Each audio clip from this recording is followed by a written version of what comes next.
Unity is strength. Make we reason. Make we talk. If we see corruption in any shape or form, we're going to highlight it. Make we talk. Jeffrey Tavares represents yard and broad and the entire diaspora. As long as it affects the life of our nation, uncover the truth. Make we reason. Make we talk. And we don't care about no vumva viva va. No upper echelon. Nobody is not above the law. As long as it now help Jamaica. Make we talk. Make we talk. Unity is strength. Make we reason. Make we talk. If we see corruption in any shape or form, we're going to highlight it. Make we talk. Jeffrey Tavares represents yard and broad and the entire diaspora. As long as it affects the life of our nation, uncover the truth. Make we reason. Make we talk. And we don't care about no vumva viva va. No upper echelon. Nobody is not above the law. As long as it now help Jamaica. Make we talk. Make we talk. Unity is strength. Make we reason. Make we talk. If we see corruption in any shape or form, we're going to highlight it. Make we talk. Jeffrey Tavares represents yard and broad and the entire diaspora. As long as it affects the life of our nation, uncover the truth. Make we reason. Make we talk. And we don't care about no vumva viva va. No upper echelon. Nobody is not above the law. As long as it now help Jamaica. Make we talk. Make we talk. Unity is strength. Make we reason. Make we talk. If we see corruption in any shape or form, we're going to highlight it. Make we talk. Jeffrey Tavares represents yard and broad and the entire diaspora. As long as it affects the life of our nation, uncover the truth. Make we reason. Make we talk. And we don't care about no vumva viva va. No upper echelon. Nobody is not above the law. As long as it now help Jamaica. Make we talk. Make we talk. Unity is strength. Make we reason. Make we talk. If we see corruption in any shape or form, we're going to highlight it. Make we talk. Jeffrey Tavares represents yard and broad and the entire diaspora. As long as it affects the life of our nation, uncover the truth. Make we reason. Make we talk. And we don't care about no vumva viva va. No upper echelon. Nobody is not above the law. As long as it now help Jamaica. Make we talk. Make we talk. Unity is strength. Make we reason. Make we talk. If we see corruption in any shape or form, we're going to highlight it. Make we talk. Jeffrey Tavares represents yard and broad and the entire diaspora. As long as it affects the life of our nation, uncover the truth. Make we reason. Make we talk. And we don't care about no vumva viva va. No upper echelon. Nobody is not above the law. As long as it now help Jamaica. Make we talk. Make we talk. Unity is strength. Make we reason. Make we talk. If we see corruption in any shape or form, we're going to highlight it. Make we talk. Jeffrey Tavares represents yard and broad and the entire diaspora.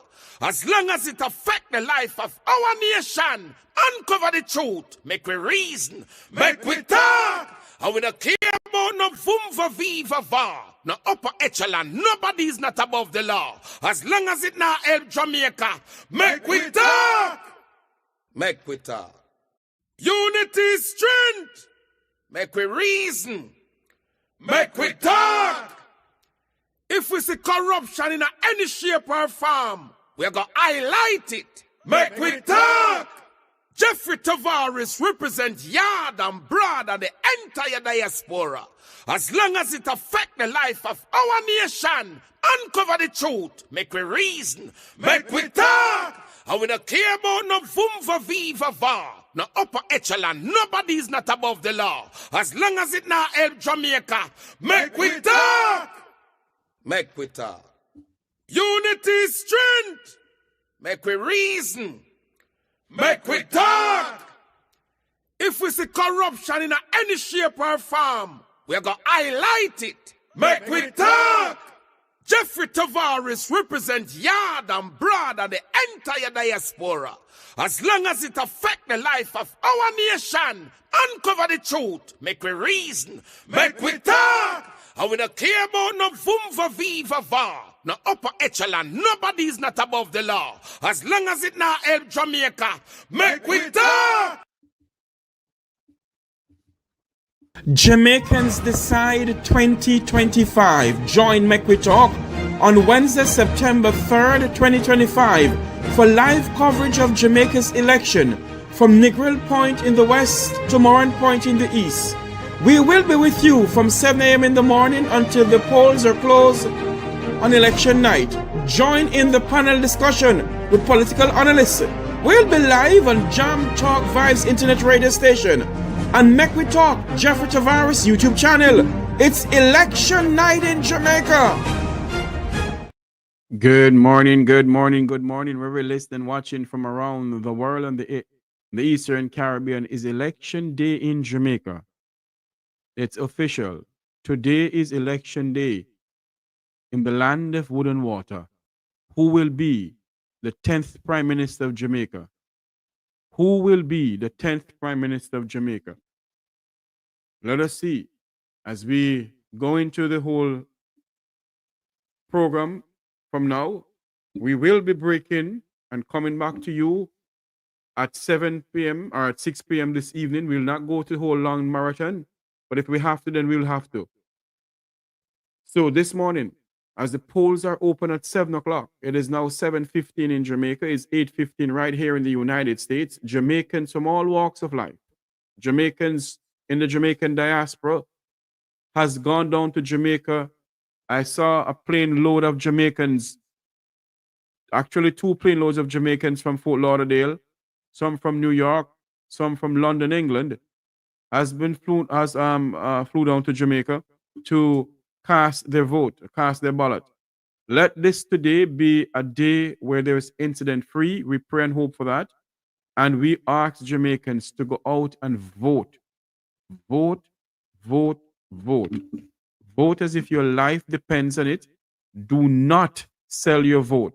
Your vote is not for sale. We're going to open the phone lines for you to call in to talk to us. What do you think? I'm going to dip into other live feed out of Jamaica to see what's going on, to see who are they speaking to. The Prime Minister and the opposition is supposed to cast their vote early today. Hopefully we can get some live footage of that and bring it to you. We're going to try and do our best to bring it as much as we can right here on the Make We Talk program. It is election day in Jamaica. It's election 2025. Jamaicans decide who will be the leader to lead them for the next 5 years. And Jamaicans are calling for a leader of integrity, a leader with no baggage around him, a leader that his statutory declaration can be certified. Jamaicans are calling for leaders who do not have to spend $1.4 billion on some old dilapidated buses and telling a woman that she's a witch, she's an ungrateful witch. We don't want leaders like those. We don't want leaders who go on a political platform and tell Jamaicans in Western Westmoreland to put their X, or Eastern Westmoreland, to put the X beside you know what bell. We don't want people like those. What we need is Jamaicans who respect the Jamaican people. We need leaders who respect the Jamaican people. So as we come on air this morning, and as we go through what we have to go through, we're going to ask you to call in. Talk to us. Who do you think will win the next general election? We're going to have some guesses coming on this morning too. Hopefully they can come on. But I know at 7 o'clock this evening, we're going to have a vast amount of panelists coming on. We're going to go slap straight up until the last ballot is counted. Who will be the next Prime Minister of Jamaica? Which party will win the 2025 general election? And will there be a leader who will stand up for the Jamaican people? Or will we have the same old guard who continue disrespecting the people of this country? Are we going to have the same old guard who, a statutory declaration cannot be certified? Over $20 billion, I would say, in overrun at the Corner Regional Hospital. We hear nothing about that. Jamaicans must take in consideration as they go to the polls. $3 trillion is unaccounted for. The bus and taxi operators of this country must take in consideration when they go to the polls that the Supreme Court of Jamaica handed down that they should get back their money. The unconstitutionality of the tickets that they have been bombarded by police officers on the streets of Jamaica. Give them tickets that is not right. The Supreme Court has handed down the government must repay the motorists of this country, and they have not done so. So, as we come on air, and as Jamaicans go to the polls, I pray and hope that the bus and taxi operators of Jamaica may take in consideration what they have been going through under this Holiness administration and take and make the right decision. Jamaica don't belong to any political party, as what Desmond McKenzie may claim, that they will never surrender this country to the PNP. We, the Jamaican people, must send a clear and decisive message to the government of the day, to Desmond McKenzie, Andrew Holiness, and Darrell Vaz, that this country do not belongs to them. It belongs to we the people. And we the people must have the final say. And we the people must say to them, no more of your level of nepotism, no more of your level of corruption, no more of your level of cronyism. And we the people must say, no more of breaching the fundamental rights of we the Jamaican people. We need a government that respects us. We need a government of the people, for the people, and by the people. Not a government of the favorite few. So as Jamaicans go out to vote this morning, I say to my fellow Jamaicans from all walks of life, get up, go out and vote early. Do not take this election for granted. Vote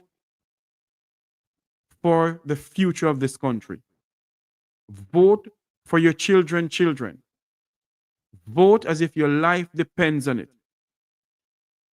Vote for a better Jamaica. The number to call in is 954-529-8030. The lines are open. 954-529-8030. As soon as we can get some live feed out of Jamaica to see what's going on, the polling stations are open.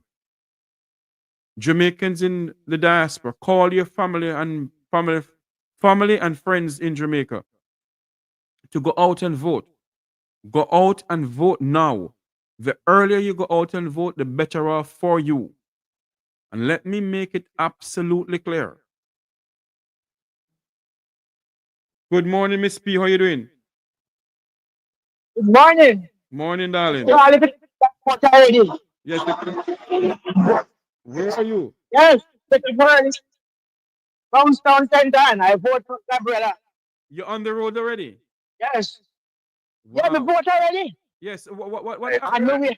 What they ask me? I know we have one for Gabriela. Hold on there for me. What is the what is the atmosphere like out there now? What is the atmosphere like in Brownstown now? Brownstown, young people are turn out. Yes. Market district. Wednesday, nobody there much. That's serious business. Mm-hmm. Just a few people. And people up and running. And the whole of PMP, them boy, the PMP, yeah, when you're blind, then you can't see. You see a few labor, right? But not like it. The orange. Yes, it's a Not bit like the orange. it's a bit early now though, so we won't, A bit at the market. Nobody in the market. Mm-hmm. Just have van out in front and sell it to something. Okay. Market locked down out in a way. Mm-hmm. So, like a tent, like a Christmas morning, something. Yes. So you said that you have cast your vote for Senator Gabriela Morris already. Yeah, my first one in the box. That's very PD good. 90. Miss P, you went and vote. Yeah. Encourage other Jamaicans when they're going to the polling station, what they must do. They must put their X in the box. Do not let the X go outside the box because the ballot will be spoiled. Is that so? We do all of that. Right, we do all of that. We tell them we have some young man we care. We demonstrate to show them. Yes. Do everything. Mm-hmm. So me I go make me wave. Me I go home back now and go cook some food and go and watch up on the TV. Yes. Up on the phone, me there now. Yes. All right, Miss P, All thanks right, much. so come on, me touch back this. Yes, man. Thank you very much. Miss P there, one of our roving microphone person who goes around and today to bring us live coverage. If you have any family members within Jamaica who can give us some live coverage of what is going on in the polling station from the length and breadth of Negril Point to Moran Point, they can also do so. But we have other people who are going to give us some live report of what is going on in the land of wood and water.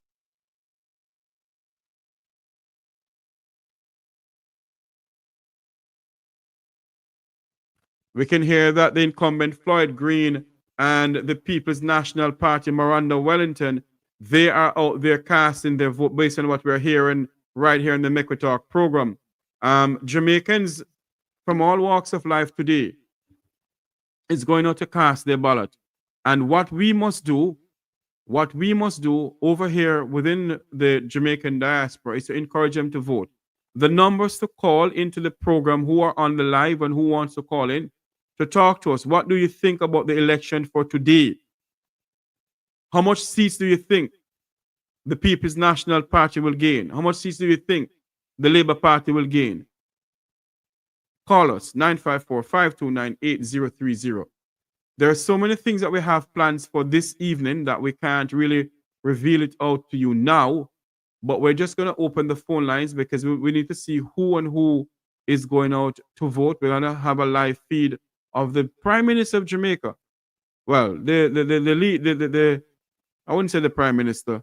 Well, still the Prime Minister because although the cabinet is in session, but the candidate Andrew Holiness and candidate Mark Golding will be casting their ballot this morning, and we're standing by to see if we can get a live coverage of that. I am looking at a live feed out of Kingston, Jamaica, in Halfway Tree. The street in Halfway Tree is not that busy at all. Let me show you that feed that I'm getting. The feed in Halfway Tree is not that busy at all. We're going to get some live coverage of the polling stations. Hopefully we can get that. But this is what is going on in Halfway Tree right now. They can see the camera spinning around, coming from Hope Road, coming down. You can see that, the streets are not that busy. People are still middling around. Some of them I'm pretty much sure is going to the polling station. And Jamaicans must not go to the polling station with any orange or any green. Do not go to the polling station to vote with your party colors. It is not going to happen. They may remove you from the polling station. You need to go there in a normal clothing, not in any clothing of any political party. So what you need to do is to go there, cast your ballot, and move away from there. Call into the program. Some is saying 49 seats for the PN. Good morning, my good friend from Fort William, Sablamar. How are you doing? Yes, sir. Good morning, man. Good morning. Good morning. The day of deliverance has come. Mm-hmm. After 9, almost 10 years Mm-hmm. of betrayal of the Jamaican people. Mm-hmm.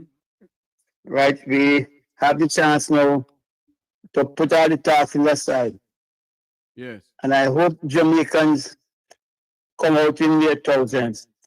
Early indications from people that I'm talking to back home indicate that people are already lining up, which is a very good sign because it's normal. And I said all the while that Jamaicans have mature politically. Yes. That I expect a peaceful day of election.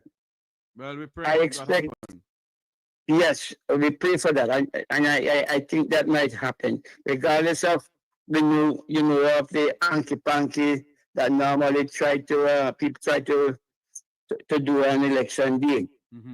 Yeah, but if the turnout, as indicated by the security forces, over 50%, it bodes well for the PNP because having a bigger base than the other party, anytime PNP come out and vote, which I know they are very, very energized, quite likely it will always be the advantage to the PNP. Yes. So Jamaicans should take this because we are on the brink of not having an election. If you look at what happened to the price council, how long they put it off, and they play politics with our rights and our privilege and our right to vote. So PNP and JMP, this is the day for you to make your choice. And for those who are still undecided, it is not too late. Stop complaining and vote. Yes. We have seen where when one general election that the PNP lost an election by 1 seat. So that's an indication of how vital your vote is. Your vote is your power. Stop complaining about bad road. Stop complaining about the high cost of living. Stop complaining of things hard. Well, you have vote and make the process. No, but I mean, you have to continue complaining. If you don't complain, the people they won't do anything for you. Exactly. So they have to complain. Yeah, you complain, but do your part. You can't sit back if you don't vote. True, you have to go. If you don't vote, vote and vote. Vote and vote. And if you vote, then you complain. You have a talk. But then you don't vote, you can't complain. What did you do? Did you vote? No, you did not. Just sit back and complain. You know? So, Jeffrey, after when all of this is done, right, you can get a break and, get some rest.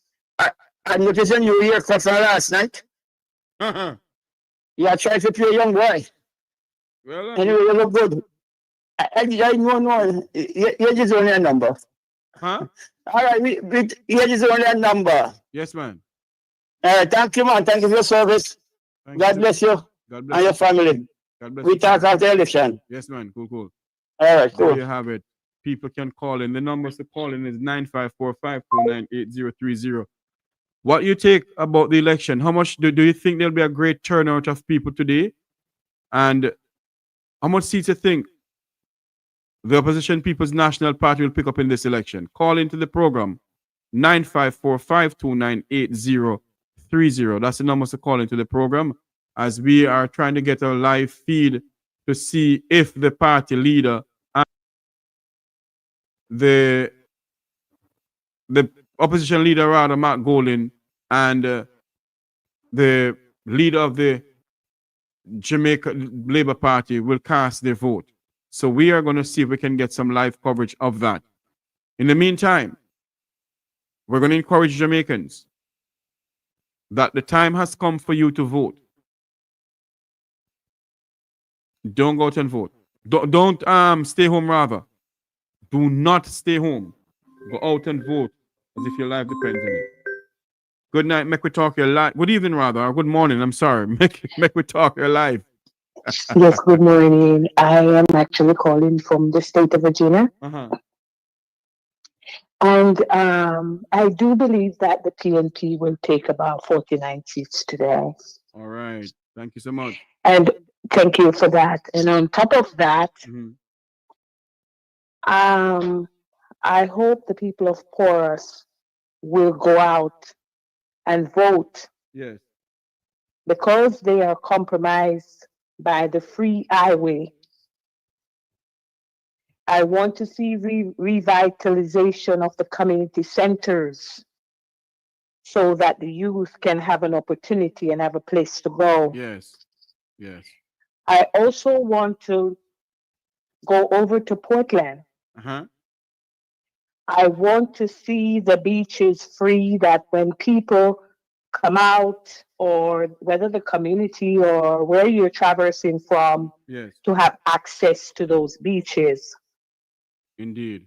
Indeed. I do believe that Isaac Buchanan will do a great job. Yes. All right, my dear. And again, Uh-huh. the only opportunity that we do have is to cast your vote. Indeed. All right. Thank you so much for calling. My pleasure. Thank you. Thank you. There was a call coming into us from South Africa, I think. Let me call back this number here. Thank you so much for calling.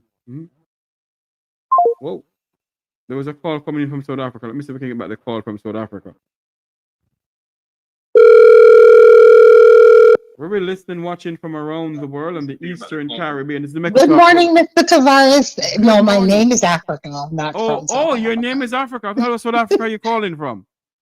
No, I'm not calling from South Africa. My name is Africa. Okay. Welcome to the program. Yes, but I'm calling. I think it'll be a 42-21, 42 PNP, 21 JLP. What? Yeah, I mean, it's a close margin. Yes. You know, per the polls, like a 3.1% lead. Yes.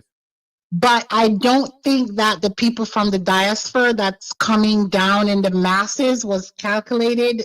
I don't know if they were calculated in that percentage. I don't think they were, because at the end of the day, nobody knew that there was so many Jamaicans coming home.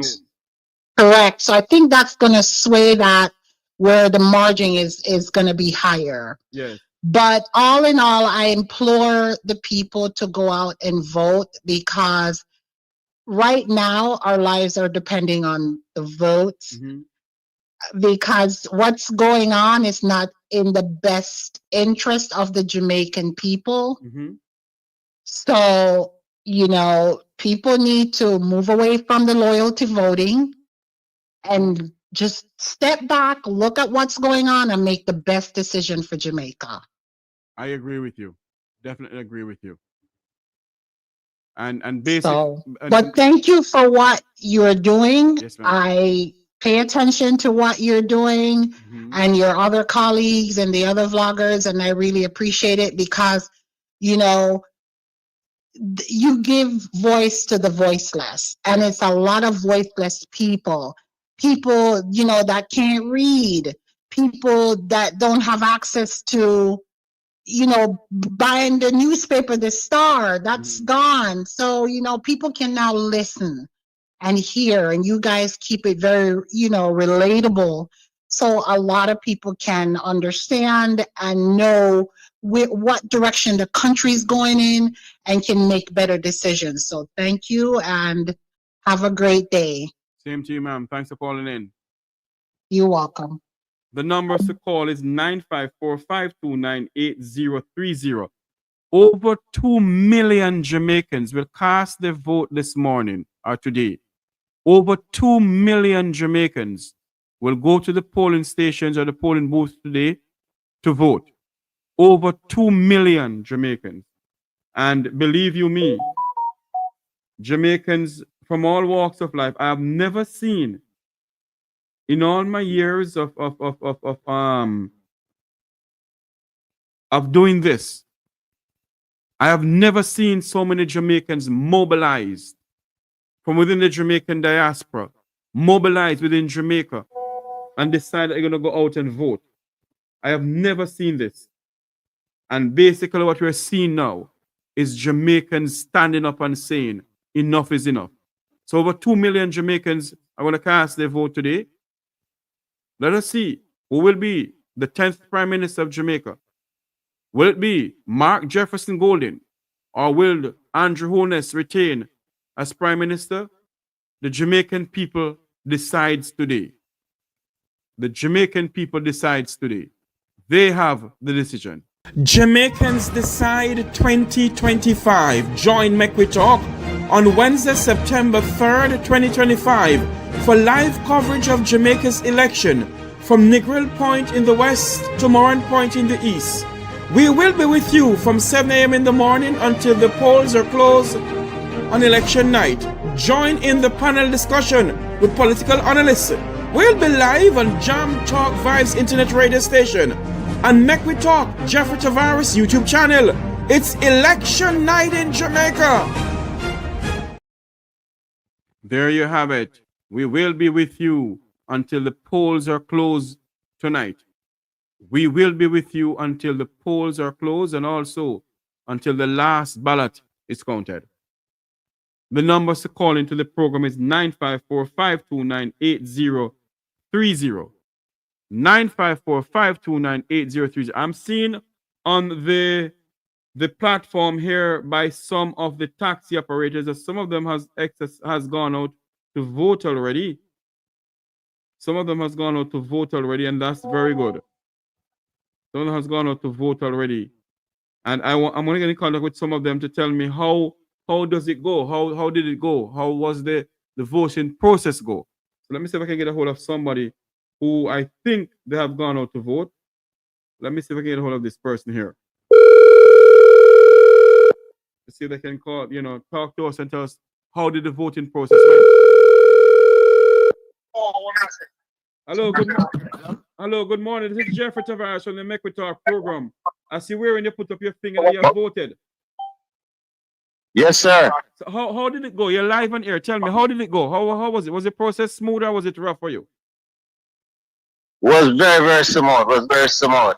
Yeah. All I had was to just present my ID, give it to them, they do the checks and all of that. Yeah. Then they fold the ballot and tell me to go out behind the board. Yes. Mark X at the candidate of my choice. Yes. And fold it back, bring it to them. They tore off, I think they tore off a piece of it. Yes, but Dip my finger in the ink. the tore of the serial number. Yeah, and dip my finger in the ink and give me back the ID. And that was it. The process was smooth. All right, my friend. Was very smooth. So tell me something now. What is the atmosphere like around the polling station where you went? It was calm, and everyone was okay because both JLP and PNP there was no formal nothing like violence or talking down to anybody and all of that. It was very, very good. Yeah, at the time when I went here, it was very, very good. Yeah, I can't say anyone was saying anything to anyone. It was very good. It was very good. Yeah. Yes, and okay. Yeah. What about? I know you have to run, but what about your colleagues in the taxi fraternity? I'm pretty much sure many of them are going out to vote this morning.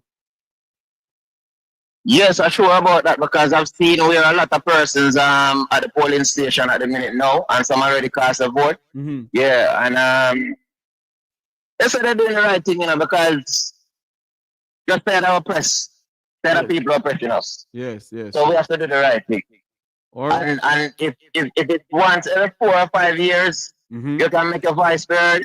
Yes. I think this is the time, and everyone should go out and do the same thing. Yes. I want to, as I let you go, I want you to encourage your fellow Jamaicans. Speak to them now, because many of them are listening to the program. So speak to them now.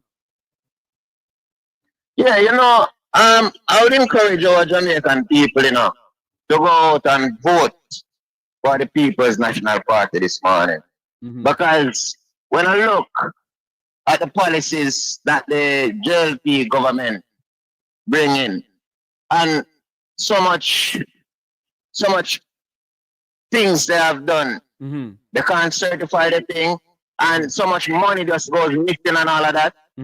It's too much. The country you cannot take away too much money from the taxpayers, and nobody will accountable for it. And you cannot ask a question. If you ask a question, you hear that you're a bad man, and all of that. So I think everyone should go out and stand, make a stand, and go out and vote early, because as I said this morning to someone, the Prime Minister says it's 1 p.m. That's what I see on the church on a political platform. Yes, I saw it. Yeah, And my take from the 1 p.m. I tell all the comrades to go out and vote him out by 1 p.m. Indeed. Yes. Go out and vote him out by 1 p.m. Trust me. I'm tired of him. I'm tired of this.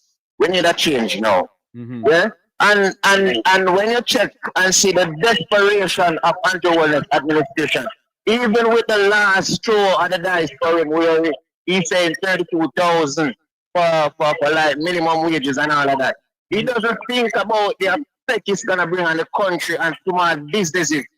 You understand? Let me ask you a question. You're a taxi driver, sir. And yes, sir. I want you to look within your finances. Do you believe or do you think it is financially feasible for the government to raise minimum wage to $32,000 a week? It is not feasible. It cannot happen. It will never work. If they put minimum wages to $32,000, I can see where it's gonna cause a serious problem in the economy. Because not only being a taxi driver. Yes, sir. I open a nursing home for my wife. Okay. Yeah. And when she's paying her staff like depending on how much, like $90,000 or $85,000 a month to work, she has 3 persons working for her. Yeah. And if you should put the minimum wages up to $32,000, these persons you have to pay them a bit more than minimum wages. Okay, because and I can't see how he's gonna navigate herself through that. I can't see it. And for the residents at the nursing home, how much you're gonna charge them? Yeah, so that you can pay these nurses. It doesn't make sense. It doesn't make sense to me. It doesn't make sense. This is one of the desperation thing, and no one looks into it. They just come and make some stupid argument on a political platform and all of that without no thought. Before you go any further, I'm getting some. Oh, don't move from me, sir. I am getting some news coming into the Mekwita News Center. Before you go, hold on to me, sir. I'm getting some news. This is Mekwita breaking news. Unconfirmed report coming to the Mekwita News Center that the Vineyard Town area of St. Andrew, there has been gunshot ringing out in that area.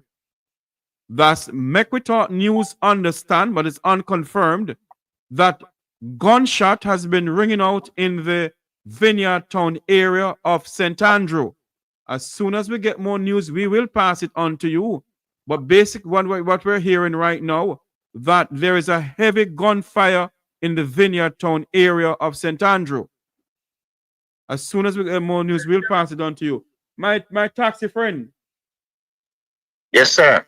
I must say I lift my hat to you for you speaking to us and talking to us about this minimum wage thing here, that the Prime Minister is so desperate to give to the Jamaican people. Why didn't he do that when he was in? Why didn't he raise it to 18,000 more than 16,000? That's what we're saying. Why did it take him 10 years to do this? Yeah.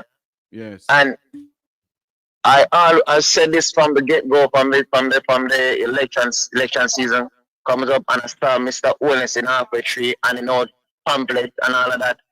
If the government and I done my work, yeah, I don't need any campaign at these type of gimmicks to go into an election. My work would speak for me. Indeed. Yeah. Indeed. And if normal persons on the street cannot see, I cannot feel it. You know, one thing, I was talking to some persons yesterday, and I said to them, in 2016 or maybe 2015, when the minimum wage was just about over $6,000. Yes. Yeah. I said, I remember the amount of things we could buy with $6,000. Yes. And now it is over $16,000. And I'm telling you the truth. If any given evening I stop to say, all right, then I'm gonna buy a few little snacks for my kids, it's over $6,000. My God. When I buy the snacks and some juice for them Yeah. and to on water, it's over $6,000. And I'm looking at it, what can go so? This thing doesn't make sense. Cost of living is too high. And when you raise this thing and say, okay, then 16,000, oh, I put it up to 16,000. You couldn't put it less than $16,000. You could never put it there. Because even though it is $16,000 and all of that, it still cannot do what $6,000 used to do back in 2015 or 2016. Right. It still cannot do it. Yeah, it doesn't make sense to come on a political platform and say, okay, yeah, I put $10,000 on minimum wages. You put $10,000 on minimum wages, but inflation and everything and the cost of food price and all of that, eat it out. You understand? But then I think a party was like maybe like $80 to $100 and fear was like maybe $50 to $70. Yeah? No. Look at it. Everything gone through the roof. Everything gone through the roof. Yeah?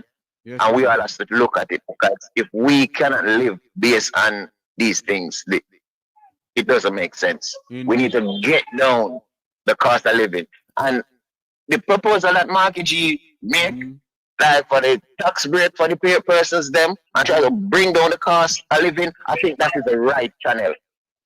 I think that is the right way to go, because if you put this, if you put this, Jeffrey, if you put this thing up to $32,000, you're gonna have to have a $10,000 note very, very, very, very soon. Yes, because listen to me, the more inflation go up, and the more the Jamaican dollar devalue, is the more they print higher notes for Jamaica. Jamaica has a $5,000 note. It soon goes to $10,000 note. And that's not good for the country. Exactly. And that's not good for the country. Nope. I can't understand why person see that. Why person believe that $5,000 note is good for the country. If you look in England, the high note is £50. In America, it's $100. Yes. I want it doesn't make sense. $5,000. Hold on for me, my good friend. We're seeing some videos coming in here now where the president of the People's National Party, Mark Golding, arrives at the Rose Marie Primary School in St. Andrew, Northeast, with his wife to cast his vote. Let's play this video here. He and his wife has come out to cast their vote in this election. Will Mark Jefferson Golding become the next Prime Minister of Jamaica? There you go. He and his wife, Sandra Golding, blocked by supporters and security personnel around him.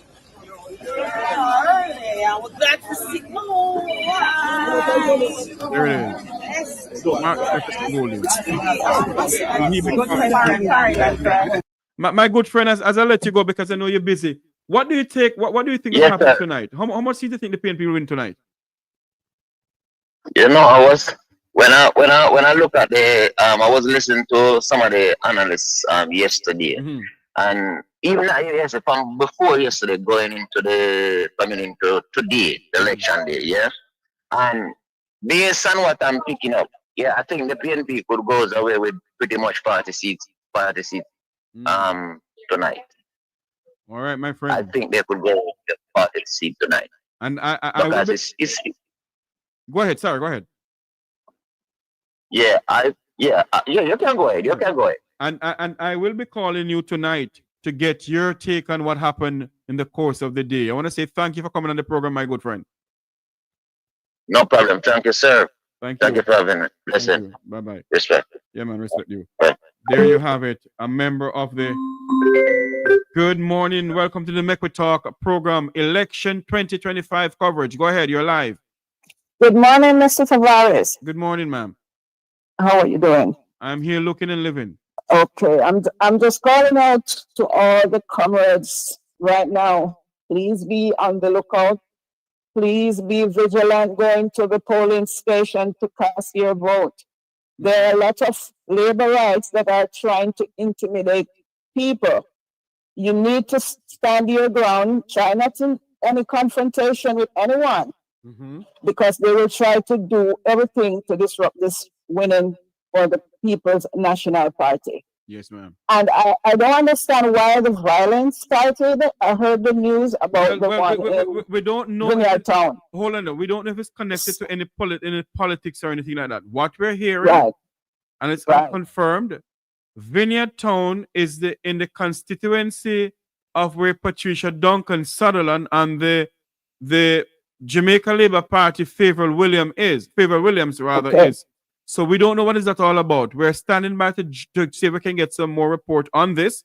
But what we're hearing, that a barrage of gunshot has been heard inside Vineyard Town area of St. Andrew, and we're investigating this, what's going on. We're going to see if we can go off air. Well, not go off air. We're going to see if we can get in contact with the communication arm of the JCF to see if we can get some information on that.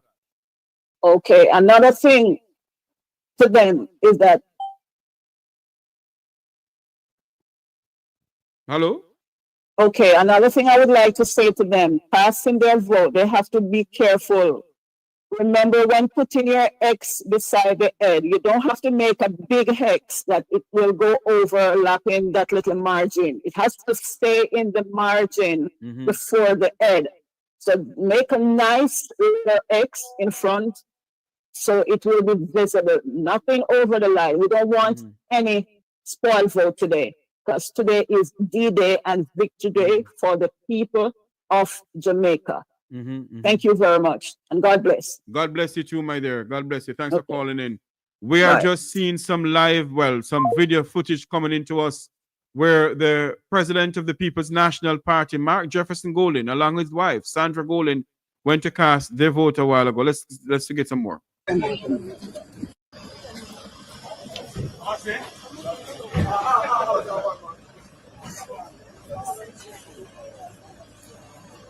There it is. They're putting a clip on Mike and Mr. Golden. It's backed by also media personnel.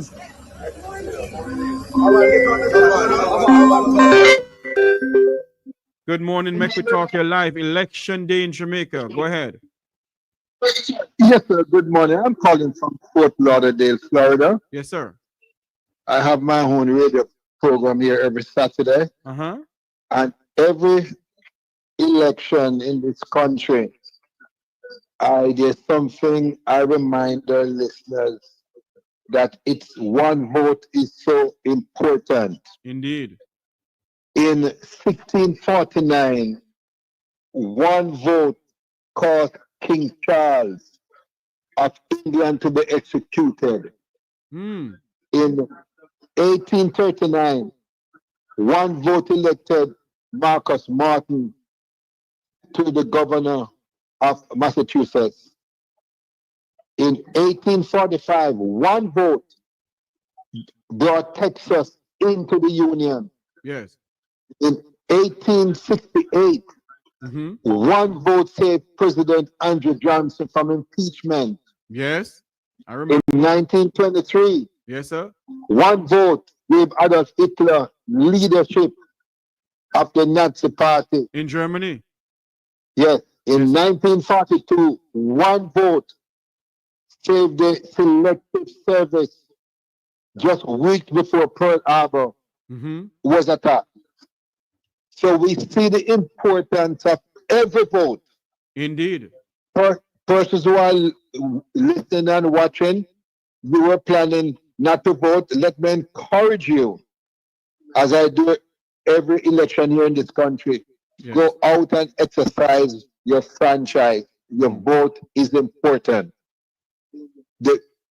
Encourage you also to stay away from violence. Yes. It's not going to help anybody. So as we vote today, yes, let's keep in mind in all of this, comes tomorrow, God is still in charge.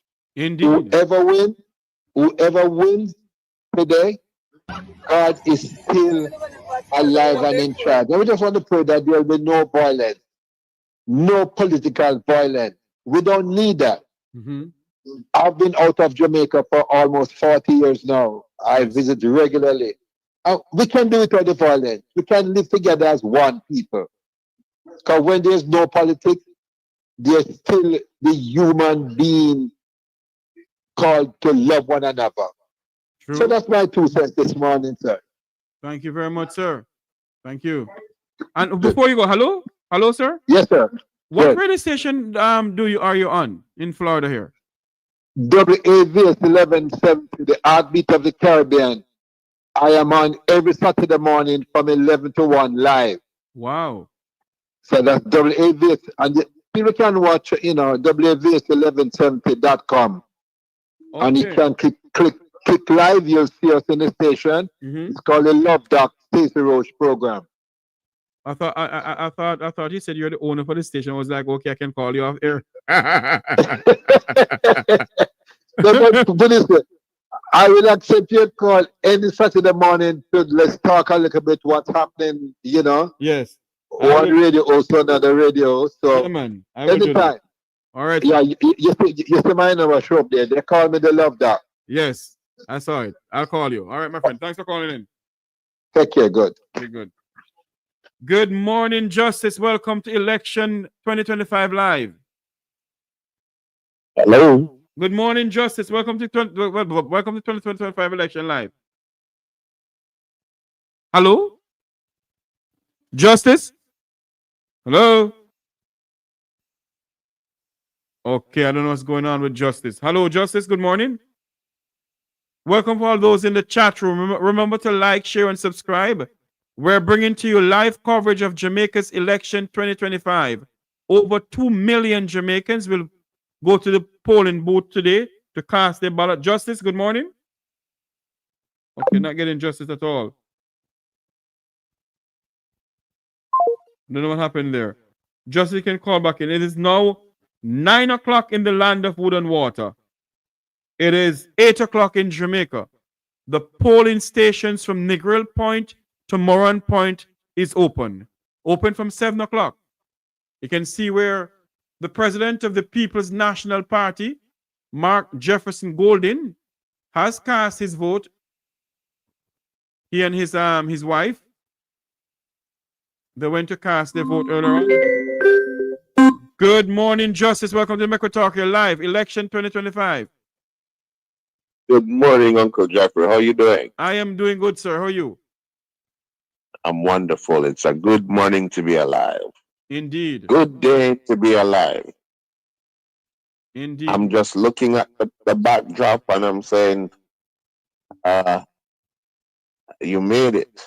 Indeed, my friend. And actually, this is not the backdrop I really wanted, but that's what I got. Yes. Okay.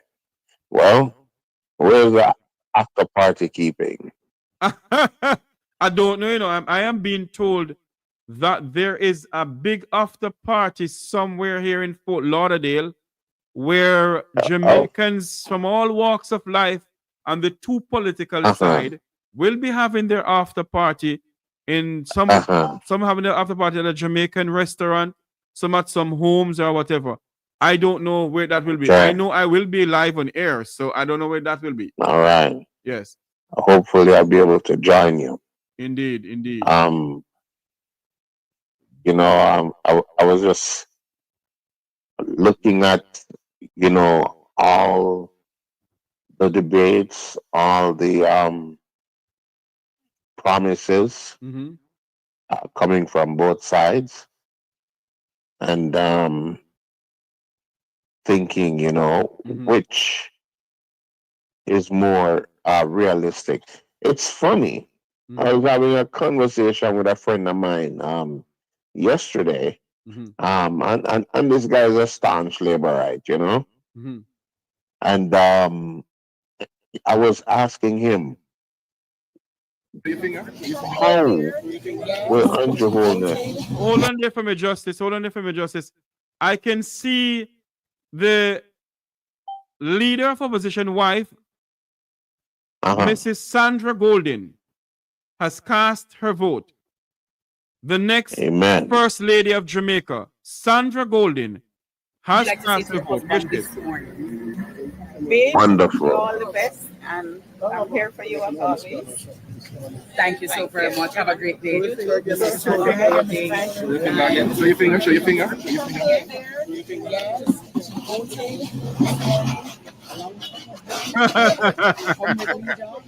Mhm. Would you like to say to your husband this morning?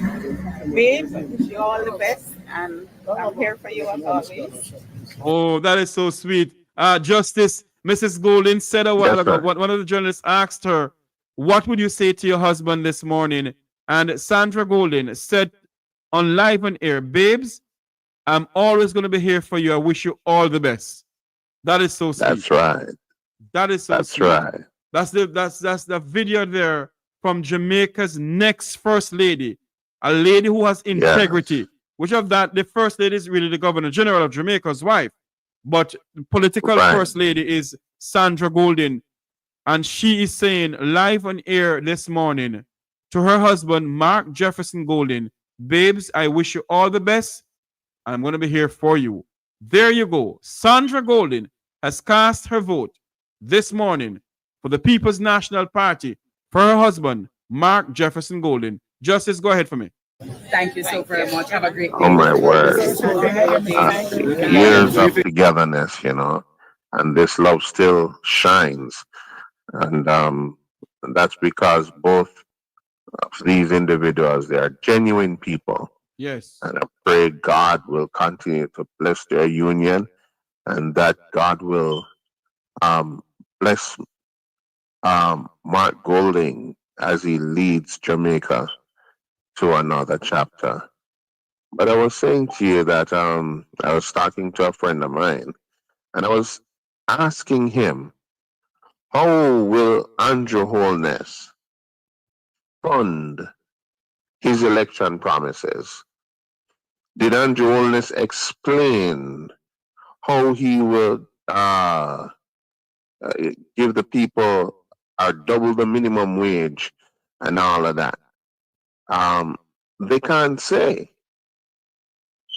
They can't say because Andrew Holiness has not explained how he's going to fund his election promises. On the other hand, Mark Golding and Julian Robinson, they have break down how they intend to fund their proposals. And Raymond Price, he did a wonderful presentation with that other young man there, brilliant fella. And they were able to explain to the Jamaican people how the People's National Party will fund their election commitments. And this is what we need: transparency, integrity. You know, this is all that the people are asking for. You know, and I pray God that the people were listening and that as they step out this morning to cast their ballots, they will vote for the future of Jamaica and the Jamaican children. You know, we can't afford not to do the right thing today. And the right thing today, people, those of you who are listening, is to cast your vote. Put that X beside the head. All right, Justice. Jeffrey, God bless you. God bless you so much, sir. Thank you for calling in. Yes. Thank you. I'm asking people in the chat room to be very respectful. This program don't run like any dibby program. And if you can't be respectful on this program in the chat room, I will delete you. We're all Jamaicans. It doesn't matter what political party you're from. Jamaica must come first. And we must respect each other. So we're going to come on air to speak about this. About it. Good morning, you're live on air. Welcome to the program. Good morning, Jeffrey Tavares. This is a big day in Jamaica. Election 2025. Dr. Dunkley, I want you to speak to the Jamaican people. You're calling from the diaspora. I'm seeing a whole, sometimes when I look on social media before election day, yesterday a whole plane load of people from Fort Lauderdale went down. Talk to us about the Jamaican people going out to vote this morning. What would you say to them? I am so excited and proud of all Jamaicans who have returned to Jamaica to vote, to exercise their franchise universal adult suffrage. When we gain that, our liberation to vote, to participate in the government and the governance of the country. I am thrilled, regardless of which party they vote for, which side they're on. We know at least they're on Jamaica's side by voting. And Jamaicans must take heed. Go out and vote. Do not sit this one out. Eh, Dr. Dunkley? That's right, Jeffrey. You know I've been saying, do not sit this election out.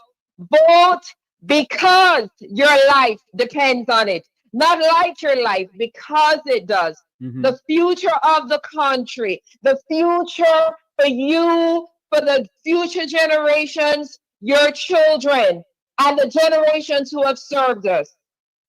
Indeed. And I am hearing some that we don't know if this is related to and don't sell your votes, Jeffrey. I know it might be tempting, but remember, don't let it be said, thou fool. Tonight thy soul is required of thee. Do not sell your vote. Indeed. They can't afford it. They cannot afford it.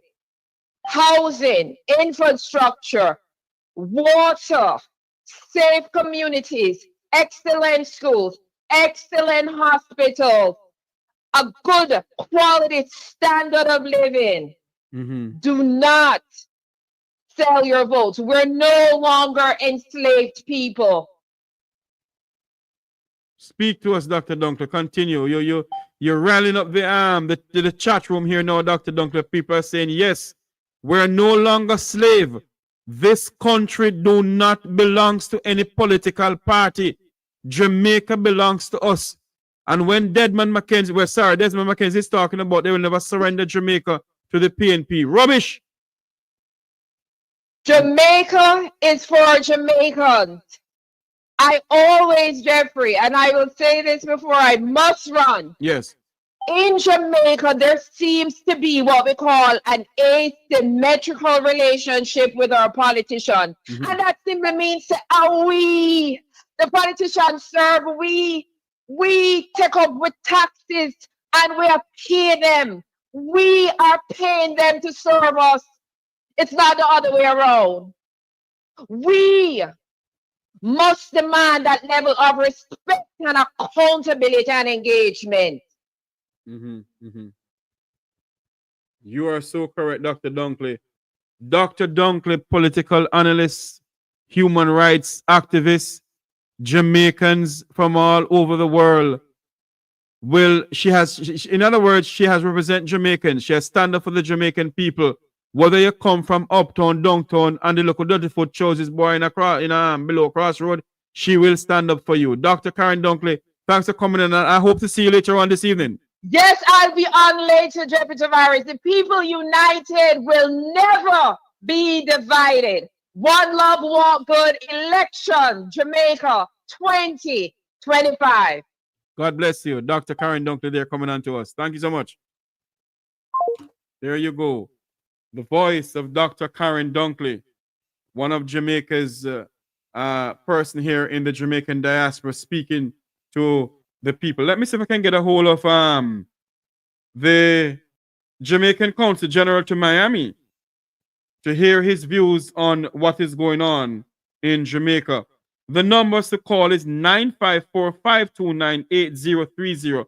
You have just seen where I'm going to show you another video here of the President of the People's National Party and his wife, Sandra Golding, has cast their vote early this morning. Let's see this. We can get this to show to you. Here it is. General.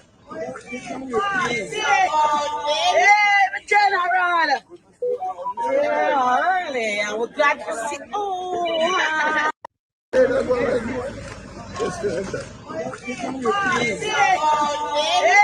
General. Yeah, early. I was glad to see. Oh. Which PD was St. Andrew North East.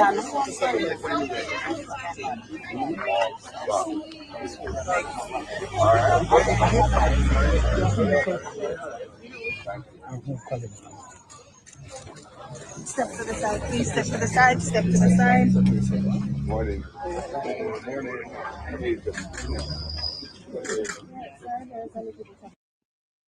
There you have it. He is in St. Andrew Northeast to cast his ballot. Right there, he is. I think he's going to vote for Stacey Knight, if my memory serves me correctly. There you have it. Mark Jefferson Golden, leader of the opposition, and his wife went to the polling station this morning to cast their ballot. It is election 2025 right here on the Make We Talk program. I want to say thanks to Walking in Divine Purpose for coming on this morning. Welcome, my dear. Thank you so much for coming on to the program to give your input as usual and to make sure everything goes smoothly. Jamaicans Decide 2025. Join Make We Talk on Wednesday, September 3rd, 2025 for live coverage of Jamaica's election from Negril Point in the west to Moran Point in the east. We will be with you from 7 a.m. in the morning until the polls are closed on election night. Join in the panel discussion with political analysts. We'll be live on Jam Talk Vibes Internet Radio Station and Make We Talk Jeffrey Tavares YouTube channel. It's election night in Jamaica. Good morning. Good morning. How you? Welcome to the program. You went out and cast your vote already? Early in the morning, brother. Early in the morning from Kingston to Moran Point. Yes. Is this your first time voting? First time, and I'm 45 years old now. My God. Tell me, how did it go? Smooth, man. I went early because I live close by, where voting. I can look at it right now going on. I'm going to take some videos off there because I live like a fence. Please. Where is this? I'm in the Belmont area. Because you must know Belmont by high school. That's in Westmoreland? Belmont Academy, yeah. So that's right close to White House. So that's the constituency of Dayton Campbell. Dayton Campbell, man. Yes. We have him, Yes. So I want you to video. Send me some video. Make I see what's going on in Eastern Westmoreland. Yeah, man. Quiet now. Yes. But as things progress later. Yes. Because I'm saying I live right there, so me can just a fence from me. All right, my friend. So we can just go get some video and send it come here, yeah? Yeah, man. Thank you very much. All right, cool.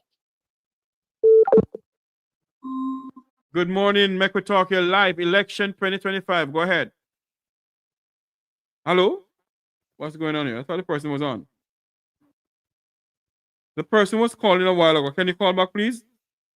And anyone who can send me videos from polling station and activities going on in Jamaica, please go ahead and send it to us. It's election 2025. I want to say good morning to all of those in the chat room. You could be elsewhere, but you decided to come on the Make We Talk program, and I appreciate it. Thank you so much. It is election 2025. We're listening, watching from around the world on the Eastern Caribbean. It's election 2025. Who will be the 19th Prime Minister of Jamaica? Or the 10th, is it the 10th or 19th? Yeah, the 10th Prime Minister of Jamaica, sorry. It's the 19th general election. Who will be the 10th Prime Minister of Jamaica? Will it be Mark Jefferson Golden? Or will Andrew Holiness retain his seat as Prime Minister? Tonight, we will know that. It's election 2025. Let me see if we can get any more videos coming into us from all walks of life of what is going on in the land of wood and water. You can see they're taking out people. Let me show you this. I don't know what is one on Monday, January. Okay. Central Manchester, people are going out to vote. That's in the Rhoda Crawford, I think it's Rhoda Crawford constituency. People are going out to vote. Based on what we're hearing on the Make We Talk program, polling stations are open and voting is getting underway. A bit slow. They're trickling in. I want to go over to South East St. Elizabeth. I want to go over to South East St. Elizabeth, where I think it is Norman Scott of the People's National Party and Frank Whither of the Jamaica Labour Party over there in Southwest St. Elizabeth. Mr. Whither is there speaking. Let's see what he's saying. Good morning, Make We Talk here live, election 2025. Yes, sir. Dr. Grant calling back. Hey, Dr. Grant, how are you doing? Good. There's going to be a unity watch party tonight. It's going to be hosted by Mayor Florida Hill, Denise D. Grant. Oh, yes, and former Vice Mayor. Right, and Alexandra Davis, Broad County Commissioner. It's going to be at Donna's Caribbean Restaurant. Yes. 5434 North University Drive, just south of Commercial Boulevard.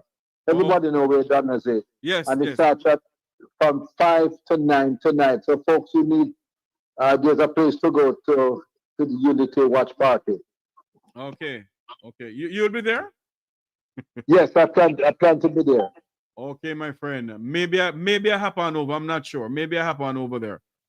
All right, but when all this is over, let's talk. Indeed, I will. Indeed. Okay, Thank you very much. Yes. We're going to hop over now to Southeast St. Elizabeth. Is it Southeast? Yes.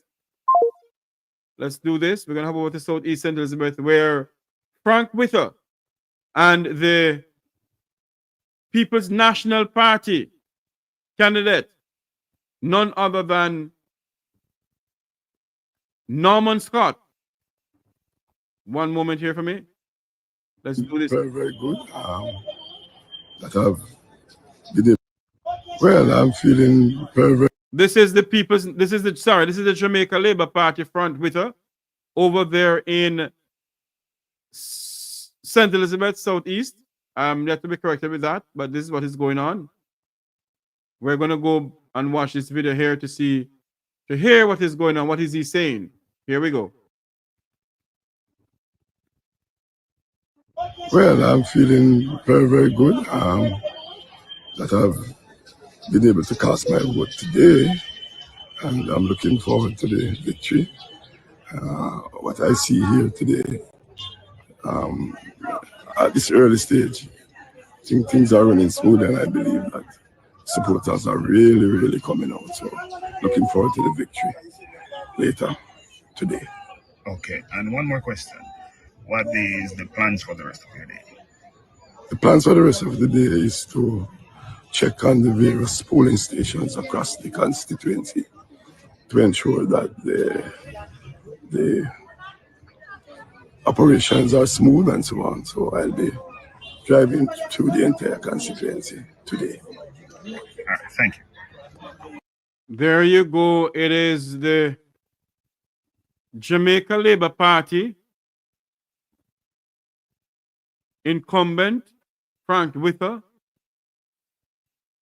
saying voting in he's cast his vote in Southeast St. Elizabeth this morning here, and he's going up against, well, he is right now the former member of parliament, and Mayor Norman Scott is going up against him, and Mayor Scott is from the People's National Party. So there you have it. All in all, people are going out one by one to cast their vote. I see we're in the owner of Bradley Avenue, the owner of the Nationwide News, Clifton Hughes, has cast his ballot. Let me see if I can see everything here. I know people don't want to see, but let's see it. We're going to show him he just cast his ballot. Mr. Clifton Hughes of Nationwide News. Determine and decide your future. You do it. This is one time we have real authority and power. Go vote. See? My finger, the ink. I voted. I did my duty. as a Jamaican. You should go and vote.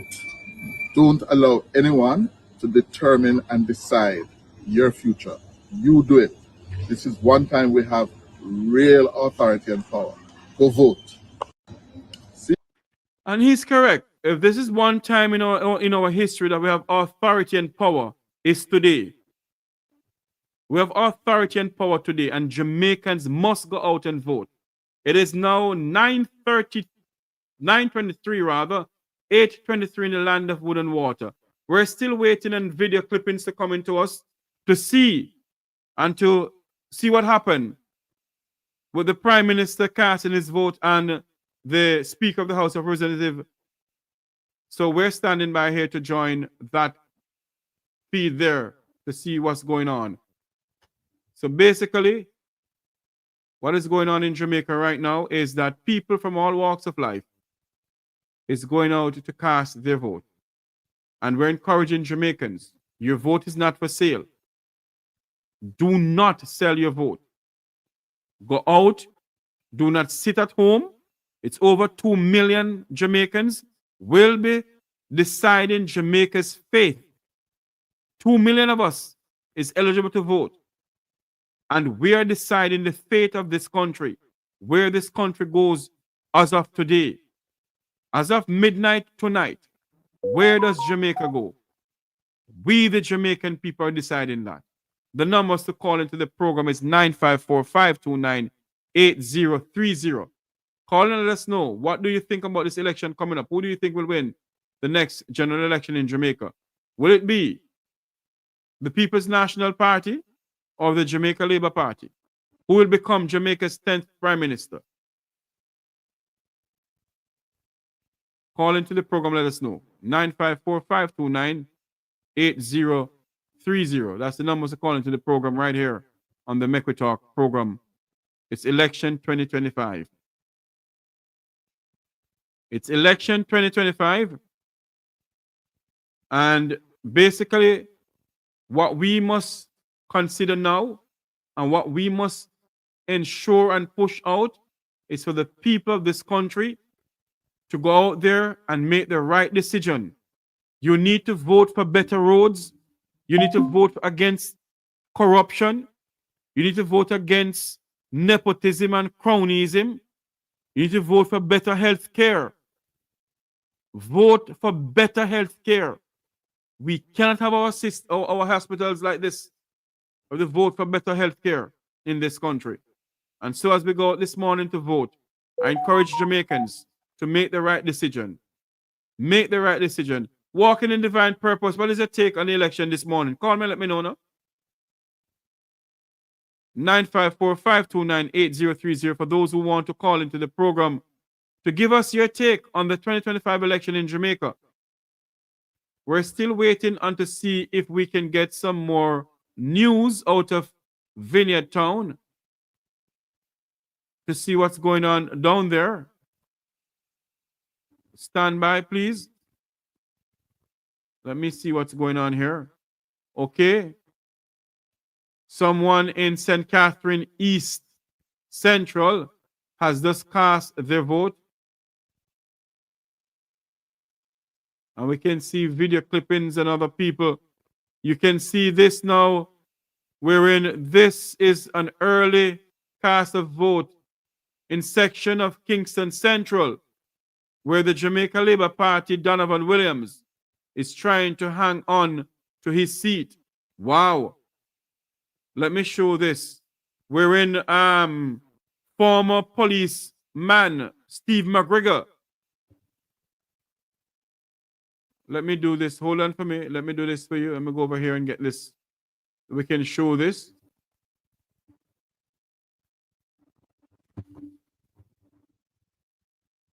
One moment, please.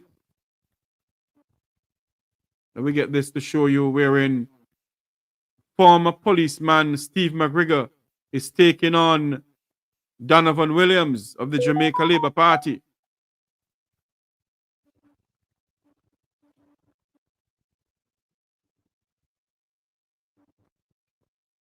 Wow, stand by. You have so many things that we have to show here.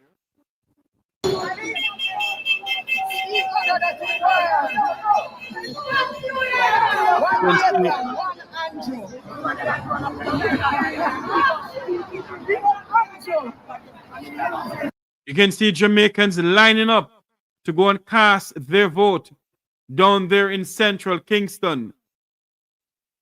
The Donovan Williams of the Jamaica Labour Party is hanging on with dear life for his seat. Well, let us see.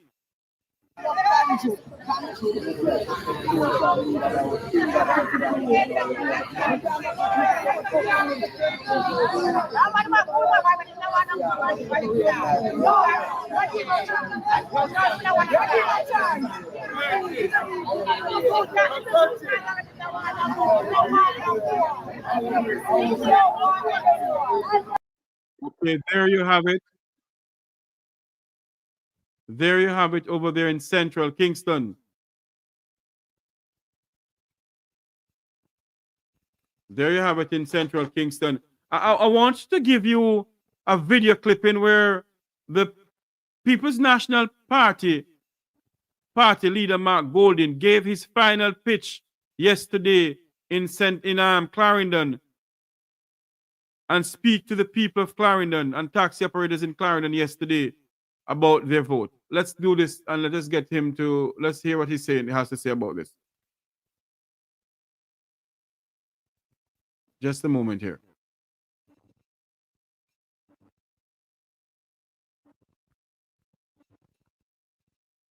All right. Okay, hold on for me, please.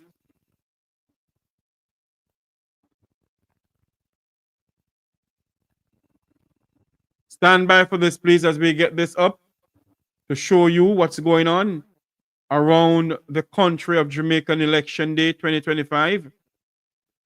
You can still call into the program 954-529-8030. It's also a WhatsApp number. Call into the program. Listen to what Mr. Golden has to say to the people of Clarendon and taxi operators over there yesterday. We're tired of the road. You see the road over there, fun? Don't see that kill me. We don't have water. We don't have water. You want water? Vote for PNP. Farmers of this area. The People's National Party has a lot in store to support the farmers, to invest in farming. We're going to be establishing the Agricultural Development Fund to do for agriculture what the Tourism Enhancement Fund did for tourism, to grow the industry substantially by supporting our farmers. We will intend to support with things like land preparation, things like finance through the PC banks by providing additional resources from the Agricultural Development Fund to be distributed to the farmers. Water systems, of course, farm roads, and all of those things that are essential so that we can step up the production and make Jamaica self-sufficient as much as possible in good, nutritious food and export our surplus to other countries that aren't as blessed as we are. For all the taxi men in Jamaica, I can assure you, under the PNP, you'll get a fair deal. We're going to review those traffic tickets, and we're going to do what we can to make your life more bearable and ensure that you can be on the road and don't have to be fearing police because of past tickets that you haven't been able to deal with. And we're going to be looking at the level of fines too, especially for the kind of offenses that taximen are charged with, because we know that can put you out of business. When you're not bad people, you're good people, delivering good service to the people, service that the people of Jamaica need, because you are the transport system that they rely on. So we must work together as partners, respect you as business people, and find a good way forward. Anyway, people, so comrades, in the next election, which is just 2 days away, I am asking you to stand firm. We are not for sale. They may try to bring money and buy us. We will not sell our vote, which is our birthright. Our ancestors shed blood and fire for that right to vote, and we will stand firm and put our eggs beside the head, because we know that Jamaica needs a change, and we know that the People's National Party is the one that will deliver a better life for us all. So, comrades, I present to you a great Jamaican, a former West Indies cricketer, a man who's going to represent Northern Clarendon in the finest tradition of good representation, and a man who is highly regarded around the world as a negotiator for the rights of workers, Comrade Wavell Hines. God bless you all. One love, comrades. Power to the people. There you have it. Mark Jefferson Golden, Jamaica's bidding to get the seat of the leadership of this country. The numbers to call into the program, people, is 954-529-8030. Let's see if we have any more video clippings coming around to us from anywhere else in Jamaica as we stand by this morning to get what is going on around Jamaica. We're standing by for all of that. We can see we're in. Let me do this for you. Just a moment here.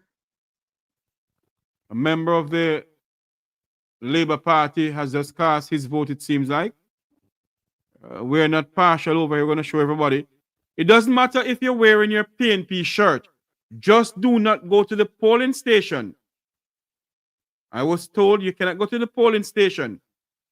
You must not go to the polling station with any party colors on. Let me repeat. You must not go to the polling station to cast your vote with any party colors on.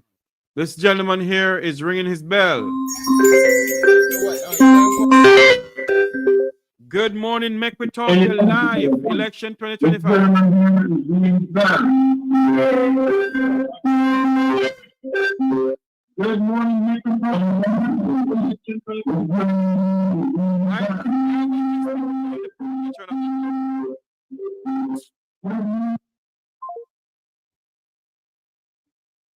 when you call the program, please do not call the program with your TV or whatever other device on. Please. Good morning, make we talk here live. Go ahead, election 2025. Okay, you hung up. Please do not call the program. I'm asking you, do not call the program with your TV or any other device on. I will not take your call. You have to call the program without any device on in the background for us to have a conversation. Good morning, make we talk here live, election 2025. Greetings, my brother. Greetings, sir. Yes, I just want to add my 2 cents. Yeah, as it relates to the election. Go ahead. Yeah, man. I am personally with the People's National Party. Because I believe that the People's National Party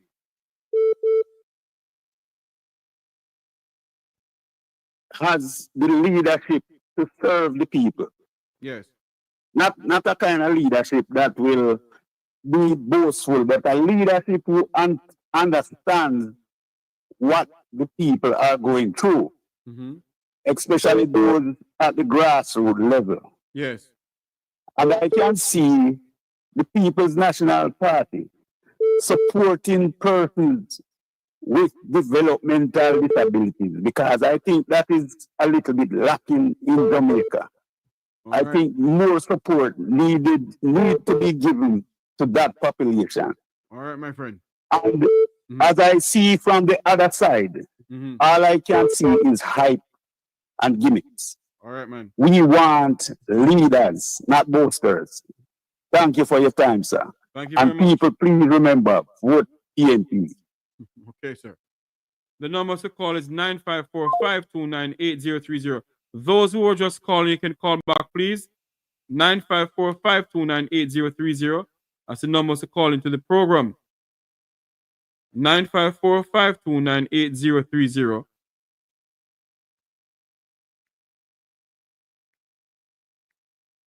(954-529-8030).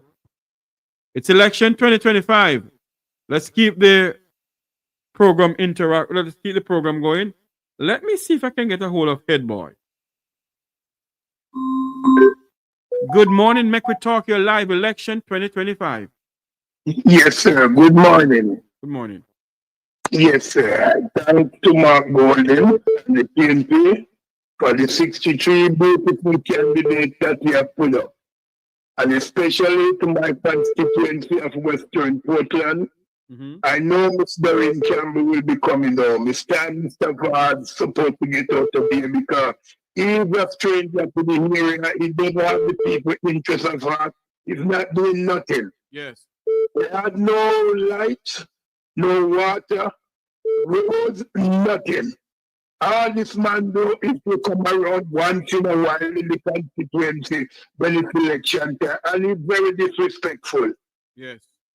Yeah, we're very disrespectful. We need a good representation. So I'm asking the people of Western Portland to put back the column of the PNP because he's been there since 2007.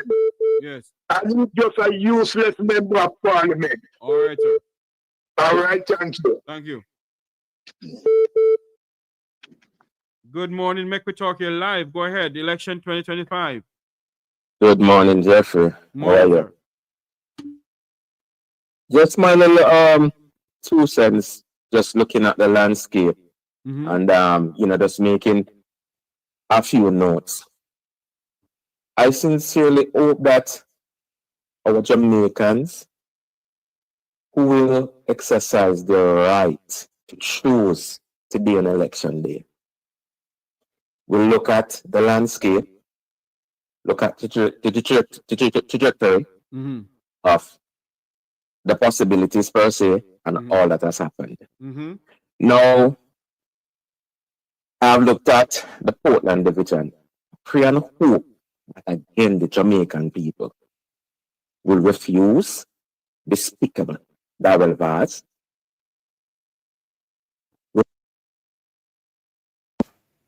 that come out and talk about nothing wrong with you come home from school and rub out them and mingle. Remember that statement that you made? Yes. And then just a day or so ago, he called this lady a witch. When in that era, the lady said from them win the election at the first them a come back, which is typical for a lot of politicians on both sides of the fence. I look at again. You have 2 minutes, sir. Go ahead. You have 2 minutes. Go ahead. Warmington, I hope Warmington lose. I hope Montague lose. You know, Gillette Cuthbert. So there's a lot of them that I hope the Jamaican people will look at and realize that they're not represented. And also, one of the first things I hope Mark Golding do when he formed the next government was to release the 8 MPs, whomever they are, that was there for illicit enrichment. He can't do that, sir. He doesn't have the power to do that, sir. So how will the public know who those 8 people? He does not have the power to do that, sir. So Jeffrey, I mean, you know more than I do. I'm just asking you, how can they? The Integrity Commission, sir, has to do that, sir. The Prime Minister, who is Mark Jefferson Golden, sir. Remember, sir, I'm correct, sir. I'm yet to be corrected. He doesn't have the power to do that, sir.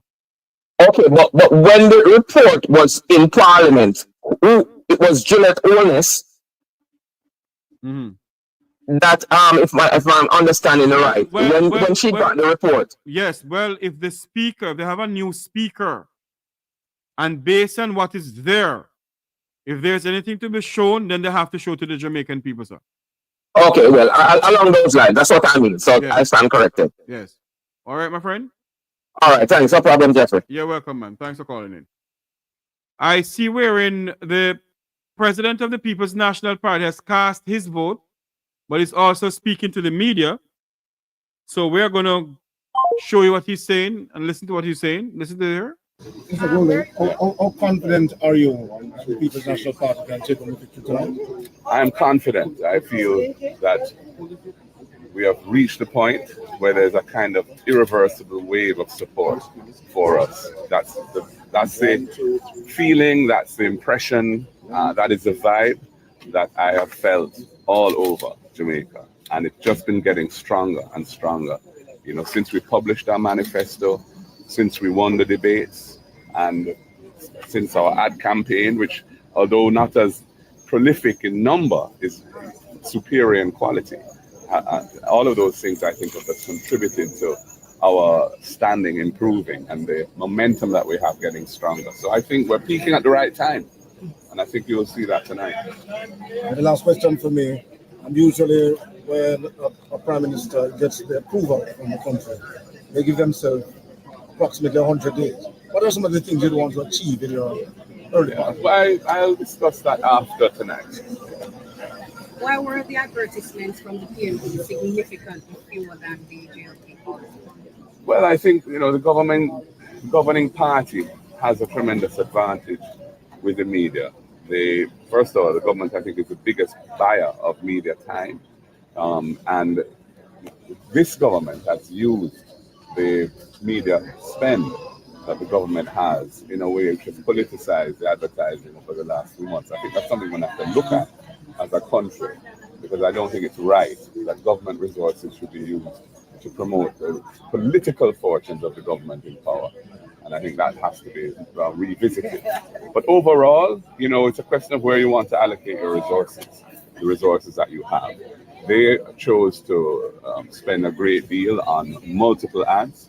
We spent a lot of time preparing content for our ads and making sure that they were well produced, and there are costs associated with that. So I would say that's part of why the numbers were different, but I think the impact was significant for us. Comrade Leader, for the PNP to return to Jamaica House, you will need to have a great night in which you have to secure a net swing of 18 seats in your favor. What seats are you confidently watching that will get you over the line? Well, at least 18, yeah, including this one. Yeah. Right here, I'm expecting young, effervescent, brilliant Stacey Knight to pull off a historic win in Northeast St. Andrew, where she's up against an incumbent who's really in the twilight of his years as a politician. And she is at the cusp of a career in serving the people in public life. And I believe that she has ran a wonderful campaign, and the people have really taken to her. And it's been a modern campaign, very well organized. She has a great network of support, and I believe she's going to be one of the perhaps unlikely, because given that the seat has been in the hands of the JLP for many years, but I believe she will achieve that. There you have it, Mark Jefferson Golden speaking to the media. Let's listen to one more time what Mr. Golden has to say. Mr. Golden, how confident are you the People's National Party can take on the victory tonight? I am confident. I feel that we have reached the point where there's a kind of irreversible wave of support for us. That's the feeling, that's the impression, that is the vibe that I have felt all over Jamaica. And it's just been getting stronger and stronger. Since we published our manifesto, since we won the debates, and since our ad campaign, which, although not as prolific in number, is superior in quality. All of those things, I think, have contributed to our standing improving and the momentum that we have getting stronger. So I think we're peaking at the right time, and I think you'll see that tonight. And the last question for me, and usually when a prime minister gets the approval from the country, they give themselves approximately 100 days. What are some of the things you want to achieve in your early part? Well, I'll discuss that after tonight. Why were the advertisements from the PNP significantly fewer than the GLP? Well, I think, the governing party has a tremendous advantage with the media. First of all, the government, I think, is the biggest buyer of media time. And this government has used the media spend that the government has in a way which has politicized the advertising over the last few months. I think that's something we have to look at as a country, because I don't think it's right that government resources should be used to promote the political fortunes of the government in power. And I think that has to be revisited. But overall, it's a question of where you want to allocate your resources, the resources that you have. They chose to spend a great deal on multiple ads. We spent a lot of time preparing content for our ads and making sure that they were well produced, and there are costs associated with that. So I would say that's part of why the numbers were different, but I think the impact was significant for us. Comrade Leader, for the PNP to return to Jamaica House, you will need to have a great night in which you have to secure a net swing of 18 seats in your favor. What seats are you confidently watching that will get you over the line? Well, at least 18. Yeah, including this one. Yeah. Right here, I'm expecting young, effervescent, brilliant Stacey Knight to pull off a historic win in Northeast St. Andrew, where she's up against an incumbent who's really in the twilight of his years as a politician. And she is at the cusp of a career in serving the people in public life. And I believe that she has ran a wonderful campaign, and the people have really taken to her. And it's been a modern campaign, very well organized. She has a great network of support, and I believe she's going to be one of the, perhaps unlikely, because given that this seat has been in the hands of the JLP for many years, but I believe she will achieve that. There you have it. President of the People's National Party, Mark Golding, there speaking to the media. One of the journalists asked him, what is his plan as if he gets to become prime minister in his 100 days? And he said, I will not speak about that now. Tonight, maybe after tonight, he will speak about it. So let's see. Let's see. We're listening, watching from around the world and the Eastern Caribbean. This is Make We Talk. Election coverage 2025. Remember to like, share, and subscribe. Please subscribe to the YouTube channel. Like, share, and subscribe. And if you're so inclined, hit the super chat for the work that we're doing. Like up the super chat. Hit the super chat for the work we're doing. We're going to see if we can get some other coverage here. Let me go over here and see what's going on here. Okay, it is now 9:49 in Jamaica, 8:49. Polling stations from Negril Point to Moran Point has opened. We're going to see if we can get some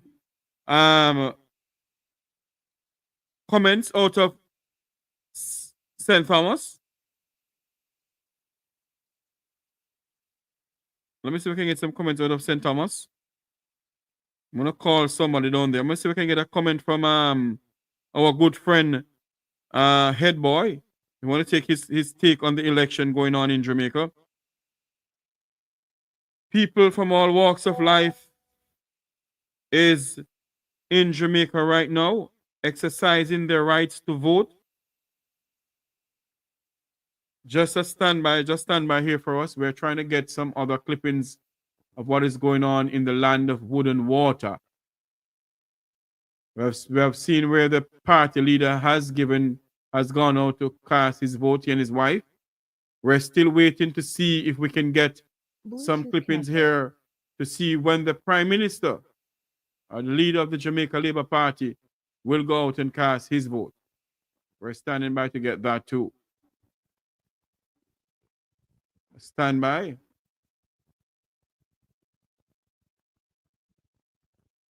Business export cast vote. Whoa. Business executives cast their vote too. In St. James West Central. Let me see, what is this? Who is this person here?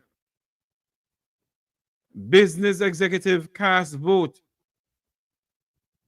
in St. James West Central. Let's go over to this and get this and show to you what is going on. I don't know who these people are. Oh, I can see we're in Adam Stewart, the son of the late Garden Bush Stewart, has cast his vote. Let's go over here and get this to show you.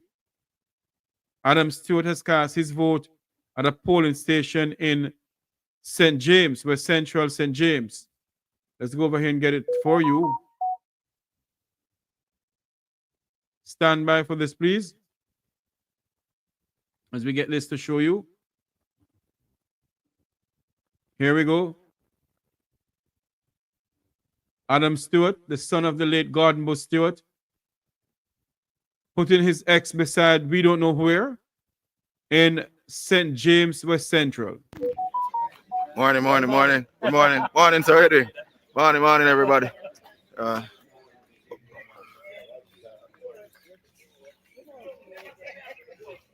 There you go. Executives of the business community in Jamaica consists of well-known business mogul Adam Stewart, the son of the late Garden Bush Stewart. Morning, sir. Morning, everybody.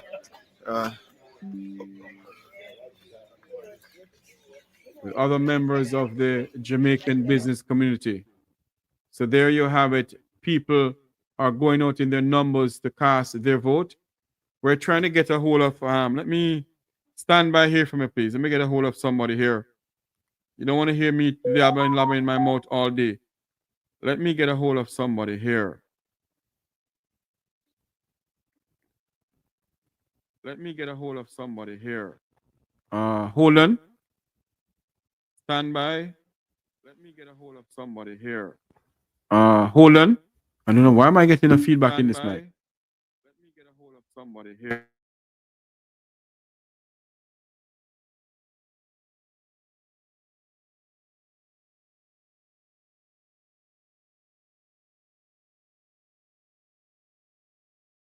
Stand by as we try to get a hold of somebody out of St. Thomas. Want to hear what's going on in St. Thomas? Try to get a hold of somebody out. Want to hear what's going on in St. Thomas? Try to get a hold. Let me get through to and ask him his take on what is going on. Ask him his take on what is going on.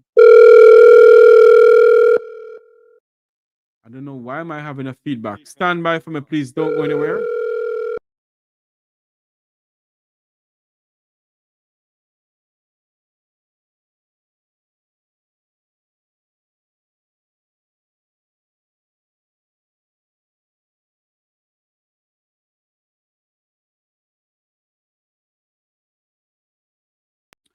Welcome back to the program where we're listening, watching from around the world and the Eastern Caribbean. This is the Make We Talk program. Welcome back to the program where we're listening, watching from around the world and the Eastern Caribbean. This is the Make We Talk program. We're not supposed to be getting a feedback in this, but obviously we are getting a feedback. So I don't know what's going on. Are you getting an echo in the We are getting a feedback. So I don't know what's going on. Are you getting an echo in the What's going on? I don't know, but we're here bringing you live coverage of what is going on in Jamaica. It's election 2025. We can see wherein you have business mobile. Some business mobile people just cast their vote. We can see wherein you have business mobile. Some business mobile people just cast their vote. Okay, let me figure out something here. I heard that there is smooth voting going on in Eastern Westmoreland, the seat of the General Secretary of the People's National Party, Mr. Dr. Dayton Campbell. It is feedback. There's a feedback going on. Echo. What's going on here? I don't know. Whenever you have an echo, it just happening. Stand by for us. Stand by. Please do not go anywhere. We're going to try and fix this. Don't go anywhere. Just stand by, please. Please stand by.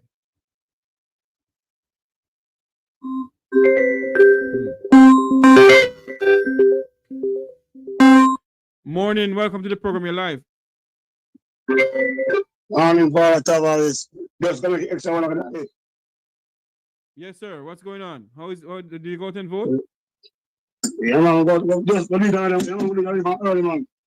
All right. And was it smooth? Man, press are going good. Man, press are going good right now. Was it smooth where you are? Yeah, man. Smooth, man. Good. Crowded. People crowded, brother. Okay. Where exactly? That's in West Kingston or Central Kingston? Hello? We have lost him there.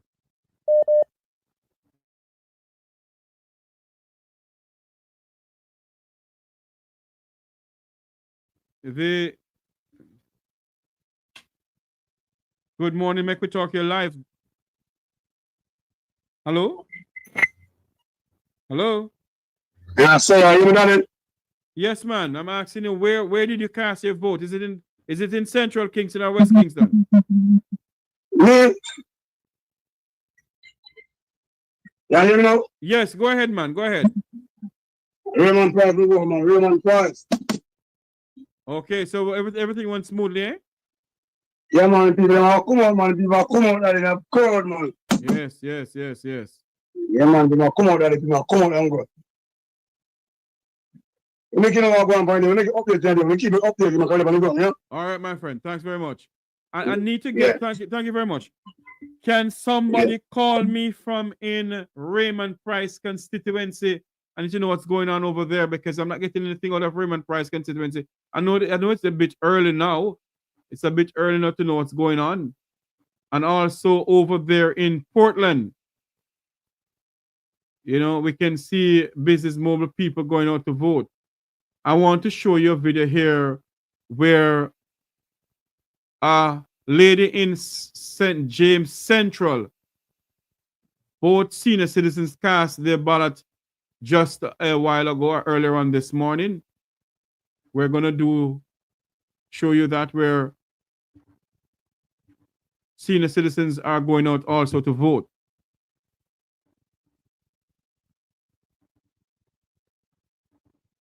Here we go.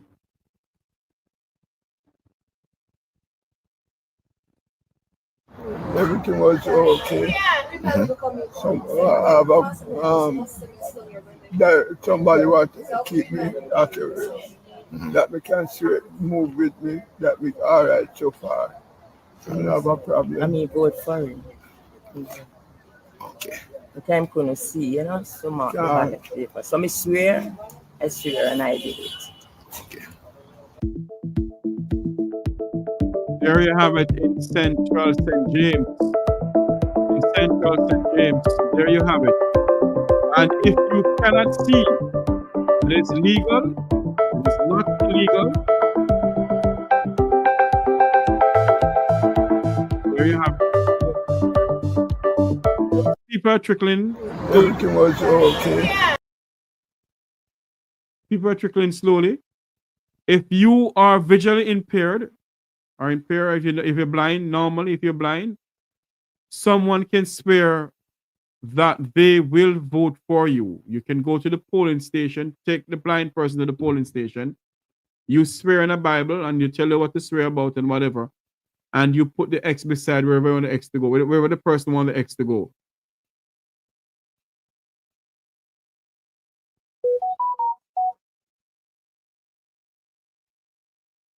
Wow. I am being told that Rhoda Crawford, Manchester, in the chat room here from this beautiful young lady here, that her mother just voted, but Manchester Central, the line is very long. So you see, Jamaicans are coming out in their numbers to vote. They're coming out in their numbers to vote. Jamaicans are coming out in their numbers to vote. Let's see if we get any clip in here.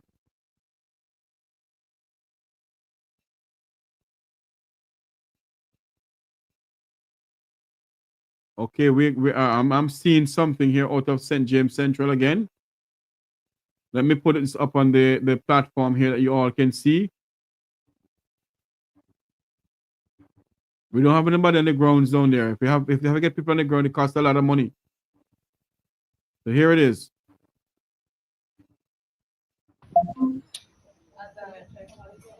There it is. That's here it is. PD 20.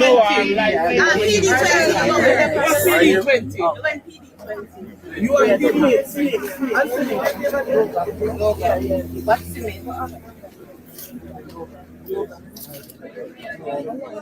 Let me feel you much? 20.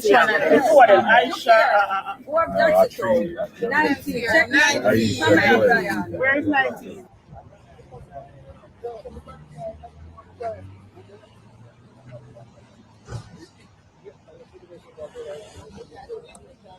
There you have it, Jamaicans from all walks of life is going to the polling station to vote.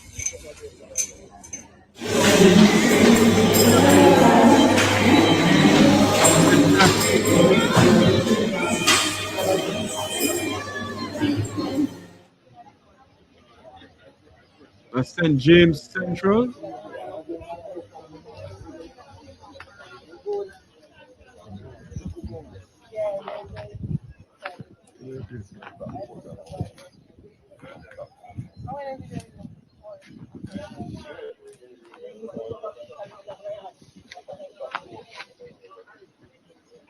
Good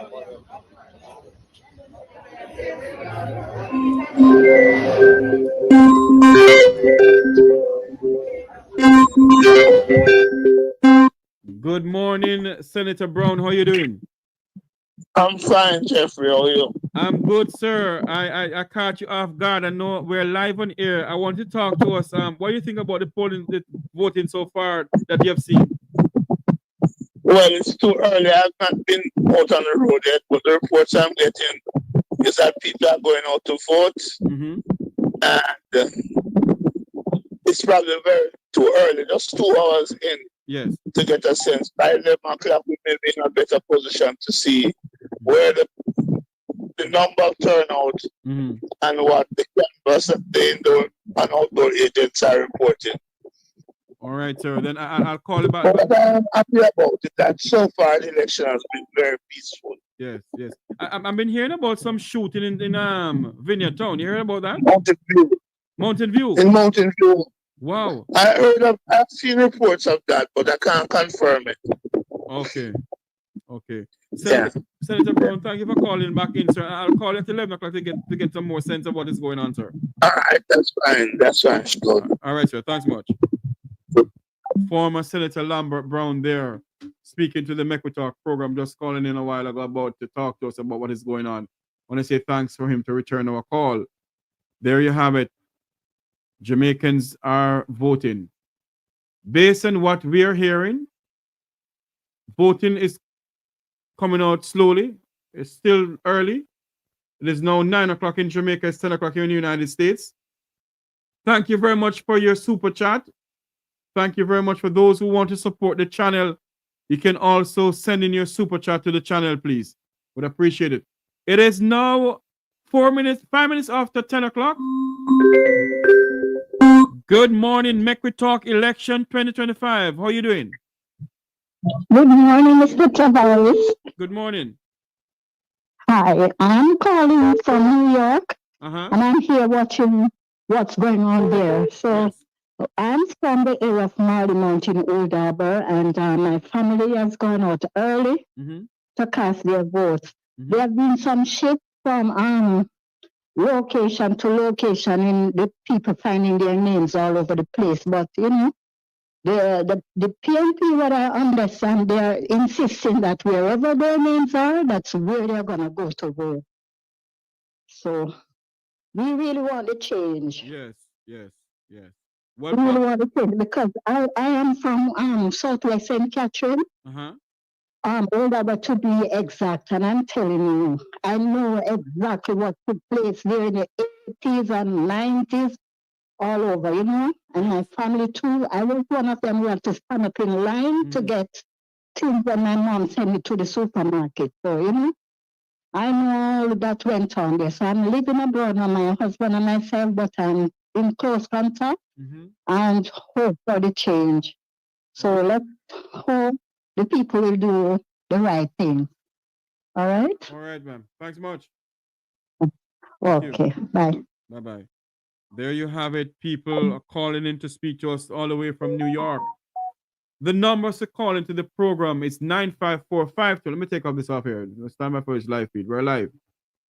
Hold on for me. Election 2025. There we go.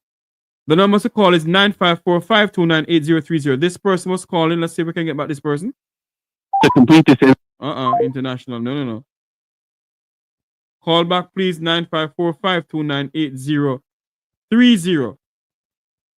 Anyone in the Venice City, anyone in the parish of Clarendon, St. James, Westmoreland, Kingston and St. Andrew, St. Anne's. I know Miss P's in St. Anne. Miss P will giving us some update about what's going on in St. Anne. Good morning, Make We Talk Live Election 2025. Go ahead. Well, morning, Jeffrey. Love coverage.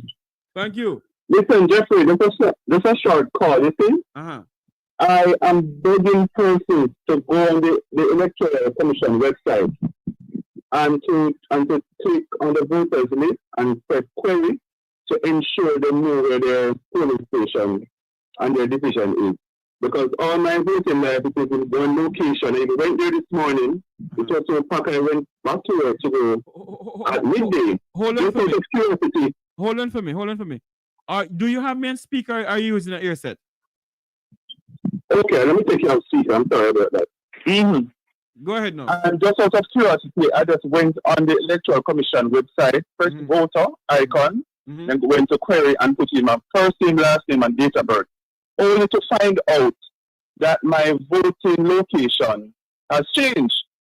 Might be a very convenient one, but I would have been at the whole wrong place waiting all long. So it's my fault not to check before I go in.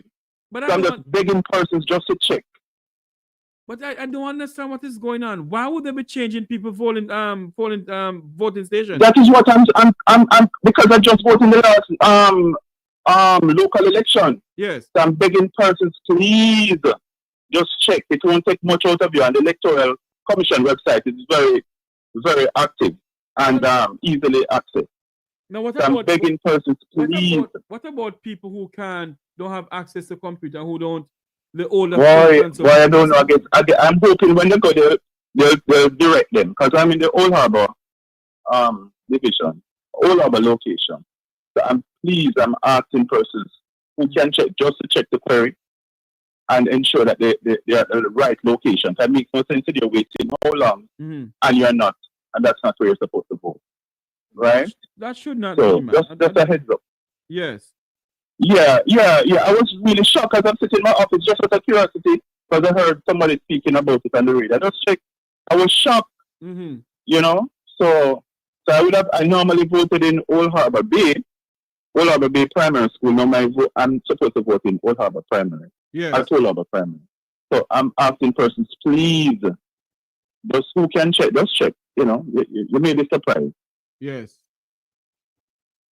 All right, Jeff, you're doing a good work, sir, and I really enjoy the program. Thank you very much, man. Thanks much. Oh, man. All the best. Cool. All the best to you, too.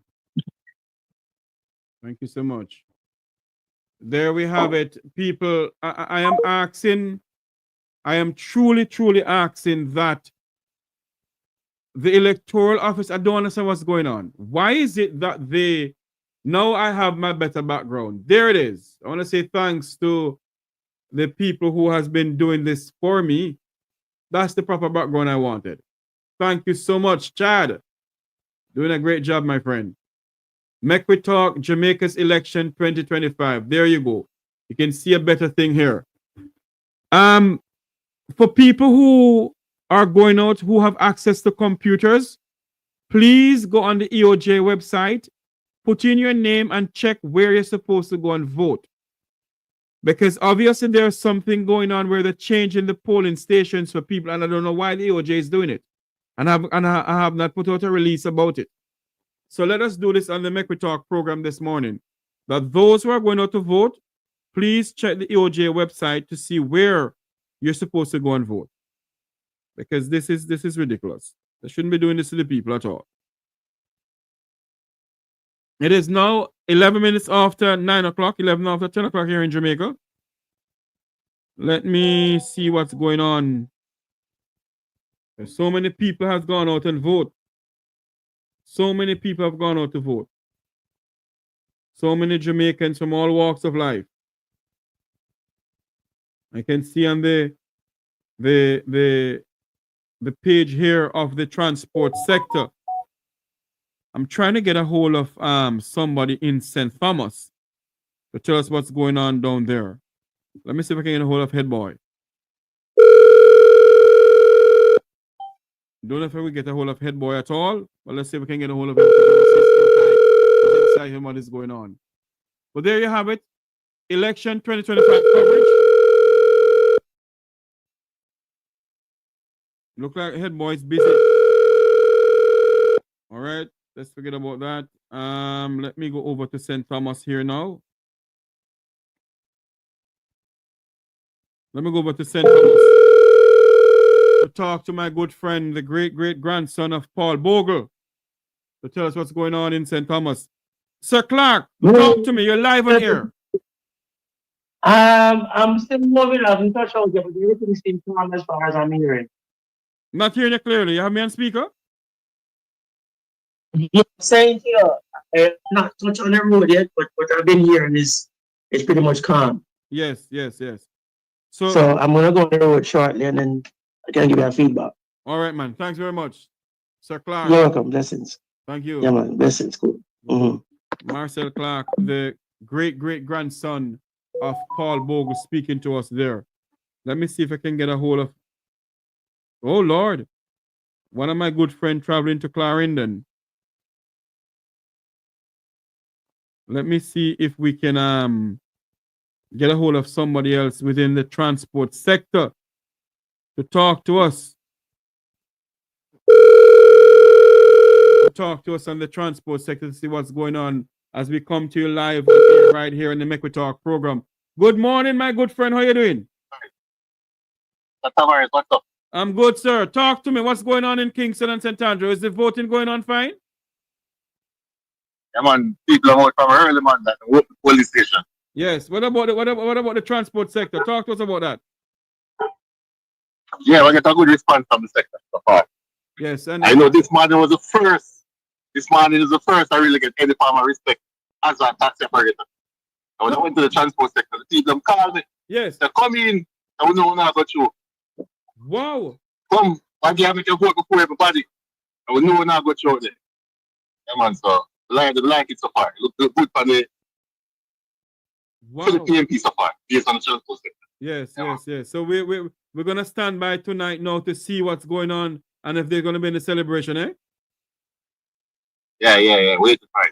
All right, my friend. Thanks very much. That's my good friend from the taxi and the bus and taxi operators in Jamaica speaking to us in the Make We Talk program. Thank you very much, Sir Roland. Yeah. Thank you. There you have it, live on air. Let me go over to see if I can get a input from somebody else here. Maybe he will answer, maybe he won't answer. Well, let's see if he'll answer and talk to us about what is going on in the transport sector. It's Make We Talk live right here on the Make We Talk program. It's election 2025. Okay, I'm getting through to that person. Let me get a hold of somebody else who I know maybe will answer their phone. And also, the numbers to call into the program, students, is 954-529-8030. We will go up. We will go up until we get the polls are closed on election night. Okay, there is an item of news coming into us now. The body of a man found tied up and whoa, in St. Anne's. That's not good. That's not good. Let me go over to a clipping that we have coming in courtesy of the Jamaica Gleaner, where people are going out to cast their vote. Stand by for that, please. Speaking to this young lady here, maybe it's her first time voting. 954-529-8030. That's the numbers to call into the program. Let's hear this. What's going on here? That means you're a first time voter. Yeah. What is the feeling like? We just feel excited. You feel excited Yeah, about we're just it? excited. All right. That means you're all grown up now. Yes. Already. I can't ask which party you're voting for because that is not right, but the color suggested. What is your name? Mr. Rankin. Miss Rankin? Yeah. Pleasure meeting you, Miss Rankin. Have a seat, you know. Same to you. You're a first time voter? Yeah. What is the feeling like? We just feel excited. You feel excited Yeah, about we're just it? excited. All right. That means you're all grown up now. Yes. Already. I can't ask which party you're voting for because that is not right, but the color suggested. What is your name? Mr. Rankin. Miss Rankin? Yeah. Pleasure meeting you, Miss Rankin. Have a seat, you know. Same to you. You're a first time voter? There you go. We gotta cut What this is the off now. feeling like? First time We voter. just feel excited.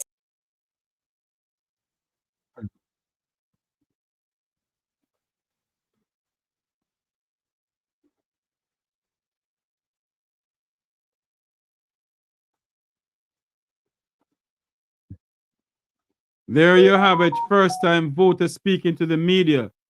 The first time she is going out to vote. And that is good. That is good. The first time she's going out to vote. I find that very nice for her to come and speak to the media about that. Let us see if we can get some more here. Where is this? This is happening in St. Catherine East Central. St. Catherine East Central. This is going on in St. Catherine East Central.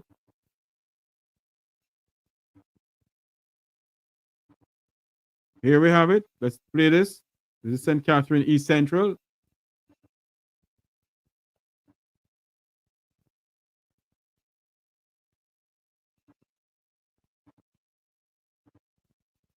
Stand by. About 4 MP. 4 MP we got through. And them never did nothing. And a one man can't change it. Yes. One and too long. Shout. For him change it. For him change it. Fix road. That's my scheme. You never have no road. Which scheme then? What's the road? And I'll let her give you the road. You understand? Uplift the youth them. Who want work, get work. Who want go farmer, go farmer. Days of badness done with. Yes. We are changed Jamaica. Yes. One turnout. Marketing. Come to prove it to the year marketing Jamaica. Bangarang marketing them and prove it tonight, Jamaica. They himself going to show on it tonight, Jamaica. Ball out producer the program 9. What's going on here? What on earth is going on I here? want to ask you a question. Okay. Yeah. Some of them over there saying that them need to see your passport to see whether or not you're fully Jamaican. Okay, where is this coming from? According to them, they want to know if you're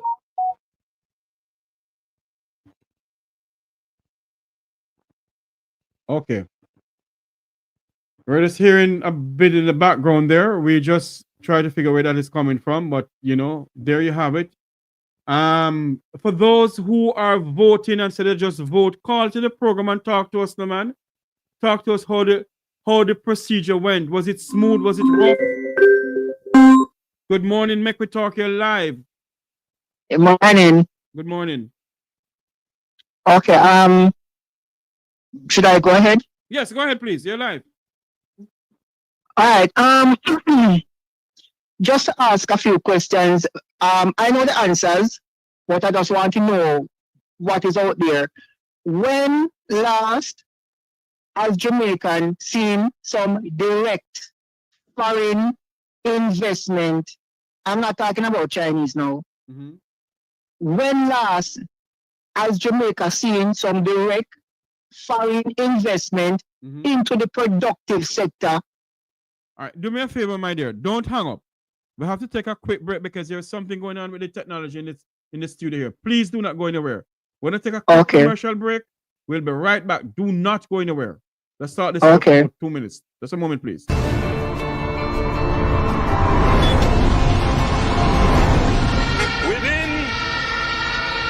our first 100 days of government, we will start the legislative process to fix the date for general elections in Jamaica. So no government will be able to come and make false promises and hide the truth and tell you half-truths and trick you into voting for them, and then when them win, them throw on poison for you. 100 days. We fix election date. Still I wait for the promise to fulfill. One broken promise after another. Laughable, as we say. None of your promises are fulfilled yet, boss. So there are we. Within the first 100 days of our government, we will start the legislative process to institute impeachment proceedings in Parliament. This will add another layer of protection of the Parliament to ensure that only members of unquestioned integrity sit in the Parliament. All ministers under the new Jamaica Labour Party government will be given a job letter That job letter has a timeline of 2 years and 6 months with key performance targets which are agreed upon by the cabinet, focused on two things: economic growth and job creation. Andrew, you need to do what you said from 2016. You say you're going to put it on paper. So anything you put on paper, the MP have to work with it. So you need to do it now. Because I feel like, say, when you do that, the MP will do them work. And we will see work done in the community. Within the first 100 days of government, we will start the legislative process to introduce term limits on the office of Prime Minister. Andrew Holiness, January, him break him promise and nothing him say him not gonna do, you know, for the next 100 days and now him not do nothing. Him not keep no promise and him say him the promise keeper. What a promise. Okay, we're having a feedback in the studio here. We're trying to sort it out. Okay. Welcome to the program, ma'am. Go ahead. You're live. All right. Morning. All the programs like this were on TV a long time, but the young people can hear and see what is really happening. Yes. First of all, as I was saying, have you seen any direct foreign investment into the Jamaican economy over the last 9 years? Have you seen any? What I've been told that there is investment, but there's investment in the hotel industry, they're building hotels and all sort of things. I'm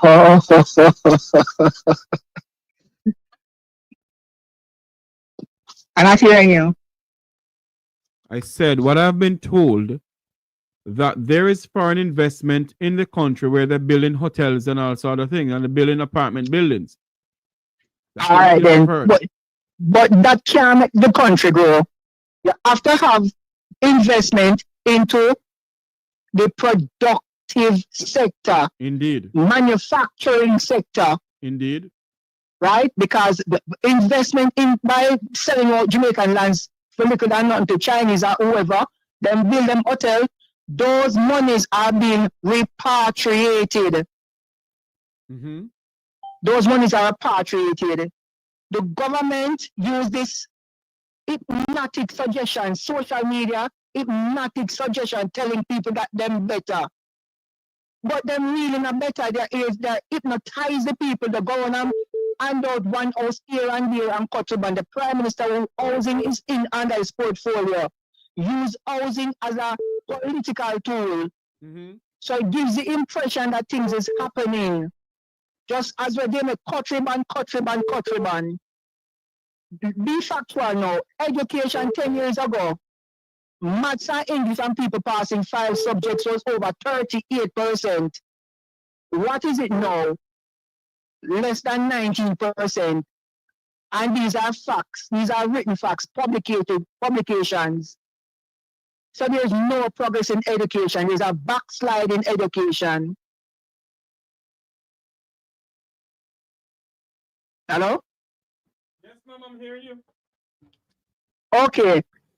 As it relates to integrity, yes, ma'am. The Prime Minister promised that there would have been impeachment legislation put in place within the first 100 days of his present administration. Nobody of unquestionable character. How much people have with questionable character in the cabinet, including the Prime Minister? How come they are not impeached? They are under investigation for illicit enrichment. So that's a significant promise broken. The real reason, I just have a few more points. The real reason why the FinSac report has not been released is because it has been used as the JP used as a propaganda, so it said the PNP cause FinSac. FinSac was a debacle of the private sector. Yeah, we know about that, but hold on there for a minute. The FinSac report. Hold on for a minute, ma'am. What the Jamaican people must demand is, before all of this, the Prime Minister need to release the FinSac report along with the SSL report. That's true. The FinSac report exonerates the PNP. Well, that is why they can't release it. I haven't seen it, so I can't exonerate anybody because I haven't seen it. Yes, it exonerates the PNP from blame, right? No, I'm telling you. Yes, it exonerates the PNP. That's why they don't release it. Now, who really benefit from FinSoc? You have both people from JLP and both people from the PNP benefit from FinSoc. Exactly. Me personally know some JLP top panels are close to the government. They have me got them house and them tell me say FinSoc house so them get little and nothing. So stop talk like say some people alone. Everybody benefit from FinSoc when they have the money at the time to buy out the things them cheap. How come Turnout Charles a fight for land out of the best seafront land out of St. Thomas? When them inherit that, so them are going to build a resort out of St. Thomas to run off people for land. When them inherit that, Good question. we go on with Jamaicans blind. Why them lesser the qualifications for the Financial Investigation Division? Because them know say if they lose the election, them are in a problem, jail one by one. So them are put things in place, support mechanisms in place. And we understand. Well, people understand, you know. But some set of Jamaicans who vote because they love the party. Yes. Who are the real rescuers of the Jamaican people are I wouldn't say uncommitted, but the non-partisan people then neither here nor there. So when them people listen, them are the real power brokers. Okay, my dear. Have a next call coming in. Thanks for calling in. All right, cool. Thank you. Good night. Yeah. Good morning, Make We Talk here live. Yes, good morning. Good morning. Yes. That lady don't have any idea what she's saying. She don't have no idea. No idea. Because when FinSac went down, I was a young police working at the apathy station, and they sent me to Parch and Young Bank to work because they were freezing some of the assets. And we couldn't allow anything to leave unless the auditor come in. Okay? They go as far as some of that up to Constance Spring upon that in the way Parch and Young had a big building. I think the US must buy it all now. Yes. Right? That leader don't have no idea. You have those people like the Mark Golden and Peter Bunting. They were about Dave Bunting and Golden. But hold on there for me, sir. Hold on. Yeah. Wasn't there wasn't Mark Golden and Bunting and all of them? Wasn't their company a public company on the stock exchange? Yes, sir. And okay, hold on for me. Benefit. Hold on for me. Yes, sir. So if they bought the debt of FinSoc, if they bought the debt, they bought out the debt, all right? Other members of the Jamaica Labour Party has bought FinSoc houses too. Yeah, but they bought at a rate that the PNP raised up the interest rate high that people could never sustain those interest rates. Right. Right? So you have a thing they call them 40-40. So let me ask a question now. What is it the lady was talking about? No sense. Well, she said that they've not been doing with the premise of doing nothing, and she asked them a question about investors. When you have investors that buy hotels and all those things, so they buy material from cement company, they buy other things and so on. Hold on for me, sir. Buying material is one. But when you're not employing the Jamaican people, sir, when you're giving the foreigners managers position and giving the Jamaicans some low class position and pay them less than minimum wage, is that investment in the country, sir? And the money, if you book to go to Rio Montego Bay, do you believe that the money that you book to go to Rio Montego stay in Jamaica? It be booked in Jamaica? No, it book overseas. No, tell me something now. Yes. In what way does the country benefit from all of these hotels and the Jamaican people? Only thing I can say is that they benefit. They use it. Okay, let's say the Chinese then. They use the people with technical skill to do certain work. And they use the Jamaican to do the labor aspect of the work. Right? We know that reading the blueprint and all those things and so on, measurement and so. the Chinese and other people normally do it. But I would just say, it is not bad as how she described it. It's not bad as how she described it. Jamaican get work, but if they don't have the technical experience, then they will not get it. Hold on for me, sir. Don't tell me that Jamaicans don't have technical experience to build hotels. We do. No, some of them. But the fact of the matter is, for far too long, we allow these people to come into the country, build all of these high-rise buildings. At the end of the day, the Jamaican people don't get anything from it. Yeah, what I think the government should have done in terms of the money leaving the country, pass some legislation, because I see the president now say, you must work in the United States, money must stay here, etc., etc. We come here and invest. In Jamaica now, you have companies that invest because you have they down by the wharf, I think they do assemble the vehicle there and so on. And the logistic up section of the wharf expanded, where of people employed. But I'm just saying, the greatest problem Jamaica have is brain drain. Secondly, legislation must be passed so that those amount of money that leave in the country don't leave the country. Right? So I don't know. I just sit down and look at certain things and right. But in terms of the FinSac, that was the biggest carry in Jamaica. The biggest carry down.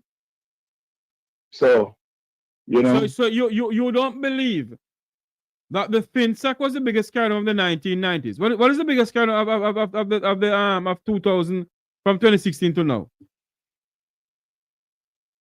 Well, I don't know the biggest carry down, but I can tell you vividly about FinSac, because within FinSac time let me ask you a question, sir. You don't hear what's going on in Jamaica? Yes, I hear it, but not to that certain amount of things I hear. Not everything I hear. Are you aware of a $1.4 billion bus scandal? You mean the JOTC? No. Are you aware of a $1.4 billion rural bus scandal? No, I don't know the scandal, but I was told that some bus bought in the rural area to do the rural bus services. For where? From Mr. Val's area and other area, rural area. No, I don't know if another. No, sir. No. Daryl Vaz spent $1.4 billion to buy some old dilapidated buses from right here in Florida. School buses. And sent to Jamaica. And tell the Jamaican people he spent $1.4 billion, which is a lie. Are you aware of that? No, I don't know if it's a lie, but I know he got some school bus. I don't know the price for it. But this is some of those school bus. I used to drive school bus here. I used to drive for Broward County Public School. And I drive some of those buses. I used to drive mostly the ESC, the children that have special, and you have to train special because you have certain type of disability where you use a wheelchair, and you have to use a lift and all those things, and so on. But to me, when I look at them, some of them is good. I used to drive some of those types. Okay, you used to, let me ask you a question. You say you used to drive some of those buses. Yeah. What have the United States government said about those buses? I don't hear him saying about it, but if I can tell they change the buses, like new bus come every year, every 2 years. You said I used to drive for Broward County, all right? Yeah, of course. Are you aware of the United States government allocating over $500 billion to change out those buses? No, I don't know. Oh, okay. All right, sir. Thanks for calling. I don't know. All right, thanks, brother. All right. You know, it's full time we put away our die-heartedness, you know. Full time. CA.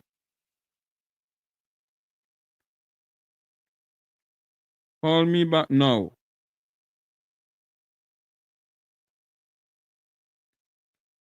There were some calls coming in. Good morning. It's 8:37 in the United States, 9:37 in Jamaica. It's election day in Jamaica. Welcome to the program. Go ahead. Mr. Jeffrey. Yes, ma'am. You really have good tolerance. Yeah, listen to me. I learned from the great Wilmot Mutty Perkins, you know. And Mutty always say you must have patience. Go ahead. Yeah, I'm just calling to say that it doesn't matter what these people are coming with. The ultimate creator set the thing already. And there will be a change because the time has come for righteousness, peace, justice, and revelation. And a lot of people do not understand that it is a spiritual warfare that we are under. And they need to start look at the physical alone. They got to balance out things and understand that we have spiritual wickedness in high and low places. And the only thing that I'm encouraging our next Prime Minister, when he take back control, please bring back the covenant of the country that the ultimate creator have made with our ancestor. Eternal Father, bless our land and our national pledge. And also to restore all the clocks in the major towns across the country. You understand? Because those were a covenant between our ancestor and the ultimate creator. And the moment they remove these covenant, this is where Jamaica begin to go down. So in order for it to sustain and rise up even better than before, we got to restore the covenant. And I'm also encouraging the leaders before him going to the House of Representatives to clear out the house, clear out all of the negative energy that these wicked people plant inside there. All of them. Yeah, they need to have a prayer of clearance. Well, both they're going to have prayer when they go in there, ma'am. They're going to call on the Jamaica umbrella group of churches and the this and that and the that, and they're going to go pray. Better than using normal, sincere people that has been praying and fasting. Them churches, umbrella group of churches, them set a bunch of hypocrites. They need to go repent. Well, we are not the one who's going to decide who go there and pray. You know? Yeah, the advisors to Mr. Golden.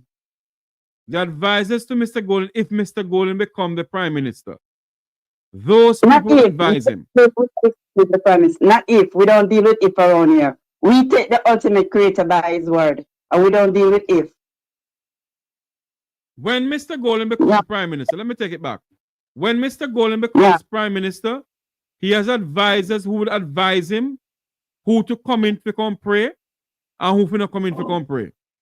So there we have. What is your take? What is your take on today's election? How much seats do you think the PNP and the JLP will get? Listen to me. My desire is for the entire JLP go home. That's my desire, for them to go home. I'm just focusing on my desire and putting out in the atmosphere my desire, because the entire JLP government system needs to be dismantled, because not one single one stand up for any justice. Not one single one stand up for truth. All right, ma'am. Thanks for calling. Our next call coming in. Thank you. Okay. Thanks so much. Good morning. Make me talk here live. Election coverage 2025. Hello? Yes, sir. Yes, ma'am. Good morning. Background, please. May I watch you and may I talk to you from New York. Let me tell you something. The Jamaica Labour Party is going to win. I'm praying since last night for that. All right? The country is in good hands. All right? So we're not from but Mr. Holiness is going to get it. All right? All right. The number to call is I didn't cut her off. The number to call is 954-529-803. And then I cut her off. I don't know who cut her off. Maybe she cut her off herself. The number to call is 954-529-8030. Good morning, Baltimore. Hey, good morning, Jeffrey, and good morning to your viewers. What's going on, my Hey, friend? How you Jeff. going so down? I'm chilling, man. Hey, Jeffrey, let me tell you something, man. You see, if they want to solve some of Jamaica problem, Yes. if we make the politicians, right? Why don't we make the people who make minimum wage bring for them wage similar to the rest of Caribbean people? People who work in hotels in the Caribbean, they make $5, $6, $7 an hour. The next thing that they can do is that put back the levy on the backside. The next thing that you can also do is that you need the backside people to be paid more. Their salaries has gone down. Yes. But the reason why the government is not doing these things is because the government own hotels too. Exactly. And then the government also lease out properties. So the government have beaches where they too are restricting the people. Them also take it a step further and sell out the people for peanuts for work in the call centers. I believe that the call centers are the biggest scam and the biggest modern day slavery known. That's my take on the call centers in this country. That they are modern day slavery. Jeffrey, the Minister of Labor that's negotiating is the one that caused the problem in Jamaica. In any other Caribbean island, Jeffrey, why is it they can get paid more than our Jamaican people? And those Caribbean islands has to import everything. But they can get paid more. Why is it if you go to St. Kitts, a CT scan is $12 in the public hospital? But it costs almost 3 times more here in Jamaica and not in the public hospital, in the private hospital. You know something, sir? I'm going to switch over here. You know something, sir? There is so many things going on in our country, sir, that our people need to stand up, you know. Our people need to stand up. That's what needs to be done. The they need to stand up. Need to stand up and stop this stupidness of this die-heartedness and speak out against what is going on in this country. Look how long some of these people have been working with the hotels, and it's one of the biggest sector, and no union. So not only are the people missing out on money, but the government missing out on taxes.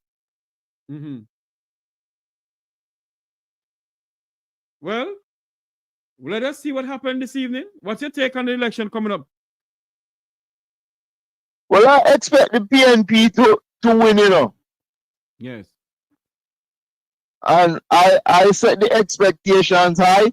I expect that when Mark win, there'll be or should be some sweeping changes in some important offices in the country. Indeed. I believe Mr. Gold, you need to order a forensic audit into government. I also believe that.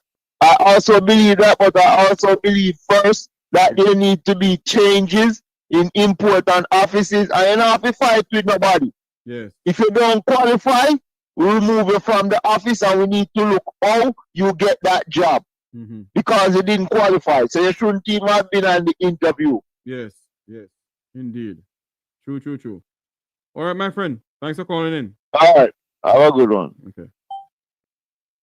I want to make a call to a good friend of mine. But I don't like to call him on air because he doesn't like it. But I'm going to try and do it. Let's see if he answers. We're seeing a live coverage of what is going on television in Jamaica. Let me see what's going on over here. There's a live coverage going on television in Jamaica. Let's see what's going on television in Jamaica. Stand by. Yes, she is. Yes, I'm here. Good morning. How are you? Wonderful. So good to be here. Thanks for having me. I'm not sure if you have been paying attention to the conversation about messaging, particularly on social media, on the political platforms. From where you sit overseas, what has been your own reaction to the messaging that you've been seeing from both political parties? Well, the good news, I was there in Jamaica I was there last week. So I had an opportunity to be on the ground, literally traveling from Kingston through to Westmoreland, and got an opportunity to see what's happening there on the streets and the joy. But I'm also, from a social media standpoint, it's a battlefield. It's a real digital battlefield with a split. So in my opinion, PNP is sharper in short form, TikTok style storytelling. I think they're winning, while the GLP owns the long form stage with rallies and live streams, right? Both funnel supporters into websites and youth arms, but the GLP's WhatsApp strategy may give them an edge in direct voter mobilization. So that's what we're seeing here. Okay, so tell me how important it is, certainly from where you sit and just pretty much based on your expertise. Because remember, there was a time that it was just the papers and it was just television. Now you have these extra platforms. From where you sit, why is it so important that the parties get it right? Well, it's a new day, a new dawn. And times have really changed. Most people get their news not just from usual sources. Right now people are probably streaming online, right? They're not literally using their television. Depending on how old you are, you're probably using a laptop or more than likely in Jamaica, your mobile phone. So it's really, really important that they get the message right and understand the audience. I see that both parties have taken the digital campaigning really seriously. It's not an afterthought, as someone earlier said.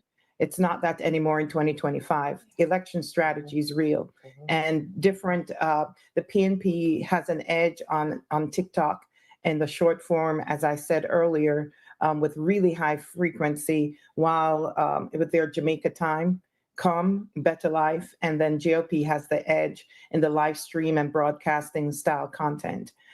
So it's very important that you reach your audience where they are, and majority of people are online. Doesn't even matter the age group. My mom, who's 89, uses WhatsApp, of course, to reach all her family around the world. But at 89, she's using WhatsApp to get information and decipher her own news. So I think it's going across the board with folks. And you can't help but be using your messaging today to really reach your audience. WhatsApp, even link trees. I know the GOP Young Jamaica is using that, and it's really a clever way to capture mobile first voters. And of course, the PNP Patriots focusing on young professionals with policy and anti-corruption branding. So I think they're both getting it really well, some on some platforms over others, but you have to reach your audience where they are today. They're not in the streets anymore. They're not reading the newspapers. They may not even be coming on turning on the actual TV, but they're coming in by streaming on laptops and of course, mobile. So you have to reach them where they are.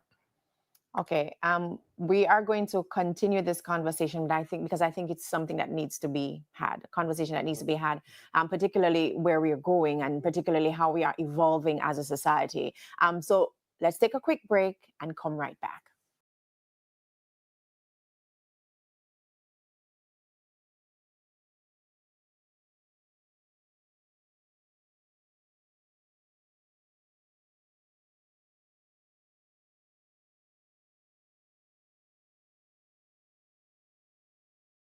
Jamaicans Decide 2025. Join Make We Talk on Wednesday, September 3rd, 2025 for live coverage of Jamaica's election from Negril Point in the west to Moran Point in the east.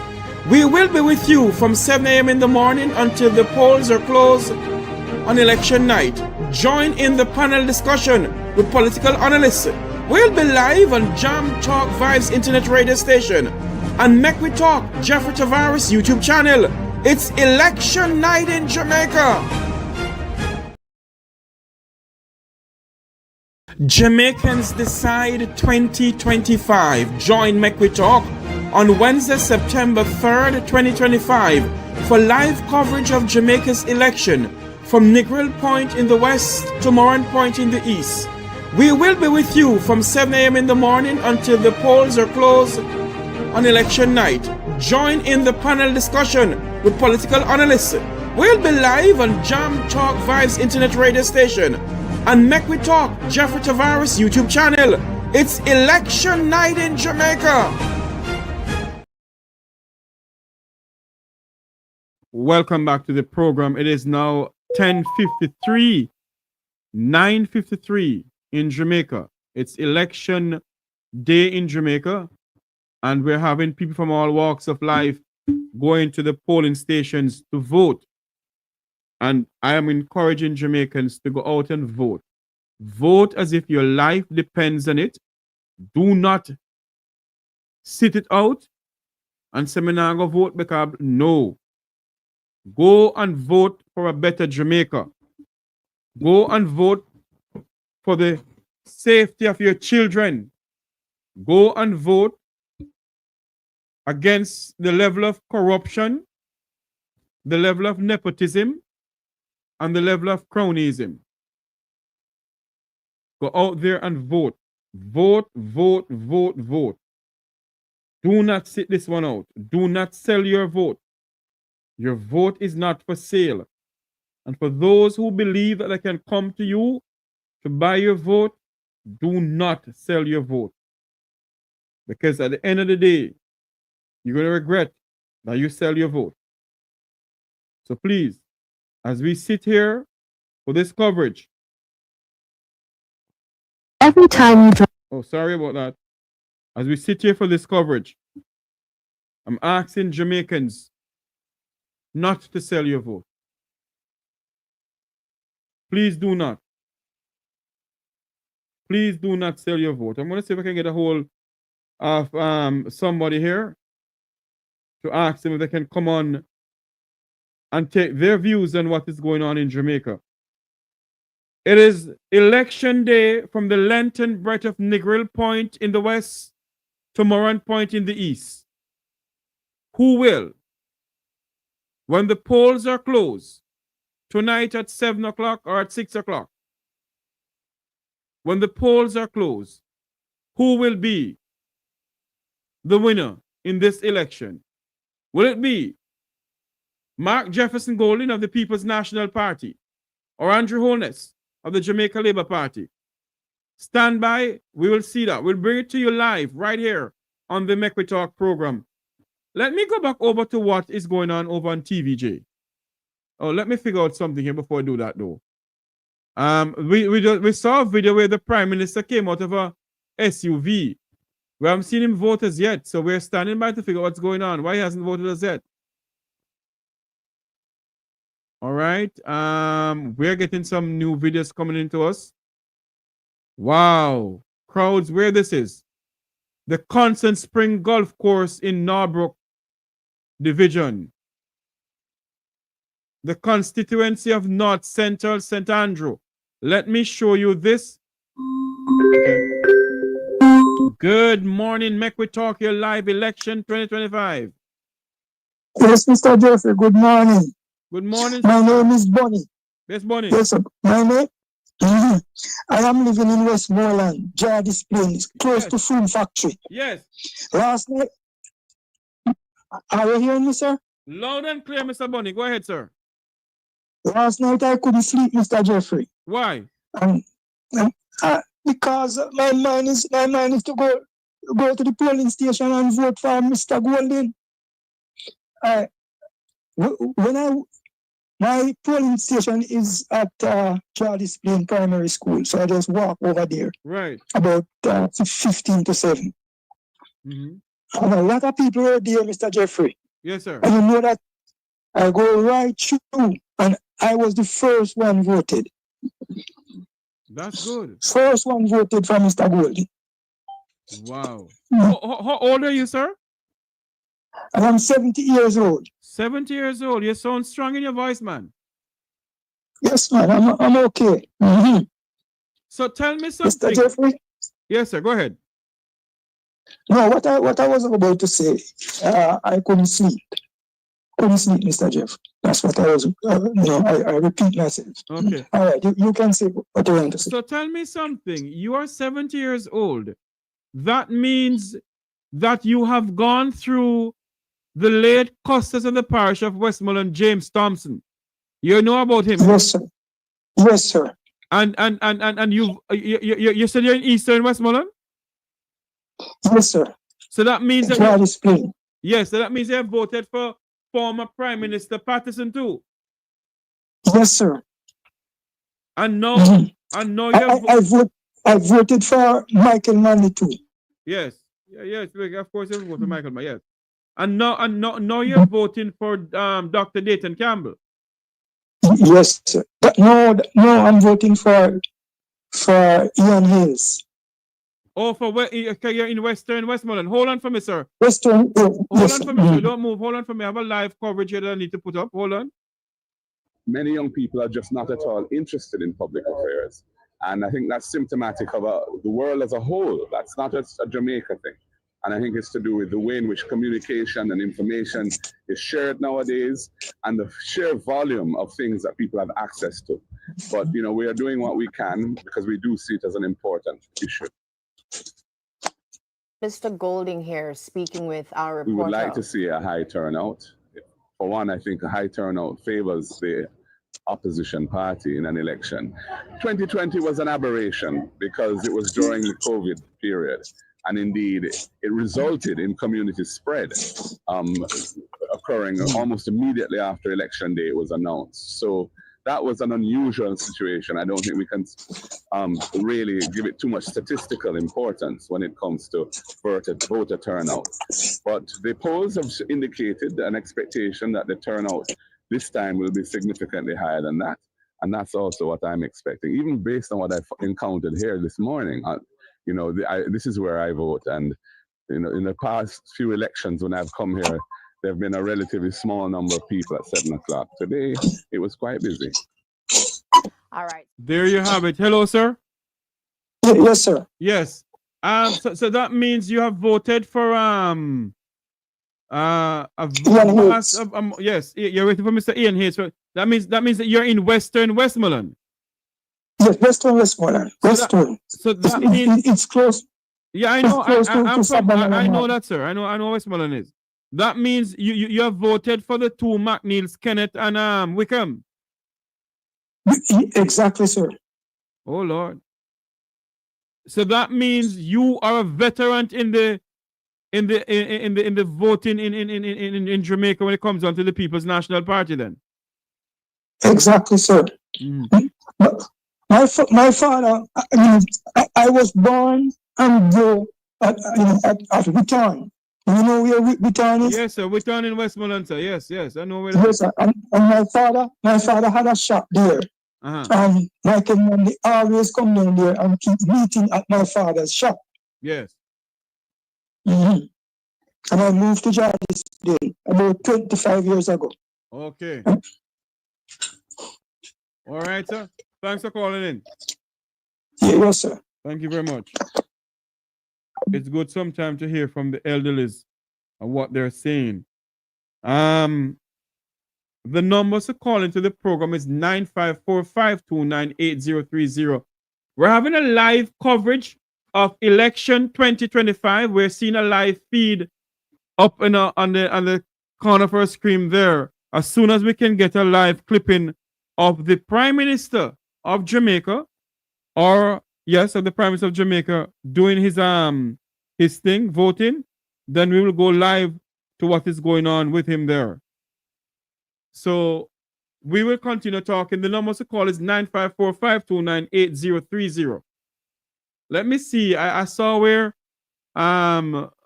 former Minister of Legal and Constitutional Affairs, Marlene Mallow-Fort, was speaking earlier on. I'm going to see if I can get a hold of Mr.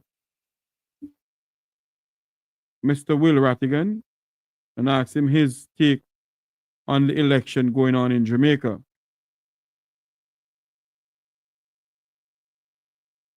Okay, no problem. Thanks. When you get home, you'll do that. Thank you so much. No problem. Let me get this. Eastern Westmoreland. Eastern Westmoreland. Wow, that's good, man. People telling me things about Eastern Westmoreland that they've voted.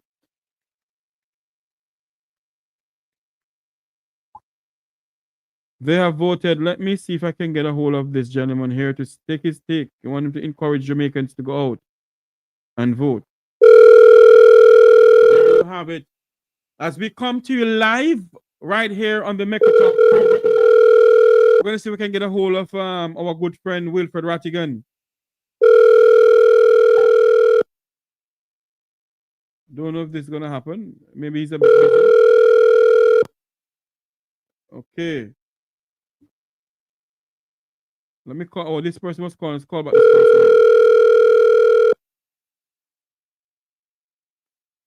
The number to call is 954-529-8030.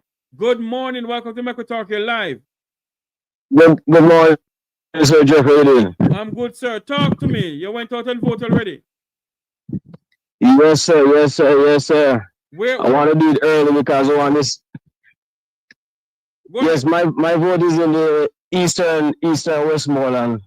Eastern Westmoreland, my candidate is Dr. Dayton Campbell. And I voted at the Barneside Primary School in the Betteltown Division. Yes, and so I've traveled the Darlington and Betteltown area since morning. And we look good. Voting is going on quite easy and well. I haven't seen any hiccups in any other polling station that I've visited thus far. And we're looking good. We're looking good. We're looking good. All right. And so we're looking good. And yes, go ahead. And you don't see any violence or anything like that? No, absolutely not. Absolutely not. I must say that the police they are patrolling the area quite well. Okay. And there's a steady presence of police personnel at all the polling stations that I've visited since morning. All right, and so on. And we look good. My prediction is 40-23. All right. 40 for the People's National Party and 23 for the Jamaica Labour Party. All right, sir. Thanks much. All right, man. Looking good, man. God bless. God bless you. All right. The number to call is 954-529-8030. There have been some people calling. You can call back. 954-529-8030. 30 rather. That's the number to call into the program. Let me figure out something here. Here we go. So it's 954-529-8030. We are standing by to see if we can see the Prime Minister of Jamaica casting his vote. We have seen where the opposition leader went and cast his vote. Where is this? Let's stand by for this. Where is this? Expensive to do because AI has lowered the cost. It's not a complicated thing to do. So basically, you set out what type of comments that you want, and then you can notice on any sort of post, either whether it's a newspaper post or any politician's post, that you see lots of comments on. They're saying similar or the same thing over and over, like it's on message.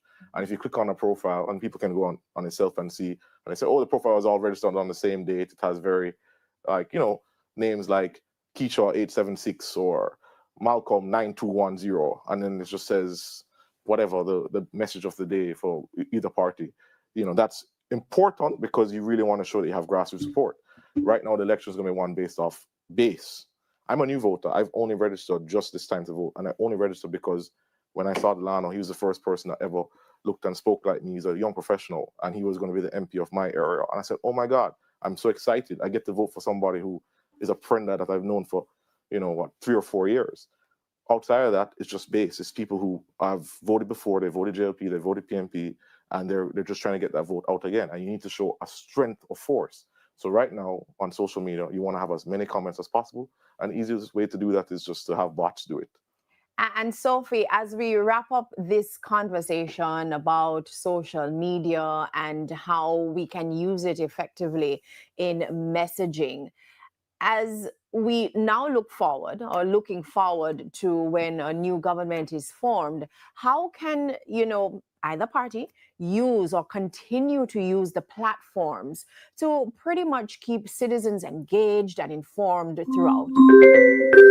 Good question. I started my digital agency back in the day in 2001 when people were probably voting, weren't even. Good morning, Make We Talk Your Live. Turn off your TV in the background, please. Hello, Make We Talk Your Live. Yeah, what? Yes, you're live. Go ahead. Oh, yes, Mr. Yes, sir. Good morning. Pardon me? Yeah, I said good morning. I'm calling from Kingston. Yes, sir. Go ahead.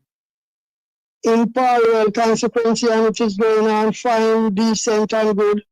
In whose constituency? Philip Paulwell? Parallel. Yes. Parallel, yes, sir.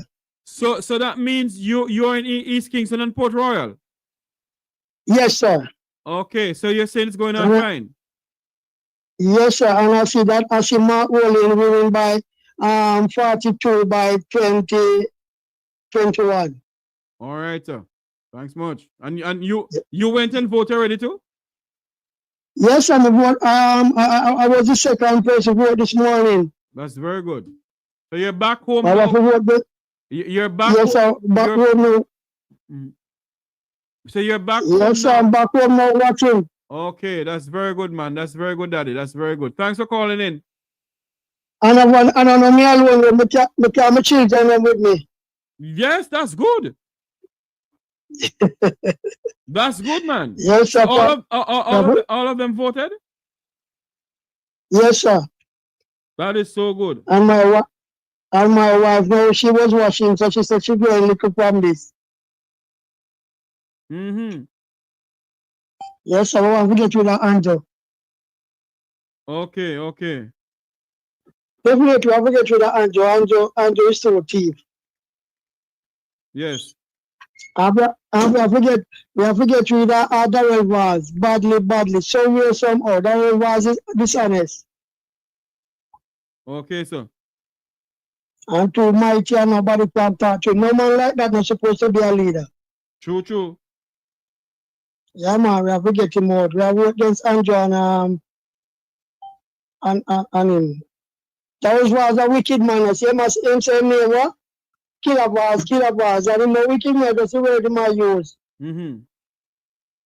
So we have to work against him for all them something like that. He can't be a leader and a being like that. Them be violence and crime and then they talk about them a child control. They don't control nothing. Yes. And them bill it so we have to work against them. All right, sir. Thanks for calling. Yes, sir. So they hear watching, you know? All right, sir. Thanks much. Yeah, man. Okay, sir. All the best. Thanks much. Okay. The number to call is 954-529-8030. It's election day in Jamaica. Let's take a quick 2 minutes commercial break. We'll be right back. Jamaicans Decide 2025. Join Make We Talk on Wednesday, September 3rd, 2025 for live coverage of Jamaica's election from Negril Point in the west to Moran Point in the east. We will be with you from 7 a.m. in the morning until the polls are closed on election night. Join in the panel discussion with political analysts. We'll be live on Jam Talk Vibes Internet Radio Station and Make We Talk Jeffrey Tavares YouTube channel. It's election night in Jamaica. Hide the head. Okay, I am getting a voice note here where people... Sorry about that. Where people are saying that they just voted for Lucian Cousins in the area there. But I would advise them to call into the program. Call into the program. We can see a long line in St. James. Let's go back over to what TVJ is saying. Just a moment here, please. is for rain and lots of rain. This is in St. Mary. The streets look empty right now, but it wasn't really that way. Again, these are scenes from very early this morning, right before the polling stations opened. And you will see also, not in these videos, but we have observers, this young lady obviously elated that she has just voted. I just love this finger, you know. Democracy, again, is on full display in Jamaica. And again, we will continue to bring you live coverage throughout the day. Are we going to take a break now? Yes? No? Yes? No? We're going to take a break now, and we will be right back. There you go. Live coverage of Jamaica's election 2025. Right there. Jamaicans decide who will be the next Prime Minister of Jamaica. Jamaicans decide. Let us take away this for a bit. Good morning, Make We Talk, you're live. Good morning. I heard you call a guy named Marcel Clark. Yes. Hello? Yeah, I don't know the right guy I'm thinking about. But if you have that guy number, I could get the number off here. Okay, call me off here when I'm finished and we talk, all right? Yeah. All right, sir. Thanks much. Good morning, Make We Talk, you're live. Hello, turn off the TV in the background, you're live. Hello? Sir Jeffrey, good morning. Good morning. Yes, I'm calling from Luton Cousins Constituency. I made my vote this morning. I put my ex beside the head. And you know, the voting is going on so well because I went there like 9 o'clock and I was the 76th person vote in my polling division, which is 14. Wow. So the movement is happy there. Where exactly are you now? Are you in Westmoreland or St. Elizabeth? Where is it? No, man, that's Clarendon, Luton Cousins Constituency. Yes. Luton Cousins going yes, up against who? You know, say I don't even know who. Not interested. All right. I don't even know who he's going up against. So tell me something. What do you think about the election for tonight? Who do you think is going to win the election tonight? I think we are going to take home 46. The PNP is going to take home 46 seats. Okay. Yes. All right, my dear. Thanks much for calling in. Our next Prime Minister is going to be who? You tell me. No, you tell me. You tell me. Mark Golding, of course. All right, my dear. Mark Golding will be our next Prime Minister tomorrow morning. As a matter of fact, tonight. All right, my dear. Thanks. God bless you, Sir Jeffrey. God bless you too.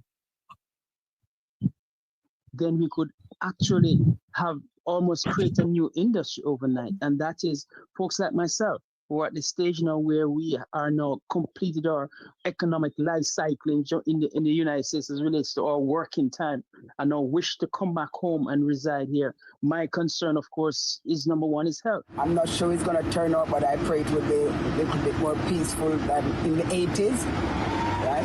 And it will be successful. Know who they want.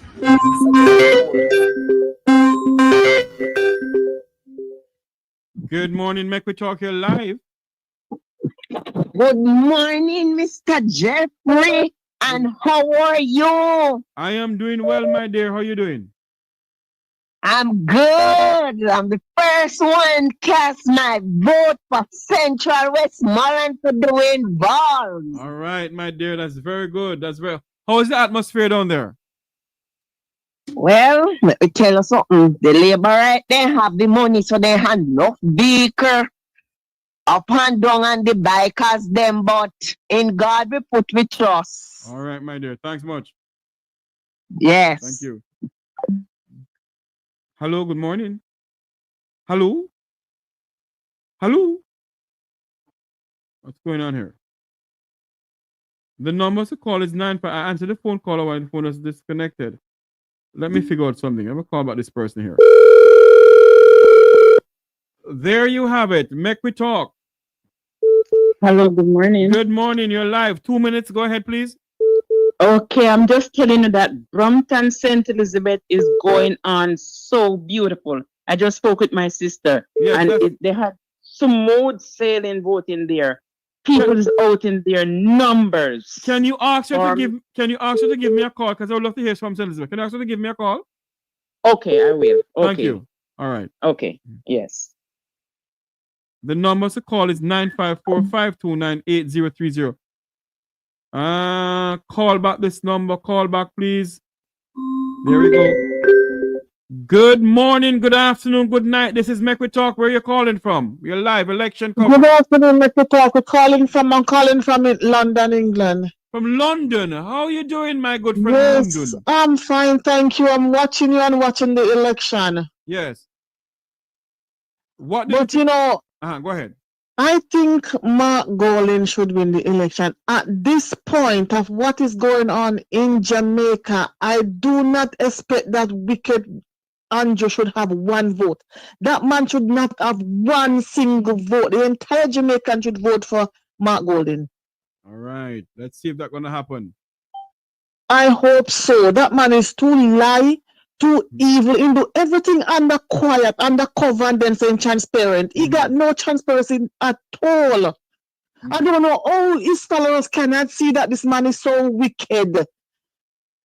He's offering everything now at the point of election when he know he doesn't mean a word he said.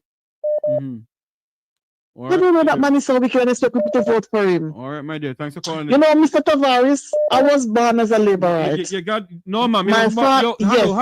But you was born as a Jamaican, ma'am. You was born as a Labourite, ma'am. As a Jamaican, but I'm born a Labourite home, and my father was a Diaspora Labourite. But I would never vote for this man. Never will I. Okay, ma'am. Thanks very much. I gotta run because the next call coming in. Thank you. Okay. Bye-bye. Good morning, Make We Talk here live. Morning, Jeffrey. Good Calling morning. from East Rural St. Andrew. Yes, that's Joan Gordon Webley. No, that's the Prime Minister's wife. Oh, that's Juliet Holiness. Go ahead. Yes. Right, I'm in Amblesville. Yes. Well, boy, I couldn't sleep last night. Every minute I wake up looking outside to see if it's daylight. Why? Listen. I voted for both political parties over the year. Yes, ma'am. But this one is different. This one is different. What really pushed me to vote, Jeffrey? Yes, when I remember in 2020, when it was during COVID, when this man said the vax and the unvax should make tough concessions in Jamaica. No, what kind of leader separate the people? Now that is what I have three adult children. I make sure I tell them, listen, I'm going to vote. Yes. Whether I like it or not, I'm coming out this morning because this election is a very important election. Indeed. So me and my children and my husband is not interested. He's not interested in the political process. Can't force him, but I make sure my children is out. One of them was getting kind of flustered because the line was long. Right. But I tell him that he's not coming out of that polling station until he vote. This is going on. It's too bad now. It's too bad. I've never seen. Man cannot voted for Andrew in 2016 because he was saying all the right things. He was saying all the rest. I gave him the chance, but no more. As long, Jeffrey, he said, as long as I live, I'm 62 years old. As long as I live, I will never vote for the Jamaica Labour Party. If they go with foolishness, I don't vote. Hold on for me, ma'am. There's a live feed coming to us, courtesy of TVJ. Hold on for me, please. 42 located on the premises of Stanley Shaw. While operations started smoothly at 7 a.m., now constituents say it is a protracted wait time to exercise their franchise. This is the starting of the polling, but as far as I can see, I'm here for a while, and I believe it's moving very slow because I believe I should move from here already, but being as this, we have to wait. But things it's very calm at this moment. And at the Brongate Community Center, similar sentiments as in to the slow start. Now reporting from the Brongate Community Center in Southeast St. Mary, I'm Shane Masters for TVJ News. Thank you so much, Shane, Southeast.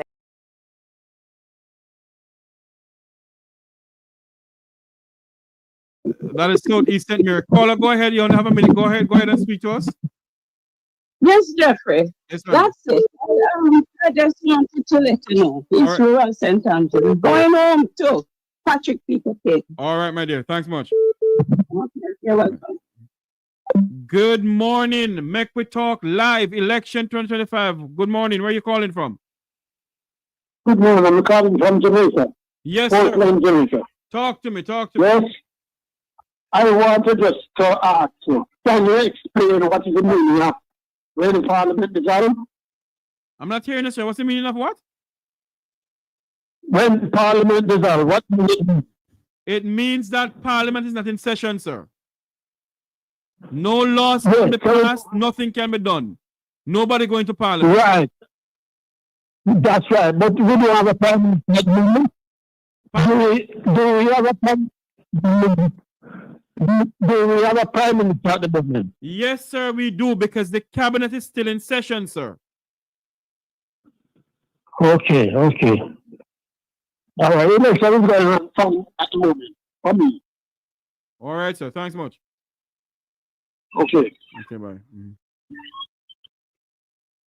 When the Parliament is dissolved, don't tell me no. When the Parliament is dissolved, go and consult your Constitution. The Constitution clearly stated that the cabinet is in charge of the country. The cabinet is in charge of the country. When the Parliament is dissolved, the cabinet is in charge. And the cabinet consists of the Prime Minister, the Speaker of the House, the Senator, the President of the Senate, and others. So go and read the Constitution, please, and do not run me down. Thank you. The numbers to call is 954-529-8030. The Parliament is dissolved, and I make sure I brought Senator Donna Scott Motley on this program, and she explained it to us. That the Parliament is dissolved, but the country has to run. And the Prime Minister is still the Prime Minister until a new government is formed. So the cabinet is still in charge. So go and consult your Constitution before you come over here and start run me down. I'm finishing that conversation. The number to call is 954-529-8030. Let's go back over to what is going on TVJ to see if we get any more. Okay, let me do this because somebody just sent me this. Okay. 954-529. I see we're in Northwest Manchester. Voters injured during a shuffled at the polling station. Let me see what's going on here. Well, that's a minor thing. Okay.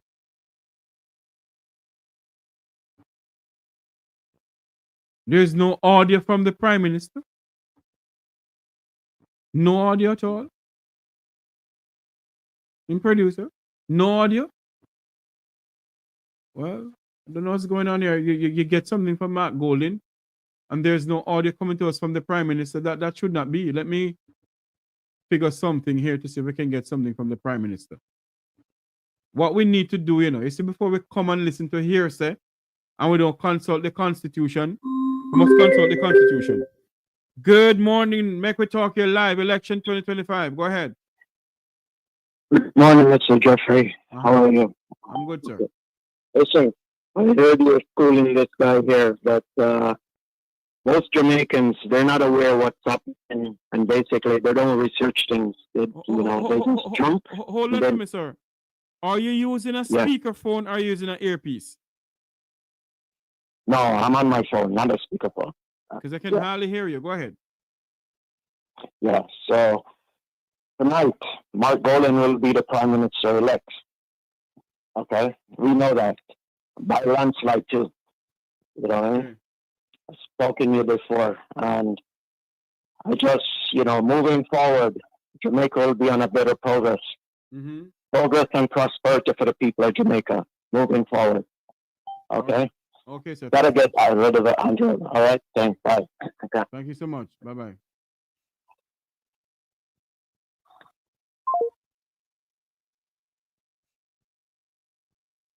It's election day in Jamaica. We take a quick break. We will be right back. Don't go anywhere. Jamaicans Decide 2025. Join Make We Talk on Wednesday, September 3rd, 2025 for live coverage of Jamaica's election from Negril Point in the west to Moran Point in the east. We will be with you from 7 a.m. in the morning until the polls are closed on election night. Join in the panel discussion with political analysts. We'll be live on Jam Talk Vibes Internet Radio Station and Make We Talk Jeffrey Tavares YouTube channel. It's election night in Jamaica. Jamaicans Decide 2025. Join Make We Talk on Wednesday, September 3rd, 2025 for live coverage of Jamaica's election from Negril Point in the west to Moran Point in the east. We will be with you from 7 a.m. in the morning until the polls are closed on election night. Join in the panel discussion with political analysts. We'll be live on Jam Talk Vibes Internet Radio Station and Make We Talk Jeffrey Tavares YouTube channel. It's election night in Jamaica. It's election night in Jamaica. It's election day right here in Kingston City, Jamaica. Wherever you're listening, watching from around the world and the Eastern Caribbean, this is Make We Talk with your host, Jeffrey Tavares. Tonight at 7 p.m., we'll be bringing you live coverage until the last ballot is counted. Who will be the next Prime Minister of Jamaica? Which party will win and form the government of Jamaica? Tonight is the deciding moment. Jamaicans going to the polls right now to vote for their members of parliament and for their party. Jamaicans do not vote for a prime minister. Jamaicans vote for a member of parliament. If the People's National Party win majority of the seats, then Mark Jefferson Golden, who is the president of the People's National Party, becomes prime minister of Jamaica. If the Jamaica Labour Party won majority of the seat, then Andrew Holiness, who is the leader of the Labour Party, become prime minister. When the parliament is dissolved, the cabinet is in charge of the country because the prime minister still advised the governor general. So the cabinet consists of the prime minister and all those other cabinet ministers. They're in charge of the country. And for your own clarity, you can Google it, and Google can tell you. Don't take it from Jeffrey Tavares. You can go and Google it. It is now 11:30 in the United States, 10:30 in the land of wood and water, from Negril Point to Moran Point, from Galena Head Mountain to Blue Mountain, from all over Jamaica, from east, west, north, and south, from Cornwall, Middlesex, and Surrey. It's election day in Jamaica. Jamaicans Decide 2025. Join Make We Talk on Wednesday, September 3rd, 2025 for live coverage of Jamaica's election from Negril Point in the west to Moran Point in the east. We will be with you from 7 a.m. in the morning until the polls are closed on election night. Join in the panel discussion with political analysts. We'll be live on Jam Talk Vibes Internet Radio Station and Make We Talk Jeffrey Tavares YouTube channel. It's election night in Jamaica. Welcome back. Welcome back. We're still standing by to get you some more videos. This is where this is. Okay, I'm getting some live thing out of Eastern Westmoreland. Eastern Westmoreland. Let me put this up right up here that we can see. Live feed out of Eastern Westmoreland, or a video clipping out of Eastern Westmoreland. Let's put this up that our viewers can see what's going on in Eastern Westmoreland.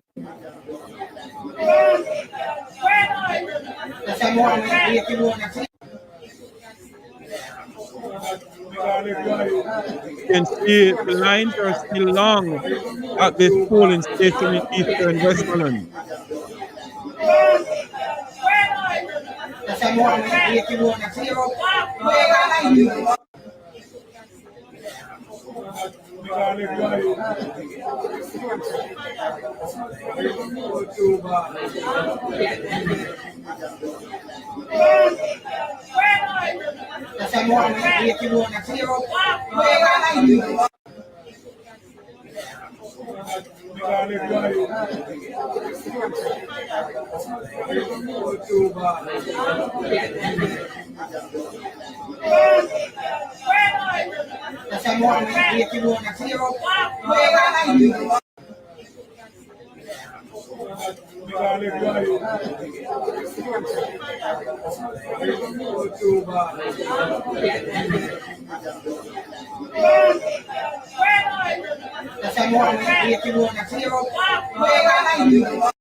Okay.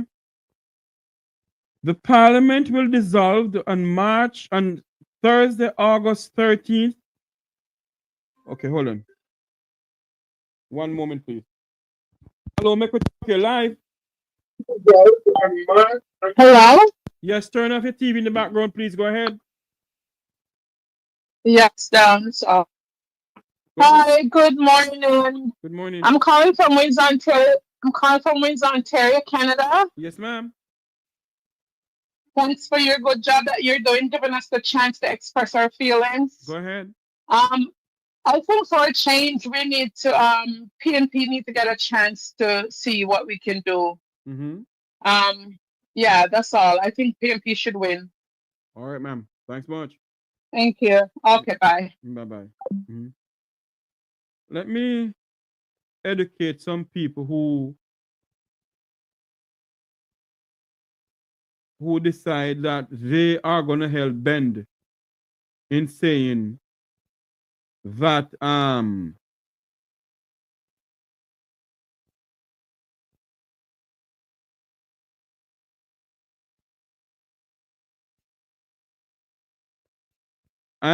that you know what I'm saying don't make any sense. It's not true. I want you to Google when Parliament is dissolved in Jamaica, who is in charge of the country. And you can see that. Good afternoon, make we talk here live. Good afternoon, Mr. Jeffrey. Good afternoon. I just needed to call me after. Remember that product? Oh, yes. After the program. Yes, I will. Yeah. All right. All right. Thanks much. Okay. Thank you. Bye-bye. Right. Right.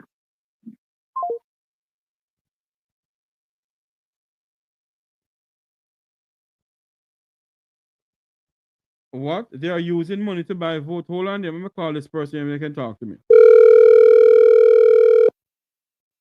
Yes. Based on what we are hearing. Hello? Yes, good morning. You're live on air. Yes, but you're saying they're using money to buy votes where? Yes, man, is the bus money buying vote in Portland. Bangarang. The bus money buying vote in Portland. That's what they use the money for when they say they take by bus. Okay. Have you up there by vote. All right. All right, thanks much. Wow, that's not good. That is not good. The number to call is 954-529-80. Let me call back this person here. 954-529-8030. Call back 954-529-8030. Jamaicans, remember one thing. Please, your votes are not for sale. Do not sell your vote. No amount of money that they give you. Please, I am beseeching you. Don't sell your vote. You selling your vote don't make no sense. Please. All right, I'm seeing a video clip in here with James Robertson from St. Thomas. He is the candidate for the Jamaica Labour Party. Let's go over here and see what he's saying. Let's see what he's saying. Let's see what Mr. James Roberts is saying right now as we get some things out of St. Thomas. You know that St. Thomas is a battleground state. Let's go this. Let's listen to this. Woke up for. Yeah, I'm how you feel this morning, sir? Enjoying the momentum, enjoying the organization. We hear lots of people saying this could be very tight and could slip out of your hands. How you feel? Absolute rubbish. Absolute rubbish. The people are very positive. You know, we hear a lot of things. Numbers at the end of the day? Any prediction? Numbers at the end of the day? We see massive margins. Massive margins. You know, massive margins. But a lot of things are happening. We see a lot of infiltration of individuals who don't live or vote coming in from East Kingston. But we accept that. The road is good, so they are free to travel up and down. They're using infrastructure built by the Jamaica Labour Party to move up and down. And that's part of broadening everything, including the social outreach. For example, we had a football competition, the largest in Jamaica. Why? Because the road infrastructure in West St. Thomas is the best, built by Andrew Holiness-led administration. So there are a lot of things happening. Yes, as I said earlier, we see a lot of people coming in from East Kingston. Even out at in Hortis, we see the weather group. We know what they're doing. We've had the full reports, so I'm going there to stay for the day. What are they doing? I won't go further. They're present. They've come in from many different places. They're upsetting the people, and when they upset the people come out and vote because they don't wish to be upset. What are some of the things you're banking that the people will, look to and give you their vote? Let us understand. Go back to it. Look at the roads. Look at the bridges that have been built. Look at the urban center. 2 institutions offering university degrees. The young people are looking forward to it. In November, we had 4,000 housing solutions going through the permitting application process. 9 months later, that had doubled to 8. When the Prime Minister came 9 months later, in November, the figure was 4. Within 9 months, it had doubled to 8,000 housing solutions. So there's a lot happening in West St. Thomas and in St. Thomas. It's the dream of Paul Boat, what we see happening here.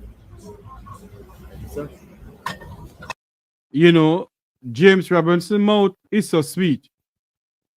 The people of West St. Thomas should give him a marching order. The people of West St. Thomas should give James Robinson a marching order, man. Because all he did is tell some lies a while ago. Pure lies.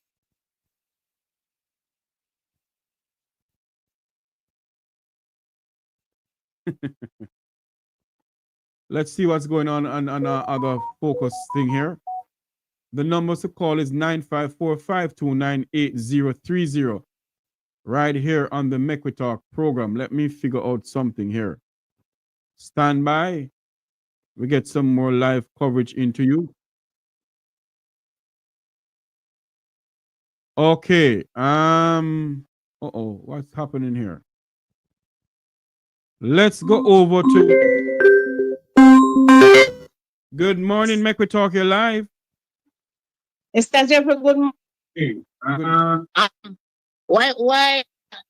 I just seen one little clip with Dan Jackson Miller, like they are against a Jamaican coming down to vote. Why no? Why no? Because the last election. Hold on, I didn't hear you. Why you said this Dan Jackson Miller doing what? And see a clips like there, she's saying like Jamaican is not, it's not right for Jamaican to come down and vote where they are. They have been living. Send me the clip, please. Send me the clip. You did you see the clip yourself? Yeah, I just saw it on YouTube. Send me the clip, please. So may I say, the last election Jamaican come down, come vote, but no. No, I can't comment. I can't comment on it because I haven't seen the clip, so I can't comment on it. All right, then me I go find it and send it. Please do. All right. I see we're in Peter Bunting. Peter Mercott Bunting. Whoa. Bunting said JLP is in trouble. Okay, hold on there for me. Mr. Bunting, today is election day. How has it been so far? Have you voted as yet? And where did you vote? What's the process? I voted at Jamal's premises just around the corner. I'm usually the first to vote. I get there by 7:15, and so that I can move around quickly. This time, when I got there, I was probably about the 12th in the line. So that suggests to me that there's going to be a stronger than normal turnout, and we've done the work. The energy is on the ground, and we're looking forward to victory this evening. All right. Previously, you gave me some numbers. Do you want to adjust it now to say what you're expecting based on your predictions of a higher voter turnout? My experience and my understanding of politics is that normally when you have a higher voter turnout, it indicates that it indicates trouble for the incumbent. High voter turnout often suggests that people want to vote out a government, and I believe I cannot hear Mr. Bunting either. It has nothing to do with the Mequitalk program. Is the way how they go about doing this thing here. But it seems to be strong voting, and we feel confident in the outcome. Okay, Mr. Bunting is saying that he's feeling confident in the outcome of the election when it happens. Of the poll, when the ballots are counted, he will feel good of the outcome of it. Let me go back over to here and get a clipping from Dr. Andre Horton to hear what he's saying.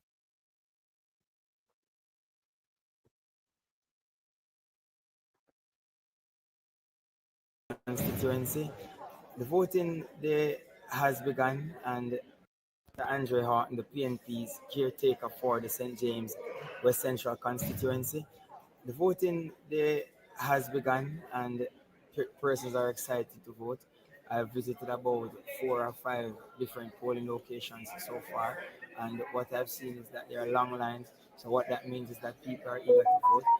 Personally, I'm voting at 10 a.m. at Mount Salem, and I'm looking forward to that. It has been orderly thus far. I just had one issue, PD up there in Ramble Hills. One of my indoor agents told me that the first person who voted was not on the list, so I had to go and rectify it and see what is happening. So I'm having somebody check on that. But other than that, everything else has been smooth, and I'm looking forward to a high voter turnout on today. So enjoy the day and stay tuned. Wait for the results.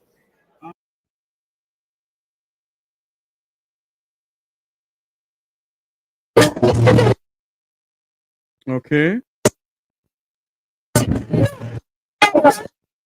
Hold on there for me. There's something coming into us that I need to watch.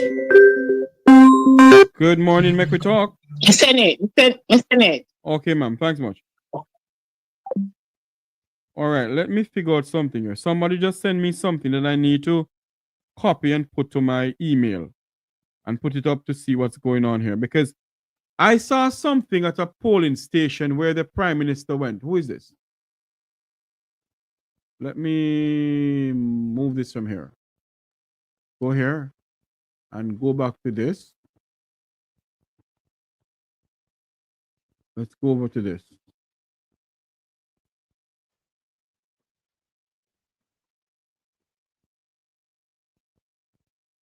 Okay. Let me do this here. And then go back to here. Let's go over to Marlene Malahou Fort in St. James West Central to hear what she's saying. Hear what she's saying. Let's do this. I'll hear what everybody's saying, you know. Here we go. I'm Marlene Malahou Fort, and I voted. I had the privilege of voting for the best candidate in the election. All right. Candidate Malofort, Yes. how confident are you? Uh, you know, what can I say? The people are coming out. It's a good start to the voting so far.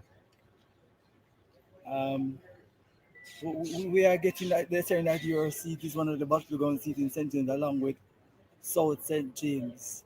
I'm sure you have been doing your tour, your house to house. You know, what are the feeling on the ground you're getting back from the person on the ground as you go through the country? You're confident you can take back the seat for the third time?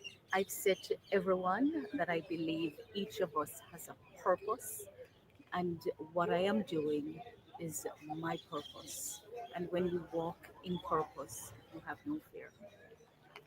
What can we expect from you for the rest of the day, up to 5 o'clock? Oh, well, of course, I'm going to be visiting all of the stations, all of the polling stations, just to check in on the team and just to observe. And then I wait for the end of poll. And how was the experience for you inside of the Oh, polling very station? smooth, very smooth.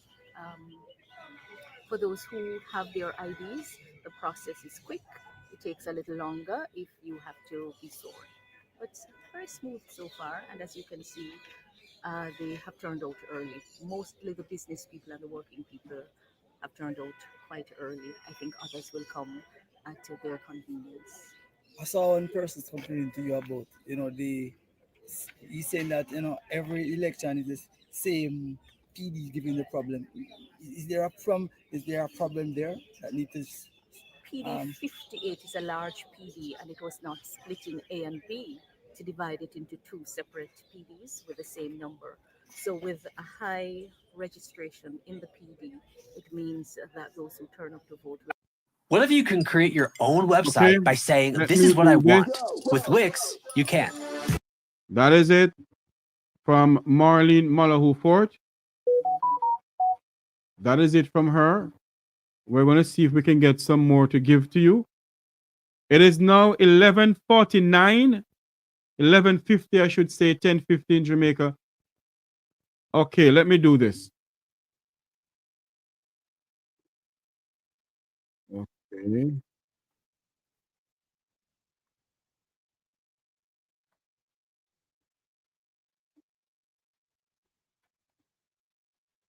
Than 100 votes in 2020.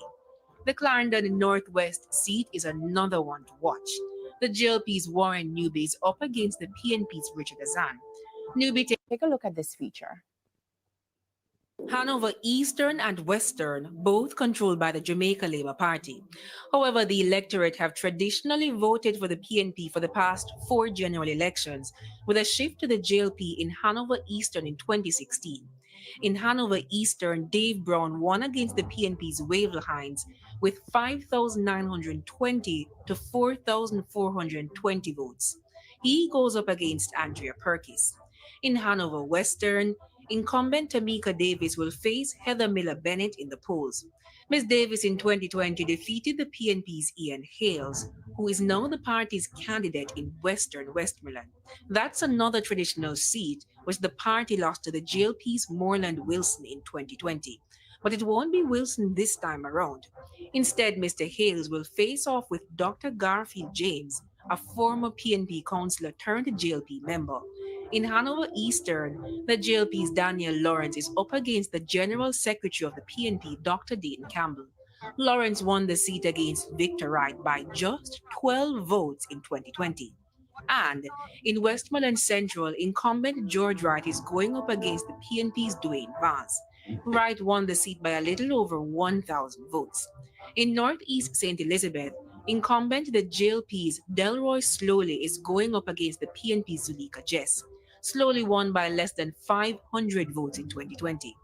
We go over now to Central Manchester, where incumbent the JLP's Rhodamore Crawford is up against Mandeville's Mayor Donovan Mitchell. Crawford caused a major upset in 2020 after winning against the PNP's Peter Bunting. Peter Bunting is now the PNP's candidate for Manchester Southern. He goes up against the JLP's Robert Chin. Chin won the seat by less than 100 votes in 2020. The Clarendon Northwest seat is another one to watch. The GLP's Warren Newby is up against the PNP's Richard Azan. Newby takes over from Philip Henriquez, who won the seat by 139 votes. In Northern Clarendon, the JLP's Dwight Sibbles is up against the PNP's Wavell Hines. Sibbles won in 2020 by 730 votes. And in Clarendon North Central, where Robert Morgan is up against the PNP's R.J. Dixon. This seat is particularly interesting because of a power shift caused by a JLP councillor in Moko who crossed the floor and still won his seat in the 2024 local government election. There are a few seats to watch in St. Catherine. In St. Catherine Southeastern, Robert Miller is up against Dr. Alfred Dawes. That seat was won by a little over 1,000 votes by the GLP in 2020. In St. Catherine Northwestern, Newton Amos is up against Damian Crawford. In 2020, the PNP won the seat by 150 votes. In St. Catherine Southern, the PNP's Fitzjackson is up against the GLP's Delroy Dobney. Despite this seat being a stronghold PNP constituency, the last election saw the PNP barely clinching the victory by 150 votes. To the corporate area now in St. Andrew East Central, where the PNP's Dennis Gordon is up against the GLP's Davion Vassell. The constituency traditionally votes PNP.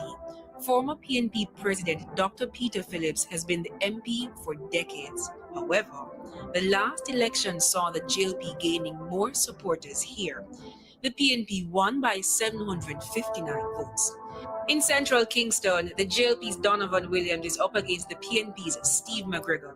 This is another one to watch because central Kingston was a PNP stronghold before the 2020 election. Williams won it by about 200 votes. In St. Thomas Eastern, where the JLP's Michelle Charles is up against the PNP's Yvonne Shaw. And we're going up to St. Mary Central, where Omar Newell is up against Nathaniel Mirage. This seat is also traditionally PNP, however, the last election saw the JLP gaining grounds on the PNP's Dr. Maurice Guy, who won the seat by just over 300 votes. And another one to watch is St. Mary Western, where Robert Montague is the MP. He is up against the PNP's Omar Woodbine.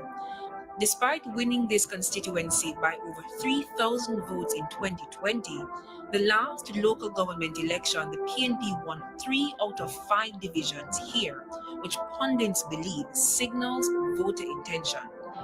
In Trelawney Northern, where the JLP's Tova Hamilton is up against Dr. Wickham McNeil.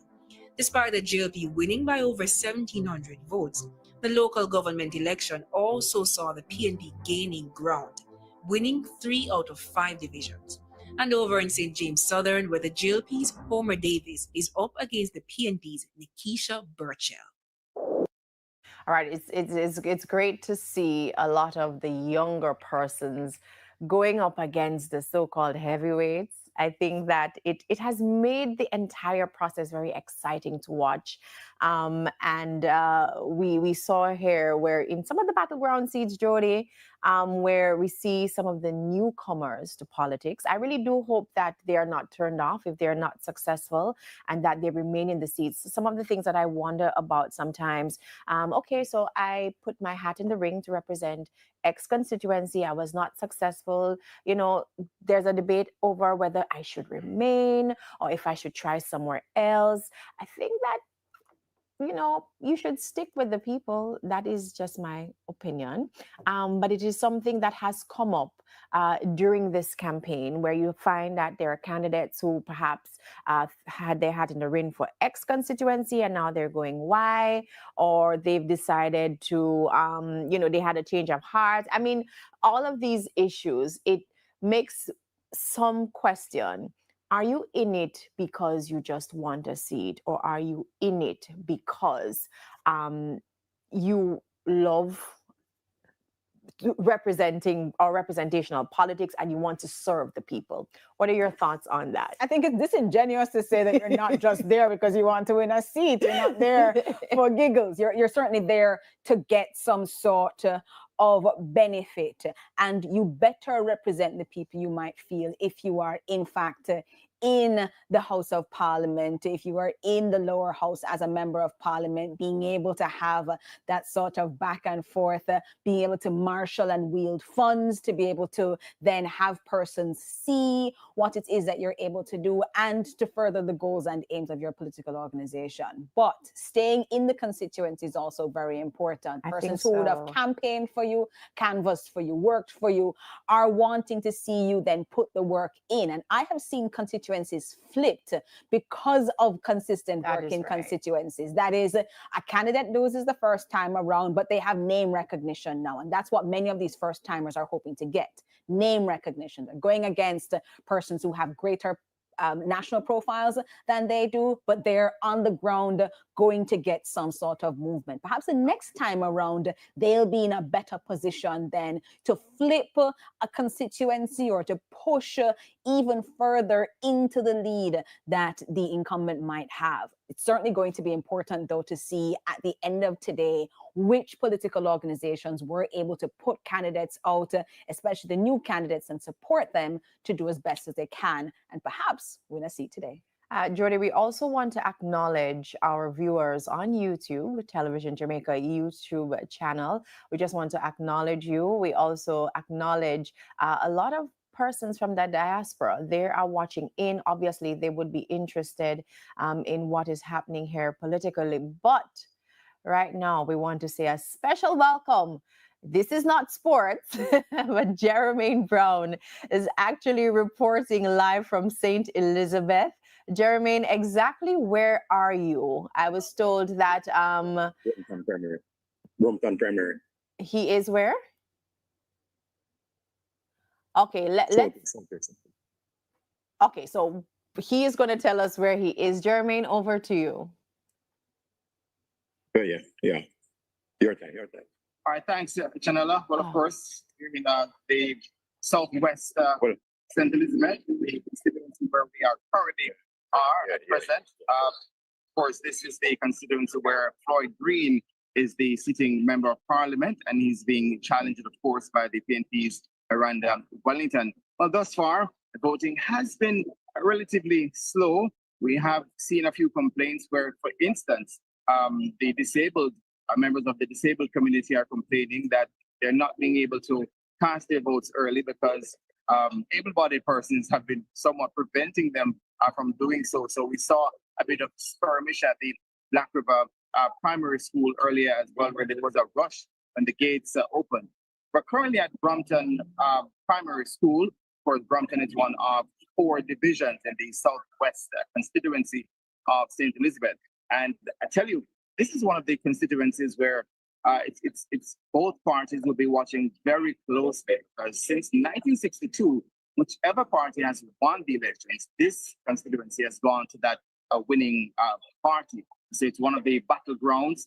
It's one of the weather vane constituencies, along with southeastern St. Elizabeth, where we'll be going shortly. And of course, there's St. Mary Western, for instance. But these 2 constituencies in St. Elizabeth, southwest and southeast, are considered very, very crucial. We're yet to see Floyd Green or Miranda Wellington. I have reached out to both of them, so just waiting for a response. We understand that Floyd Green, he was to cast his vote at the Black River Primary School. We were there, but we are yet to see him, so we're hoping to catch up with him a bit later on. But in terms of voting and how that is going, like I said, relatively slow, but the voters, they have turned out. And in relatively clear numbers as well on both sides. But the complaint thus far is that the process has been slow, and that they're hoping that things can be sped up a bit. Persons are complaining that they've been here from 6 o'clock. So that's very long, and they have only 3 hours by law. So that has been the main complaint thus far here in southeast St. Elizabeth. So much, my colleague there, Jermaine Brown in southeast St. Elizabeth. Again, Jody, we hear the complaints about the long wait times. We soon go back to that. But earlier we reported that Jamaica Labour Party leader Dr. Andrew Holiness voted. Our reporter, Romardo Lyons, was there and spoke with him. Thanks, Janella. So as you heard earlier, I spoke with opposition leader Mark Golding, and he's very confident about the potential outcome of this general election. Well, so too is Dr. Andrew Holiness, leader of the Jamaica Labour Party. He showed up moments ago here in St. Andrew Eastern to cast his vote right here at Mona High School. Now, this constituency is being contested by the JLP's Faval Williams, the PNP's Patricia Duncan Sutherland, and Carl Cargill from the JPP. I spoke with Mr. Holness after he cast his vote, and this is what he had to say. Dr. Holness, Romardo TVJ, the latest Don Anderson poll shows the opposition ahead. He contends that his predictions have been come on. accurate. Don Anderson predicted in 2007, 2011. He predicted in 2016, and he predicted in 2020. Come on. You know, I'm not going to discredit any poll. Let me say that. But I don't listen to Don Anderson's poll. This campaign trail has been clouded with talks of corruption. Do you think that will affect how some Jamaicans vote? Without question. I mean, there are Jamaicans who will listen to the headline and not necessarily read the story. So that's something that we factor in. I think the challenge with corruption in Jamaica is that it has focused heavily on the name and shame and, you know, using bureaucracy to try to prevent corruption. I think there's another model, which is a model that actually works. And I've said it before, I say it again. Efficient systems can't be corrupted. So if you're trying to deal with corruption, you have to make systems efficient. And to make systems efficient, you want quick delivery of results, you want systems that are integrated, you want transparency, and you want a fair process of adjudication. So we are looking to, as we have announced, our speed program and increasing the efficiency of our public bureaucracy. And I think that is where you're going to get the greatest gains against corruption. What I've observed at polling stations in both constituencies is people strolling in here and there. A lot of people who we spoke to said that they wanted to come out as early as possible, head to the polling stations, cast their votes, and head back home before the crowd. Got here a little after 7. There was no movement. I think because of some new arrangements. But after that, you know, things started to move and everybody cooled down. There was a whole lot of chatting, you know. We're wondering why we have to wait so long and all of that. But everything is going fine there now. And I'm happy I voted. Send a message to people at home who are undecided. They don't know if they want to vote. They don't know if they're going to do it. What would you say to those people? I tell them to come, you know, because it's peaceful. There's a whole lot of security people here. And everybody seems to be engaged. You know, there's no violence. You know, so come, do your vote and go home. Now, the presence of the security forces, as you can see behind me, is very noticeable. And I've seen representatives from the Jamaica Defense Force, the Jamaica Constabulary Force, even some officers from MOCA. Now, I'll continue to monitor the situation in both constituencies and provide updates. It's back to you in studio, Janella. Thank you so much, Romardo, there with that very comprehensive report. And Jody, before we comment on some of the points that came out of that interview, let's head over to St. Thomas. It's where our reporter, Kirk Wright, is currently standing by live.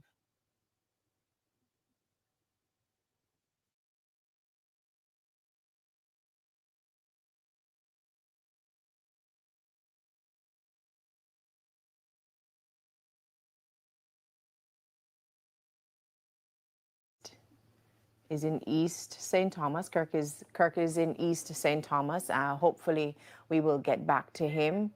We are going back to him now. Okay, let's take in that live report from Kirk Wright in St. Thomas.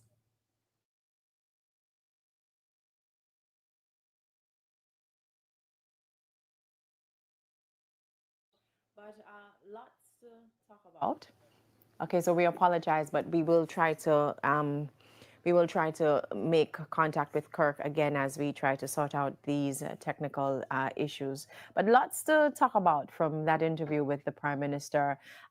We have heard the debate over and over again about polls and whether, they influence voting one, and whether polls are true representation of how a country will vote. Your own thoughts on it, because you have covered this for years now. We are looking at a snapshot in time when you look at a poll, when you're looking at the particular time that they go out into the field and ask questions, but it also is a reflection of where people are and where they're likely to be come election day. Now, today is the only poll that counts. That is correct. It's the only one that really matters.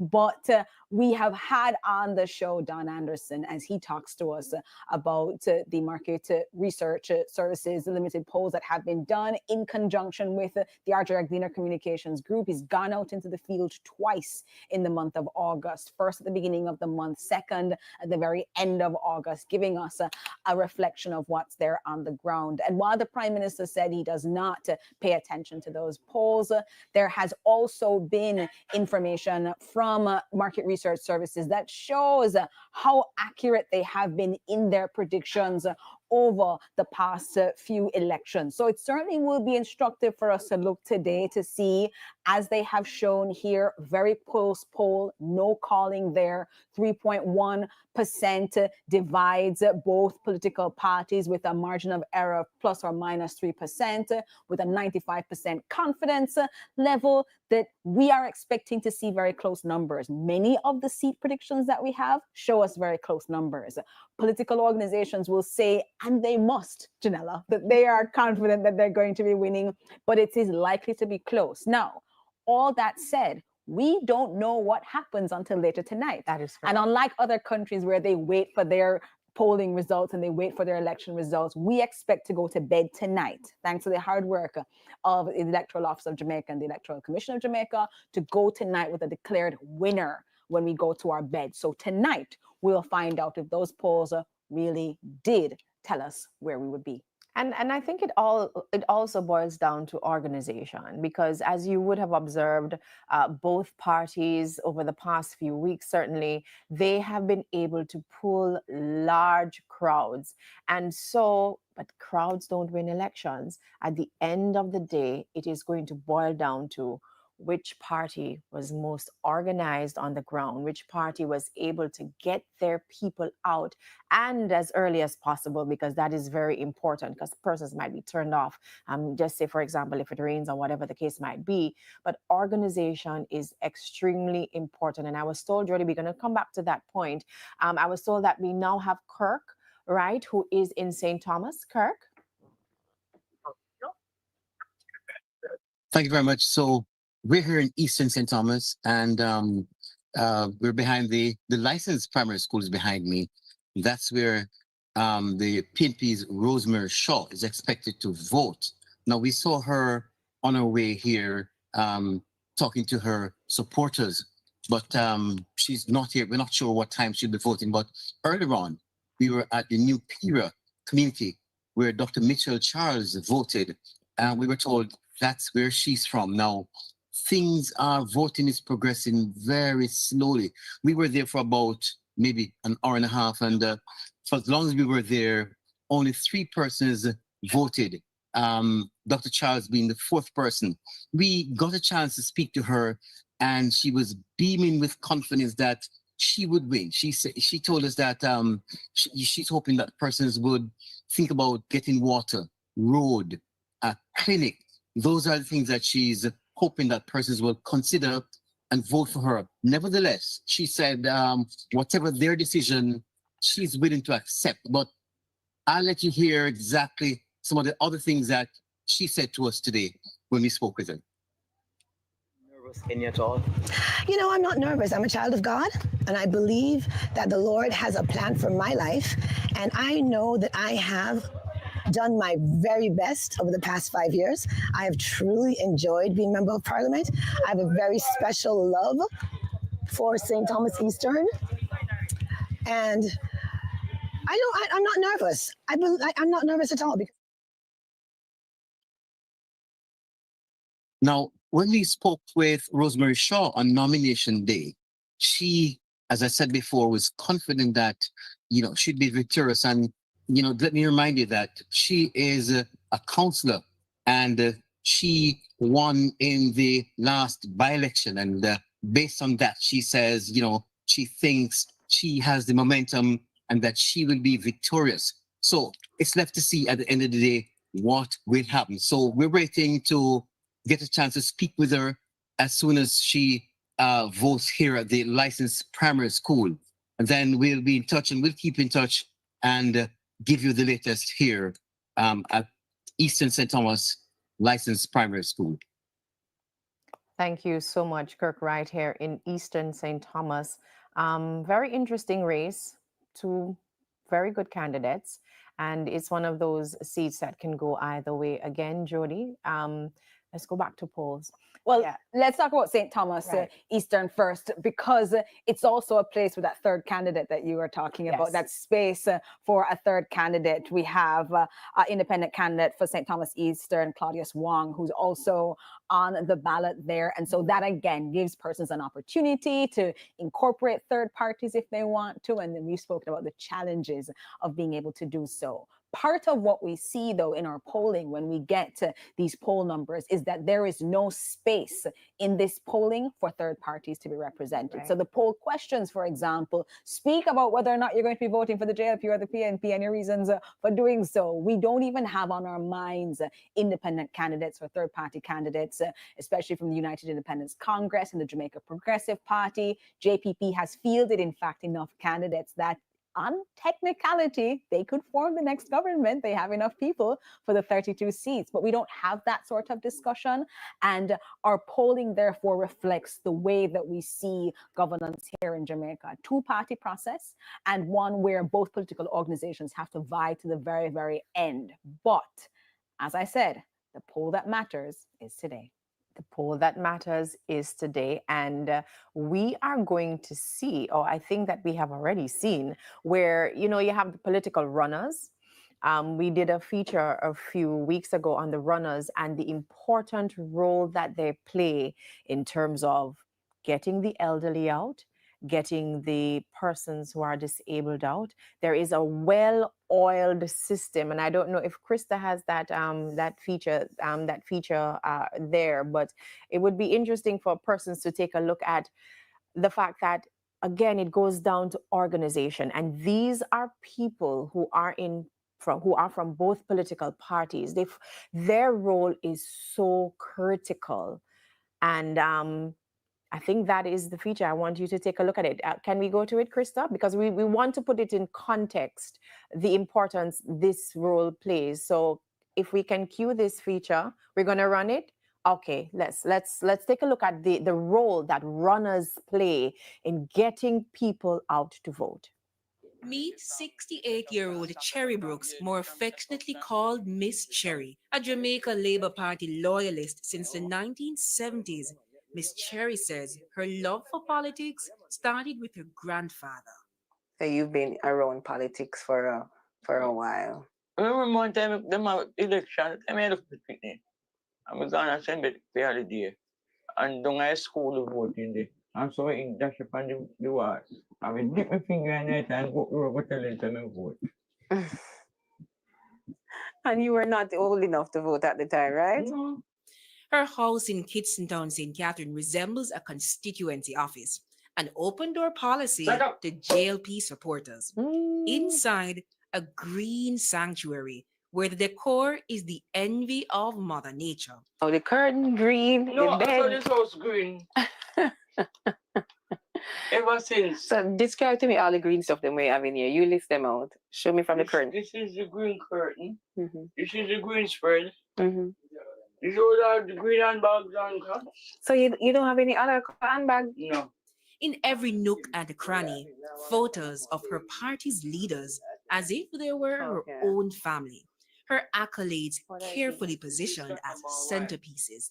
A laminated letter from former Prime Minister Edward Seaga, written in 1986, her most prized possession. She's worked with members of Parliament for St. Catherine, from the late Enid Bennett to Dr. Ken Ball and now Dr. Christopher Tufton. I was the constituency secretary once. Okay, and that was for who? From Dr. Ball. Okay. What did that entail? Like work at his constituency office. In every election, I make sure I go to every polling station and see that everything is okay. Right? It's not just one supervisor that sit down one place. Kingsley Thompson and Raymond Roberts are two other JLP loyalists. Me and Mr. Green, we're a psychiatry. You understand? We control the PD 60, 50, no, 59, 60, and 61. Together, they mobilize runners who canvass the communities, help citizens get enumerated, and verify the names on the voters list. They also record addresses for the transportation of elderly people and vulnerable citizens for election day. Mr. Roberts explains how it works. I will send out about a twin runner. And you have to try to go to the man doorway, the man folk up, reason at that level. So when election morning come and me give you my piece of paper with 20 name on it and 10 on the other one, I expect you go and bring them there to me. That by 11 o'clock, you must know how much vote you got. Kingsley, who lost his leg recently due to health complications, says he has no plans of slowing down anytime soon. I'm a person. I give Labour Party my all. You understand? So there's nothing going to be difficult for me to do from my party. Do you think, you know, the party is also appreciative of the work that you do? Well, I know that my MP stand behind me 100%. People's National Party workers Tamika Allen and Michael Whittingham from Southwest St. Andrew are also gearing up for what they describe as the 2025 election sprint season. The runner's job is important. The cluster manager's job, the canvasser's job is important. Every job all come together as one. Not because they would regard Southwest St. Andrew as a safe seat. It is very stressful because to me, there is no safe seat and I don't take people for granted. The pair, who worked with former Prime Minister Portia Simpson Miller, their MP, before she retired in 2017, admit that being a party worker can be stressful around this time. I normally go to bed very late. I can't sleep. Phone ring probably all night. I'm up by early. It's why they, like the GLP workers, want greater inclusion of the real benefits within the party. We are foot soldiers. We are foot soldiers. And the thing about it is, no battle is won without the soldiers. Both Big Mike and Tamika climbed through the ranks as political party workers. At one point, Tamika says it was her only job. The issue is that there is little to no job security. Scholarships and short-term employment aside, the workers reason that, like any opportunity, it requires personal drive. Portia is the one that started that journey for me. Yes, I told her I wanted a job, and she said, I am in opposition now and I don't have a job, you know. Why you don't go to university? I said, I can't afford it. She said, go and find a school and come back to me. And that's how I ended up going to Michael. I did a certificate in counseling first. And she said, when that is finished, you come back to me. And so I started the degree in guidance and counseling. Additionally, with the rising voter apathy, this sport can slowly become unattractive. Still, they rejected the thought of running for any other team, even in the afterlife. I've been doing this 20-odd years, almost. Yes. You think you're going to be hanging up your hat anytime soon? As long as there's breath in my body, no. Labour Party don't have no time. The only thing me say, when me dead, when don't bury me, I'm in the return of cut. I'm not PMP them in the beat you. And so, as the runners gear up for another sprint season, they're fueling themselves for what many predict will be a close race. There you have it. Jamaicans, runners, and so forth. We're having a live coverage here. Persons. We're having a live coverage right here on the Make We Talk program and we're getting live feed coming into us from Television Jamaica. We have seen where the Prime Minister has cast his vote, opposition leader have cast his vote. I want to get some input from the transport sector. And I would love to hear from a very good friend of mine, although sometimes we cuss each other. I want to hear something from him, his take on the political atmosphere in Jamaica as we speak. I hope he answers his phone. Let's see if we can get a hold of him. Because we need to hear his take on the political atmosphere in Jamaica. It's election 2025 in Jamaica. And Jamaicans from all walks of life is voting. I don't know if he's going to answer his phone. But I want to get his take on what is going on in Jamaica. Good morning, Sir Newman. Good morning. You're live on air, Sir Newman. Talk to me. What's your take on the election coming? The election today. What's your take on it for tonight? Who you think will take home? I think the best man will win tonight. The best party will win tonight. I think it is too close to call now. Yes. I think we have to give ourselves a chance until about 6:30 this afternoon after the banks start rolling to the various counting centers. And of course, if certain areas are in first, like Western Jamaica, Hanover, Westmoreland, St. Mary in the southern part, and of course Manchester. Those are areas I'm focusing on right now. If those boxes come in early and we have a lean to one side, then if we call it to say that party will win. You know there's a problem, but the challenge, a major challenge in Western Jamaica, the entire western of Hanover, St. James, and Westmoreland. So any side that West swing to, that is the party that is going to be taking all the leadership of the country. So it's a wait and see right now.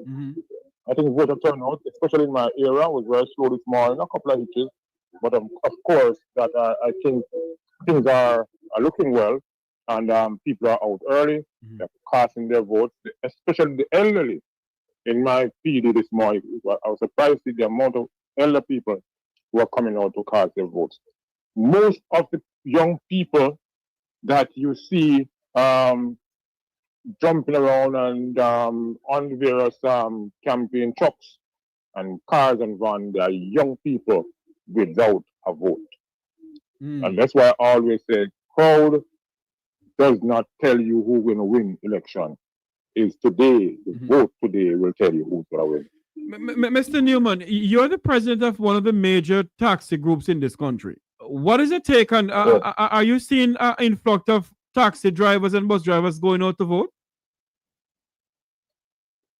You listen, as I said to somebody this morning on a platform, that I saw taxi men this morning make a lot of noise, putting their hands, and they also have the color of a particular party flag on their vehicle. Some of them don't have large poster of that said party.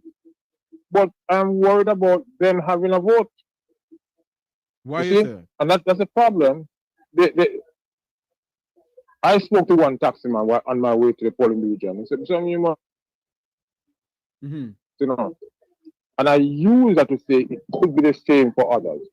But they are campaigning, most of them are in a corporate area, are campaigning for a particular party. They want to see a change. And I don't have to say more. But in the rural areas, taximen are loving up what they have now, despite the challenges that they have. Mr. Newman, you're a veteran in the political arena in Jamaica. Have you ever seen the level of support where Jamaicans are getting up and saying that they're going to go out and vote? Have you ever seen that before, sir? I have never seen it before in all my years in involvement in politics. You know, I've been involved in deep politics before, and now I take a break to focus on transportation. But I've never seen so many people irritated, gyrated about their particular party. I've never seen it before. Never. I noticed you at the airports, coming from your neck of the woods and others. Yes. The diaspora people are out here in the droves first. I tell you something, Mr. Newman. I have never seen so much mobilization of Jamaicans in the diaspora from all walks of life in the diaspora. Yesterday, you guys, hold on. I saw you guys have a PMP HQ over there. I've never seen this before. A street clad in a color. Yes. I've never seen this before. Never, that's true. Light post branded, post branded, That's so true. Something about this election that we will know what it is after all close this afternoon. You know, Mr. Newman, before I let you run, as I said, I have never seen so much mobilization of Jamaicans in the diaspora. Yesterday alone, I got whiff of something where out of the Fort Lauderdale airport, 2 planes, I think it's Spirit Airline, I don't know if it's Spirit, I don't think it's one of them, I'm not sure. 2 planes filled with Jamaicans going down. I see we're in some people out of London, out of Africa, out of the Middle East, Jamaicans from all walks of life heading home to vote. As you said before, I've never in my entire life seen something like this. And that is to show you that Jamaicans are going home to say, like, listen, Jamaica must take a stand. Your take on that, sir? Well, I endorse what you said. You're perfectly right. As a matter of fact, I saw a video, and everybody in that plane, one seater one, if it's an AI, but it was not. Every passenger on that plane was singing a simple party song. Yes. And their song that I will catching. Yes. But the point was made that you're correct. Never seen it before. Never seen it like this before. I've never seen where we advert come on the news about plane load of major news in Jamaica. Yes. That plane load of people coming back to Jamaica to vote. Never. And this is history, and the book must be written on this one. Mm-hmm. Edgerton Newman, President of the Transport Roads Development Sustainable Services, STADS. What is your take tonight? Who do you think going to win the election tonight? Come on, Edgerton. What was things to me that said? You hear what you remember? Said? No. I do not do those things, sir. No. Don't go down that road. All right, sir. So I won't say it then, sir, because you'd call me back after 7, and I can call it. All right, sir. After 7:30, sorry. Yes. All right. Edgerton, thank you very much, sir. Mr. Edgerton Newman there of the Transport Operators Development Sustainable Services, TADS, speaking to us here in the Make We Talk program. I'm going to see if I can get a hold of Louis Barton, one of Jamaica's pioneer also. Let me see if I can get a hold of Mr. Louis Barton here. Okay, hold on there. I'm getting a message here from my good friend. Let me see something here. You cannot create them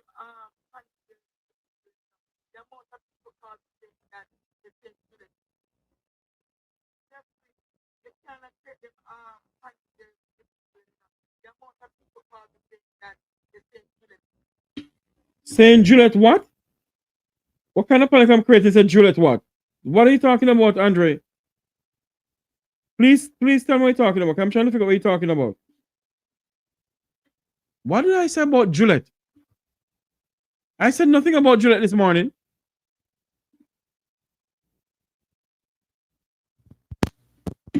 Anyway, I don't know what they're talking about, because I said nothing about Juliet Holiness, nor Juliet Cuthbert Flynn, nor anybody this morning. So I don't know who is saying that Jeffrey said anything about Juliet. What's the point they're talking about? I would love to get some clarity on this. As we stand by to join another live feed to see what's going on throughout the Lenten bread of Jamaica, I just want to say to everyone, go out and vote as you can. Go out and vote. Vote. Go out and vote. Jamaica, the soul of Jamaica's democracy relies on you, the Jamaican people. So go out and vote go out and vote. Take as much people as you can who can vote. You only can vote once, so go out and vote. I'm trying to figure out something here. Did I say anything walking in divine purpose about any Juliet? I can ask my producer here with me at home here to find out anything. I don't remember saying anything about Gillette, so I don't know what my good friend Andre is speaking about. The numbers to call is 954-529-8030. That's 954-529-8030. It's the numbers to call on the platform here. We're getting some video here from Yalas Primary School in Western St. Thomas. That's the constituency of Mr. James Robertson from the Jamaica Labour Party. Let me do this here and get it up. And then what I'm going to do is, okay, here we go. I think this is it. Yes, it is. Let's do this.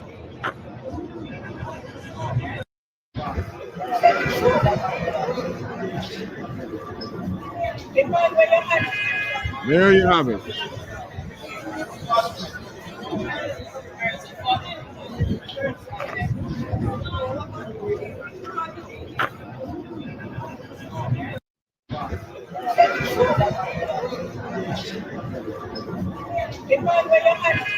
That is Western St. Thomas, Yalas High School, or Yalas Primary School, where the people are there casting their vote. And basically, let me hear something here. I know some people don't like to hear certain radio stations, but I'm going to switch over to them to hear what is going on because this is election. A lot of people don't like to hear certain radio stations, but I'm going to switch over to them to hear what is going on. Because we get the news from all angles. Their interview right now, so I can talk to you now separately until we get to that interview. Okay, how has it been going so far there in Northwest St. Ann, Mahiri? Well, I've been in Runaway Bay. I've been in the Dry Harbor division for most of the day, and it's been hectic, but it's a good kind of hectic. Luckily, not the bad. There was one small incident at the beginning involving a man of unsound mind that was threatening voters, but outside of that, it's been very peaceful up here. The comrades and the laborites are in harmony, and it's something very good to see. Another big issue we've been having at this specific polling station is traffic. It's a very narrow road here at the Runaway Bay Primary and Infant School. It's very narrow, and because people are parking on the side of the road, it's making that narrow road even more narrower to the point where people that were coming in and coming out, they're going in two different directions, and there's lots of traffic jams, as I've put in the group. I'm pretty sure it is on the socials by now. But what the police have done, it appears that they've converted the road into a one-way to allow for an ease of traffic. So that was a big issue at the beginning, but now it's smooth sailing. And I must say there are a lot more people here now than in the morning. Good. So, in Northwest St. Ann, it's a battle of the ladies. Indeed. Yes. Crystal Lee for the governing Jamaica Labour Party, and the candidate for Gabriella Morris. Former Senator Gabriella Morris. Indeed. Yes.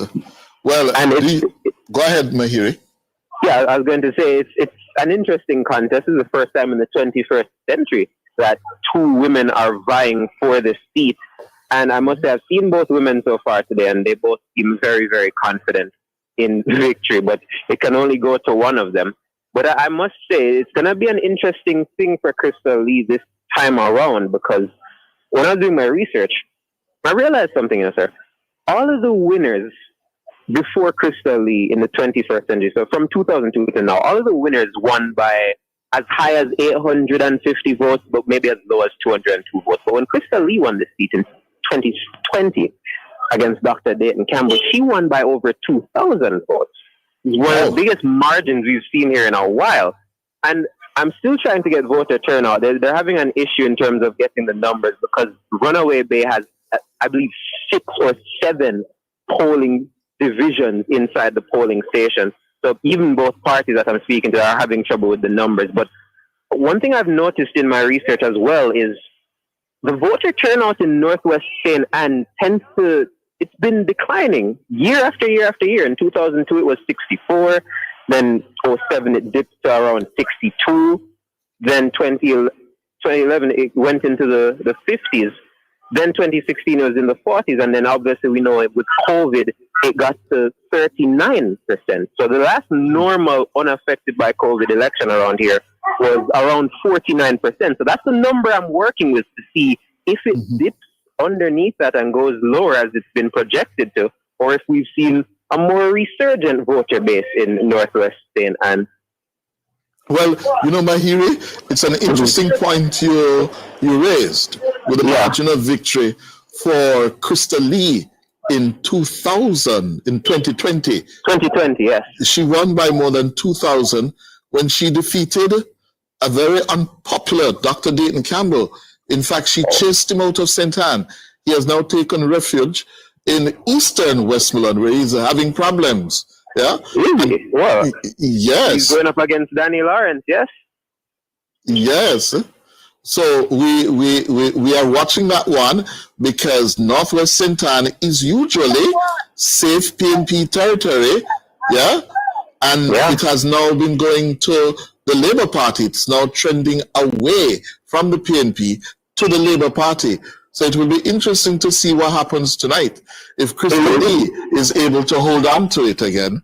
It will be interesting because the last woman for the JLP to win here was Verna Parchment in 2002, but she ended up being a turncoat. Yes, yes. Thank you very much, Mahiri. You're welcome, sir. Thank you to the listeners. Good, good. And we're going to switch now to Ricardo Brooks, who has the Minister of Finance, the incumbent for Eastern St. Andrew, Favour Williams. Good morning again, Ricardo. Minister Good morning Williams. again, Cliff. I'm going to hand you over to Minister Williams because I'm actually waiting in line. So I'm going to hand the phone to her and you can conduct the interview with her, okay? Okay. Good morning, Minister Williams. Hello. Good morning, Minister Williams. Good morning. Good morning. How is it going in Eastern St. Andrew? It's now 11:38, almost halfway through the day. It's going well. I have been circulating in the constituency at the different polling stations, seeing the crowd and seeing how things are moving. Still, at this point in the day, there are still complaints in terms of long wait at a few of the polling stations, but the EOJ representative that I spoke with has indicated that they have been advised to move to manual. And so that's what they're doing now to try to get things moving faster. We don't want our voters to be standing in line for too long. And so I think the EOJ is doing all they can at this point to facilitate that. Yes. Any indication of the turnout numbers yet, Minister, up to this point? Not numbers that I'd want to talk about. We're gathering some now. We generally do that 2, 3, at least 4 times for the day. So we're gathering that now, but not anything that I'd want to talk about just yet. Yeah. Well, are your voters turning out? They are turning out. I see very strong activity among my runners and drivers. These are the persons who assist persons to come from their communities to the polling station. There is brisk activity there. I'm very pleased at the pace at which they have been going back and forth to ensure that our voters get to the voting station. They make them comfortable while they're there in terms of providing a chair if they need one, if they have to wait when they come. So overall, so far in terms of the polling stations I've been to, I am pleased to see the activity there. Yes. So between now and 5 o'clock, what's your focus as an organization? Getting out the vote, finding who has not come out yet, and making sure they come to vote. That's the singular purpose, singular focus right now, ensuring that we get all the votes out to the polling stations. Yes. Thank you very much. There we have it. Favour Williams speaking to Mr. Hughes online there. We're going to break away from that, and let me make this absolutely clear. Let me make this absolutely clear on my channel here. I have had good relationships with every single blogger on social media. And I'm asking individuals, when you decide to call other persons about what Jeffrey Tavares said from what Jeffrey Tavares said, please get your facts straight. One more thing. It's an election day, and for all of us to get election coverage, we have to switch from one media house to the other. That's how news operate. That is how news operate. And, you know, we mustn't be like this as Jamaicans, you know. We must not be like this as Jamaicans. We must be independent thinkers. We must be independent thinkers. We must not be like this as like Jamaicans. We're going to go back over to what is going on television Jamaica to see if we can get some more live coverage of what is going on in Jamaica. As I said before, we don't have anybody on the grounds. Only very few people we have on the grounds in Jamaica who can give us some live footages of what is going on in Jamaica. So as soon as we can get to them, then we'll do that. We're going to have a discussion with former Senator Lambert Brown in just a moment. We're going to get us some live chit-chat with him there. So we're going to go back over to what is going on television Jamaica to hear what they're saying, what is, and to get live coverage from in and around Jamaica and other places. So let me do this. We'll also look at some of the seats to pay very close attention to and the respective candidates. And later, who are the ghost electors? So please stay with us. On the campaign trail, we'll be right back.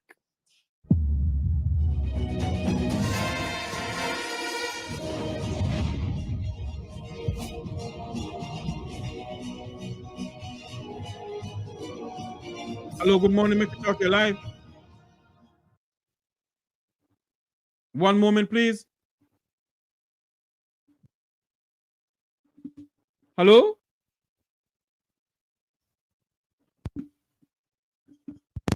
Go ahead. Yes, ma'am. Tell me what's going on. Yes, tell me what's going on. I'm hearing you.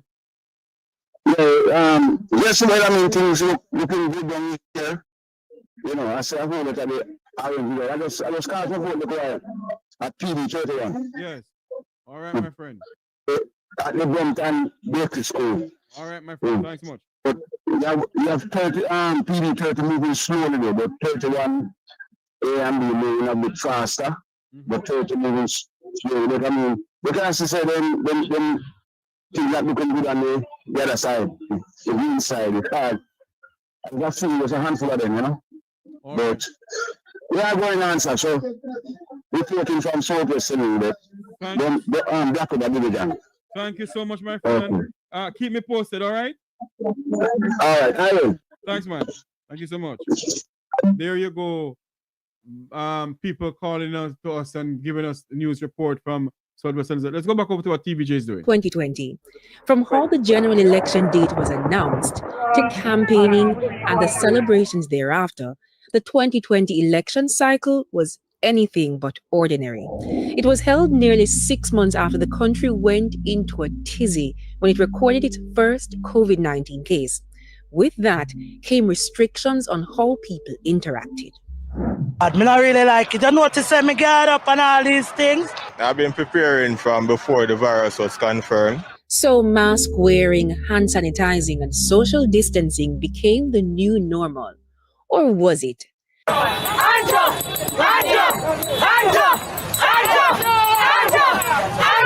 Political parties were forced to get creative in how they engaged the electorate, as large gatherings were banned.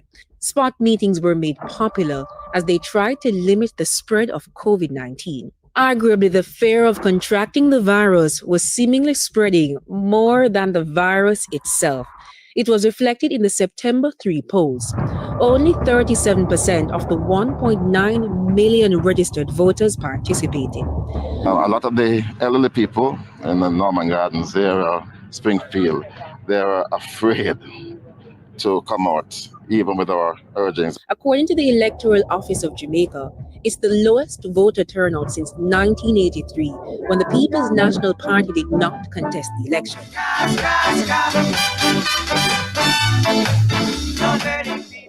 In the end, the Jamaica Labour Party, JLP, secured a massive victory with...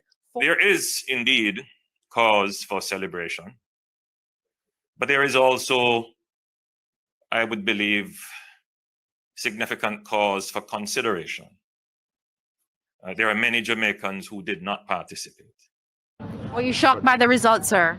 It was unexpected.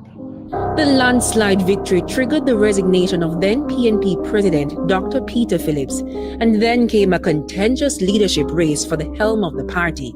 Ultimately, Mark Golding emerged the victor. I stand here this evening having been duly elected the 6th president of our great movement, the People's National Party. Fast forward to 2025, and the JLP is looking for a repeat, or three-peat as they call it. The party has never secured 3 consecutive terms. Meanwhile, the PNP wants to make its own history as they try to return to office since Prime Minister Portia Simpson Miller. And so, when the 2025 general election is called, which party will form the next government? But of course, we'll have to wait and see. Now, the 2020 election wasn't the only time a political party dominated the polls in such a massive way. Take a look at this. In 1976, when the constituencies were increased to 60, the PNP won 47 seats to the JLP's 13. In 1980, the JLP took 51 seats while the PNP won 9. In 1993, the PNP secured 52 seats compared to the JLP's 8. And in 1983, the December 15 elections saw the JLP winning all 60 constituencies after the PNP boycotted the general elections. Of note, voter turnout was a mere 28.94%. Stevie and Winter for On the Campaign Trail. As we mentioned earlier, the JLP and the PNP have been hosting political rallies all over the country. One of the major talking points has been the rural school bus program. These buses that they're bringing in, these are not pre-owned vehicles. These are retired old buses. Many are over 10 to 15-year-old with hundreds of thousands of miles on the clock. I'm going to introduce a rural transportation support for up to 20,000 children initially, and we will grow it over time as resources improve. Right now it's only 7,500 get that benefit on the path. A subsidy of $2,500 a week so they can get to school and get home comfortable. Peter Bunting talking about how the bus them gonna kill off. And hear him. I wouldn't put my picnic them on that bus. It's picnic them no riding at them the same thing. They are chauffeur driven in air-conditioned vehicles. What they take with for? They take us a bunch of idiots. It's time for a break. We'll be right back.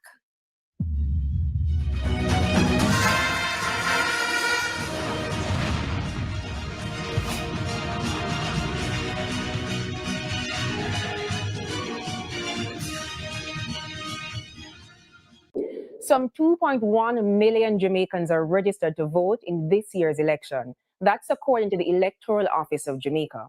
It represents the largest number of people ever enumerated. But did you know there are dead people still on the voters list? According to the EOJ, it is well aware of the issue that has been plaguing its systems for decades. 2,077,799. That's how many people are eligible to vote in the upcoming general election. But not all of them can vote. Thousands on the list are ghosts of elections past. There are some persons on the list that we have died, but we can't remove them until we get the necessary supporting document. Glasspool Brown is Director of Elections. He's acknowledged the long-standing issue. Here's what should happen. The Office of Registrar General provides information on deaths to the EOJ to clean the voters list. But Manager of Civil Registration and Vital Statistics, Monique Morris, admits that there are challenges. The person may have died this week or a long time ago. They will come back and say, this is not the spelling of the name, the age is wrong, various information. So what we implore the public to do when you're collecting the certification of death, whether the medical certificate from the doctor or the Form D, ensure that you read it properly to ensure that the details are correct.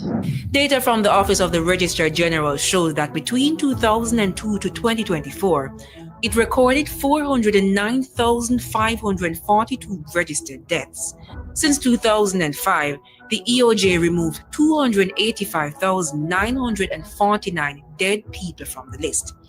The gap is due to a series of issues. First is sorting the list to find those of voting age, then identifying those that are enumerated, and then sending a team into the field to verify that they have indeed passed. Additionally, a registered death does not have a unique number for each person, a challenge Ms. Morris is confident that NIDS will solve. So it will provide a more definitive way of accurate registration as well as accurate updating of the voters list. Issues like this, however, can give rise to fraud if someone uses the ID of a deceased person to vote. So how then is the EOJ addressing this? There have been attempts in the past, but there are mechanisms that we have in place. Mr. Brown says the EOJ has been using technology to verify the identities of citizens. We do a comparison of your fingerprint with the entire database. So therefore, every individual fingerprint will then be compared to a database which have in excess of 2.1 million other fingerprint data set. And the reason for that is that it helps us to prevent duplication of registration. Additionally, he says the election day workers are better trained to identify fraud.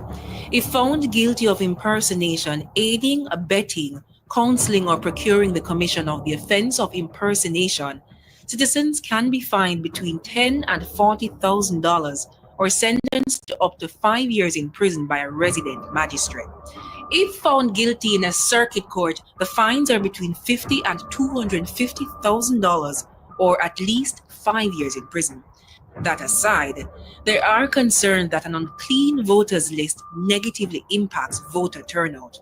There's some amount of individuals that are on the list which maybe give a wrong indication when a voter turnout is a figure is calculated, because you're using a base that is somewhat inflated.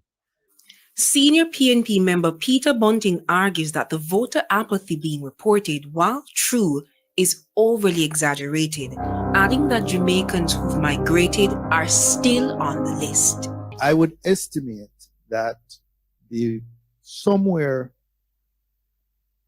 around 25 to 30% of persons on that list actually are not available to vote.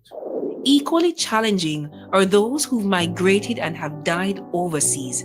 That data sometimes go years without being verified. Additionally, the dead is also costing the living. The budget for the upcoming election is $2.5 billion. At the time of the interview in early July, Glasspool Brown revealed that the EOJ will be seeking additional funds from the government. In the last election, we printed 1.9. We're looking to print in excess of 2,077,000 thereabout for the upcoming election. We have to print a ballot for every elector or every person that is on the voters list. Currently, the EOJ must print ballots for every single voter on the voters list. In the case of the upcoming election, it means 2,077,799 ballots. We have to print a ballot for every elector or every person that is on the voters list, because we're not too sure exactly on the day itself how much person or the individuals that will turn up. And therefore, our preparation is assuming that the turnout is 100%. With the 37% turnout in 2020, it meant that majority of the ballots were wasted. And although the turnout for the upcoming election is predicted to be better, stakeholders argue that legislation, policies, and procedures should be revised to improve the integrity of the voters list and build confidence in the election. We're at our final break now, but there's more to come.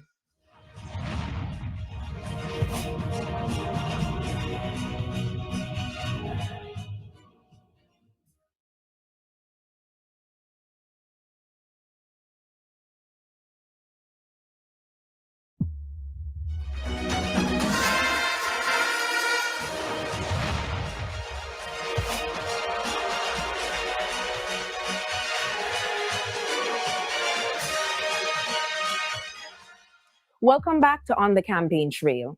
For months now, candidates have been going door to door trying to make a case for your vote. But we turn our spotlight on a dark undercurrent in our democracy, a practice as old as politics itself, vote buying. Here's Ramardo Lyons. Voter turnout in general elections in Jamaica has been on a steady decline over the years. 2011, 53.2%. 2016, 48.4%. 2020, 37.8%. In 2020, both the government and the opposition agreed that the public needed to be addressed on the importance of voting. We must, in this term, institute a strong program of civic education in our schools. I believe each political organization has to take it on as something that we separately consider. But is there a link between the dwindling number of Jamaicans inking their fingers, exercising their constitutional right, and the growing reports of politicians resorting to buying votes? I put the question to political analyst Damian Gordon. The promises of politicians can no longer sway them to vote. And even candidates with good ideas may not be sufficient to sway them to vote because they've reached a level of disinterestedness, which means that increasingly, in order to get some of them to vote, you have to provide some form of incentive. The fact that politicians are willing to comply, Mr. Gordon argues, is a sign of failure. The fact that you buy my vote, it does not mean that I am engaged. It doesn't mean that I'm enthusiastic. It doesn't mean that I hold you in a regard. I'm just thinking about the immediate and the direct material benefit of voting. So that does not address the broader issue of apathy. In an opinion piece in The Gleaner in 2020, social anthropologist Dr. Herbert Gale said 3 variables influence vote selling: economics, apathy, and age. He added that Jamaicans who expressed both parties were bad were more than twice likely to sell their votes than traditional voters. Labor rights help me. I keep my fish fry the 20th of this month because I want to put on my upstairs and then buy more 3 bags of chicken and then me a vote for. So what if the PNP had bought you the same thing? I'm just gone over to PNP. I'm not ask price. And better party sales. If PNP come right now, I'm have 4 bags of chicken. That's some thing there. Some older Jamaicans say their integrity comes first. If a politician were to approach you right now, offer you money to vote for him, would you do it? My response would be hell no, sir. Because at the end of the day, we all should keep in consideration that we need to have a society built on honesty, integrity. Not amount of money. I would not switch. No, I don't sell votes. I don't want to sell my vote.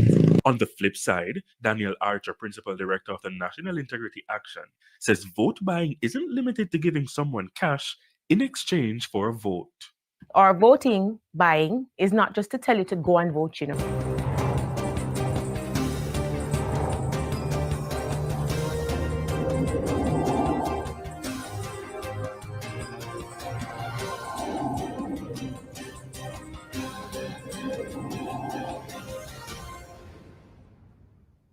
Good afternoon and welcome to the Midday News. Here's what we have in the bulletin. PNP and JLP leaders cast ballots. Security deployed amid allegations of voter intimidation. And TVJ News brings in-depth reports from voting locations across the island. Thank you for joining us. I'm Carrie Ann Simpson. Now the details. We begin with Romardo Lyons, who spoke with JLP leader Andrew Holiness. That's Dr. Andrew Holiness.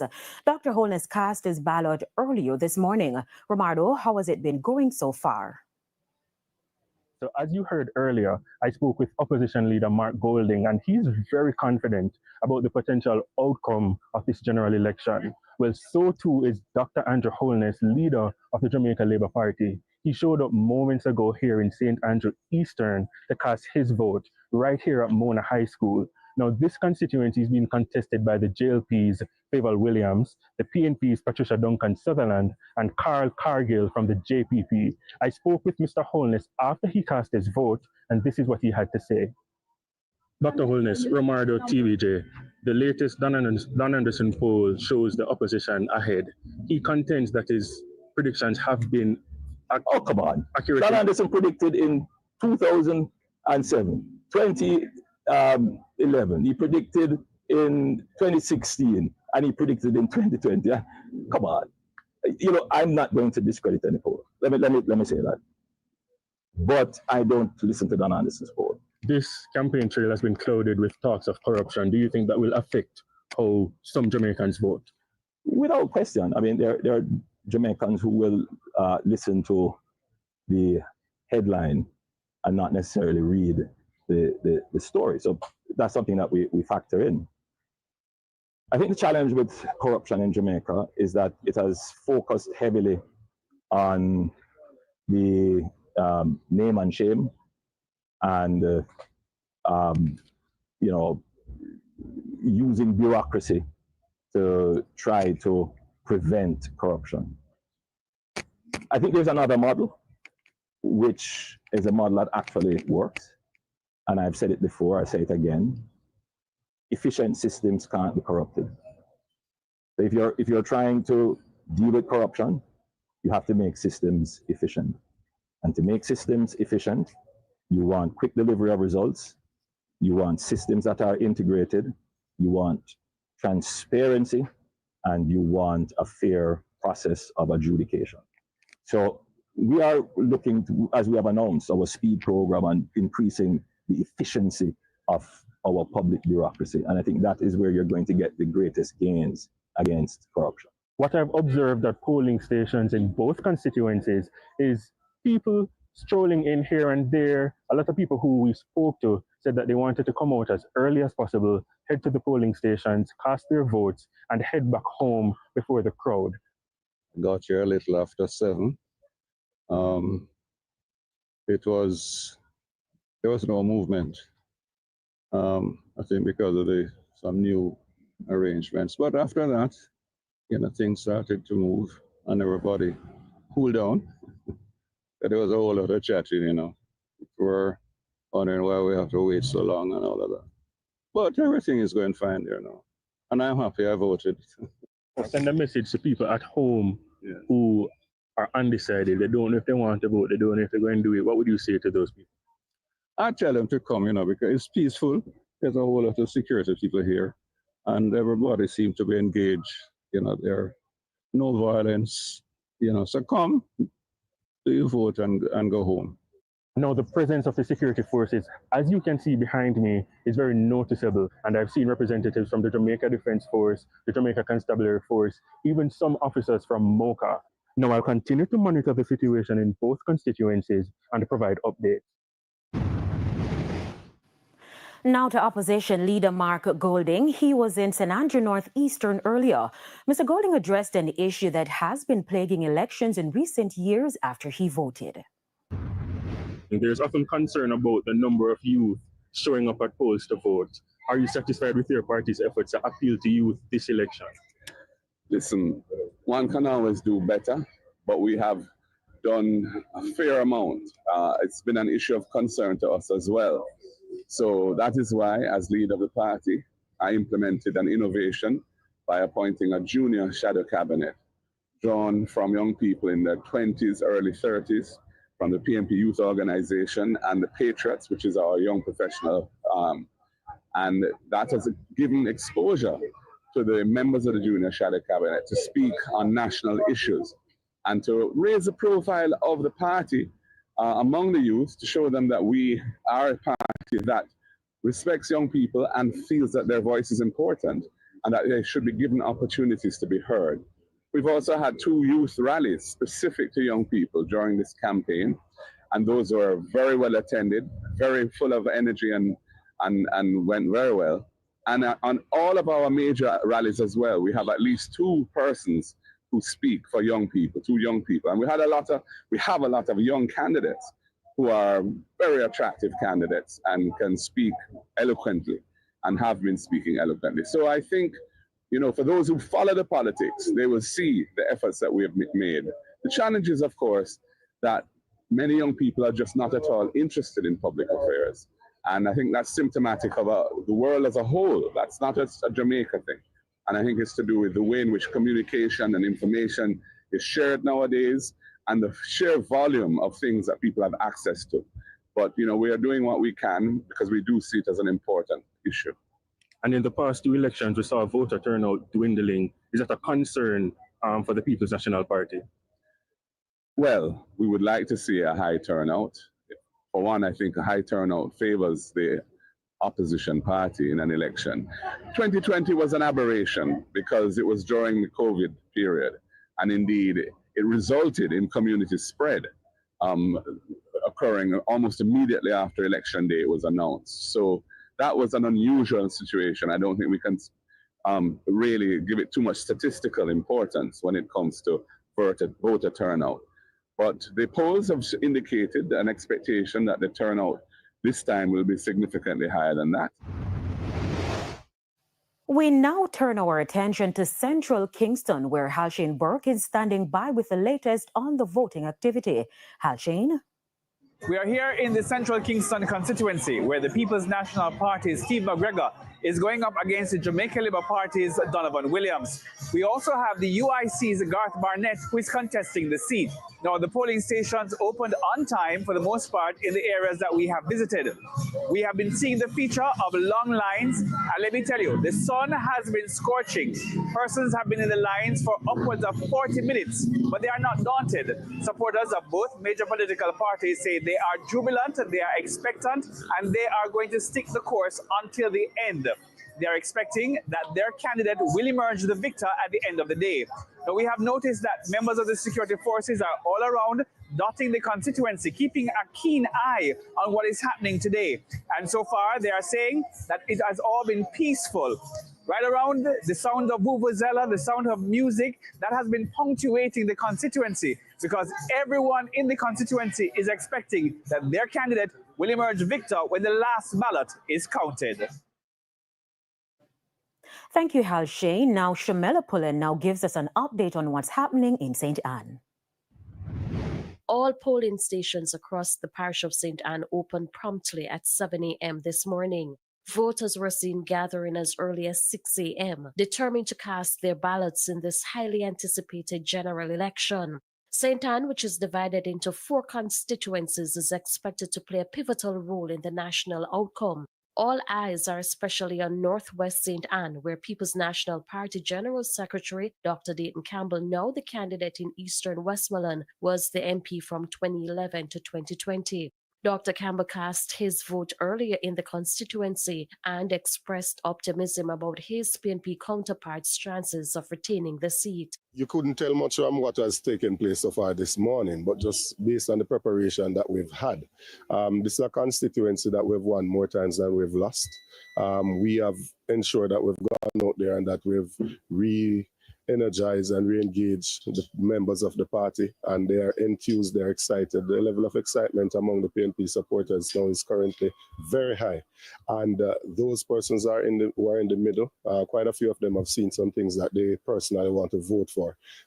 Persons find attractive the $3.5 million tax threshold, which will free up an additional $35,000 for over 200,000 persons. Challenging the seat are Crystal Lee of the Jamaica Labour Party and Gabriela Morris representing the PNP. Ms. Lee is aiming to reclaim the seat for her party. JLP supporters also expressed strong confidence, stating that the ground response has been positive and they are hopeful of a favorable outcome. Crystal is one of the hardest working member of parliament right about now in Northwest St. Anne, and I know with the work and the achievement that Crystal have done over the past 4 years, she have no reason to not take this one home. One main achievement. If you look from the Brownstone Road coming down, over the years that road in deplorable condition, and a one-term MP come, and if you realize even from Coolies is going back to Brownstone, we did well and we have more to do. Voting will continue throughout the day with polls expected to close at 5 p.m. To be frank, in that I am not a public speaker in the political arena. I am no party politics person. I vote my franchise and my vote is private. Electoral officials have so far reported a smooth start to the day with no major incidents or delays. Shamila Pullen, TVJ News. And now to Southeast St. Mary, where O'Shane Masters is standing by with the latest on voting activity. O'Shane, what can you tell us? Thanks, Kerry. Now, I'm here at the Anotobe Primary and Infant School, where it's a buzz of activity for both the Jamaica Labour Party and the People's National Party, where I've not seen much persons for the Jamaica Progressive Party, JPP, which is the other party running in this constituency.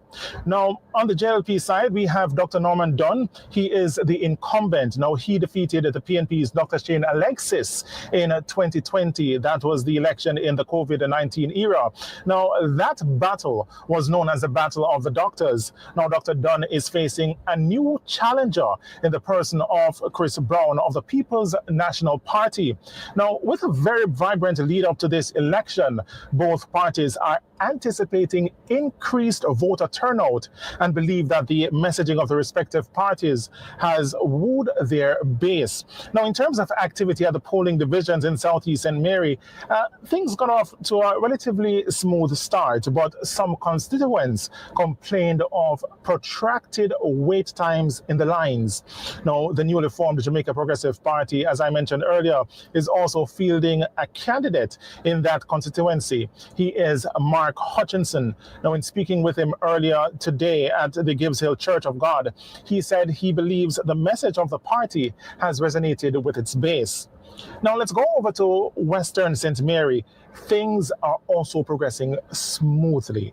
That seat is being contested by the JLP's Robert Montague, who is the incumbent. The PNP's Omar Woodbine and the UIC's Chase Neal are the other candidates in that constituency. Now, at a glance, that area has 5 divisions, namely Karen Hall, Retreat, Gale, Oracabessa, and Boscobel. 3 of those divisions are strongholds for the People's National Party. Now, it is left to be seen whether the party will mobilize their base to come out and vote in this September 3 election. And the same for the JLP, who has strongholds in 2 of those divisions. Now, it's left to be seen what the electorate will decide at the close of polls today. And remember, polls close at 5 p.m. But if you're in the line, you still have the chance, before 5 o'clock, you still have the chance to cast your vote. For now, I'm O'Shane Masters reporting from the Anotobe Primary and Infant School in Southeast St. Mary for TVJ News. Thank you, O'Shane, and it's now time for a break, but stay with us. More Election Day activities when we return.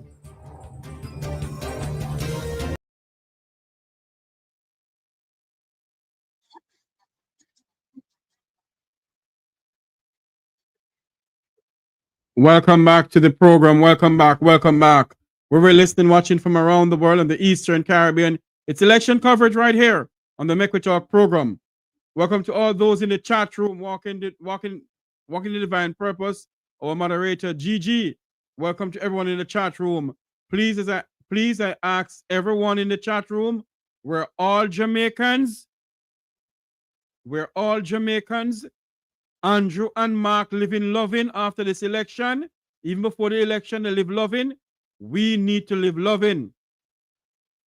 We need to live loving. So please, Do not disrespect each other. Let us be respectful on the platform here. We are going to see if we can get some other video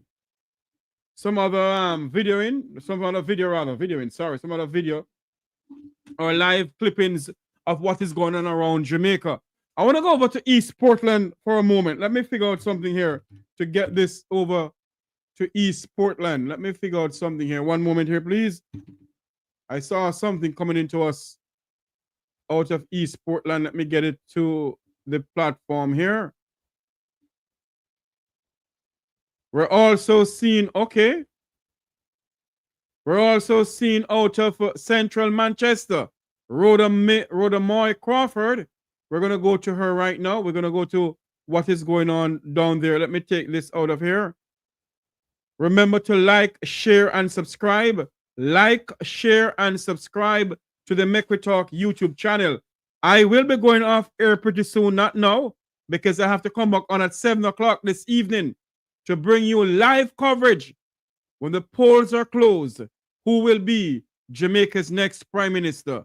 Which party will come out victoriously after this general election as we is election right here in Jamaica. We go over to this video clipping here that we see. Let me get this here.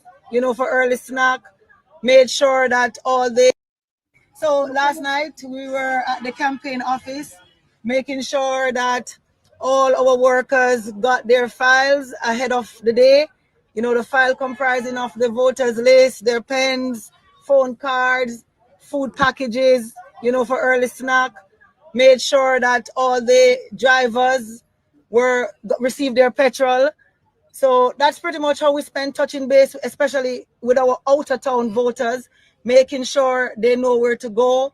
And, you know, when they come in, who to meet them, who to receive them, that sort of thing. And Ms. Crawford, do you feel pressure defending a seat that you won in what was considered a PNP stronghold? No, I don't feel pressured at all because I have done the work, and every single where that I go, the support and the love is just overwhelmingly positive. But just before coming here, I stopped at 7 polling stations across the constituency, and persons were literally running out of line, openly declaring that we're supporting you. Can we have a photo? You know, I had to be telling them thanks for the support, but, you know, just calming them down so that we don't cause any obstruction. I've never seen anything like this, not even in 2020. Even as we move about, we have excited people who are not formal workers who are calling to say, Miss Crawford, I have a car ready. I have some shut-ins that we want to take. Can we get a petrol card? So right now when I leave here, I'm heading into some communities to, you know, petrol up people and just keep it moving. How do you respond to critics who say your impact hasn't been felt? So those are just naysay and PNP propagandists. No, my campaign was heavily funded. I won't disclose the figure now, but I've never received this amount of support from the party and the business community before. What's your proudest achievement to date? My proudest achievement is having been able in less than 5 full years to rehabilitate 47 roads across the community, the constituency, parish council roads, NWA roads, farm roads, and private roads.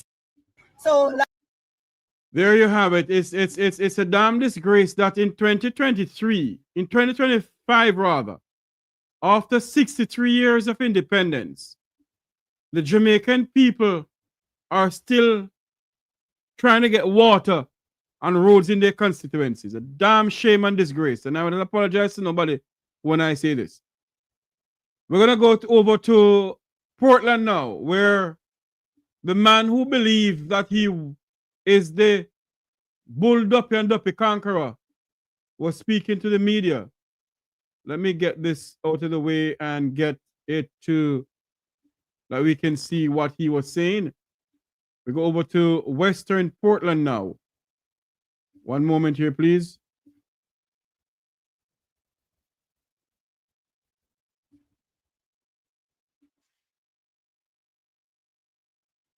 Stand by as we CVM News is speaking to Darrell Vaz. Let's go up to here.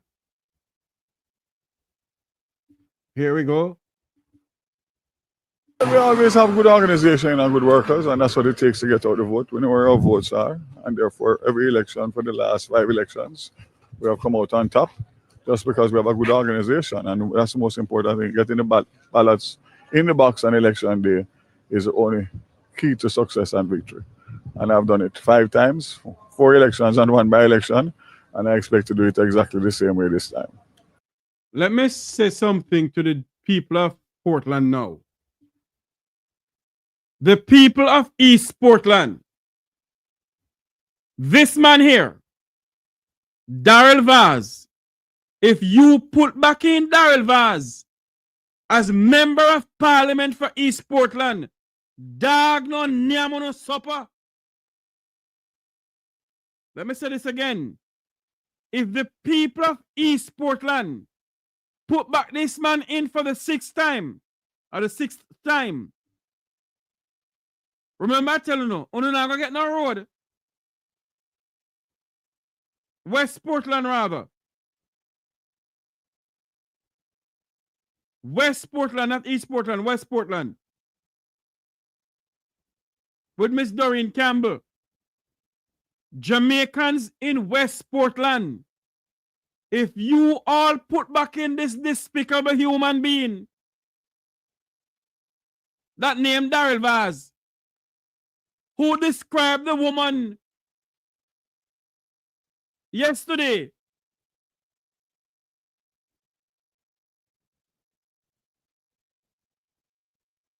If you put him back in,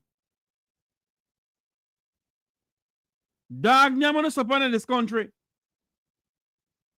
And the members of the public transport sector must send Darrell Vaz and Andrew Holiness a clear message this morning today, election day in this country. The people of East Portland or West Portland, whatever in there. The people of East and West Portland must not let Darrell Vaz nor Anne-Marie Vaz become the next member of parliament. Darrell Vaz must come and tell the Jamaican people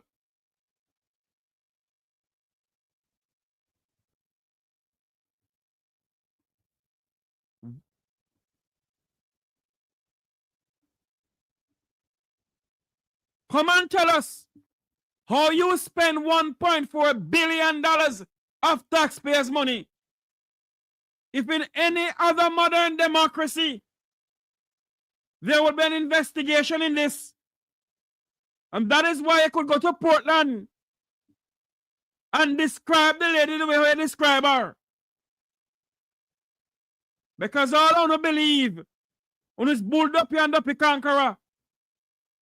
The people of East and West Portland do not put in back Darrell Vaz. He must come and tell the Jamaican people when do the $1.4 billion of taxpayers' money. I never planned to come on and here this morning to go on like this. Or today.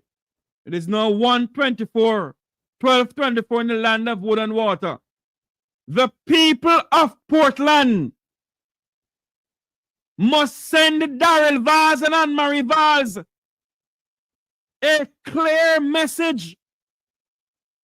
Do not let this man become a next member of parliament. Do not allow this man. Do not allow this man, Darrell Vaz, to run Portland again.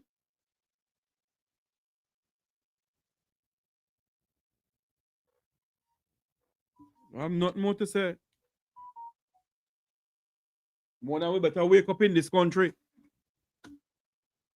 We better wake up in this country. This man has no respect for the Jamaican people. This man has no respect for the people of his constituency. Darrell Vaz believe that he's Mr. Bull Duppy and Duppy Conqueror. The people must not put him back in. He needs to come and tell the Jamaican people Where is the $1.4 billion of taxpayers' money?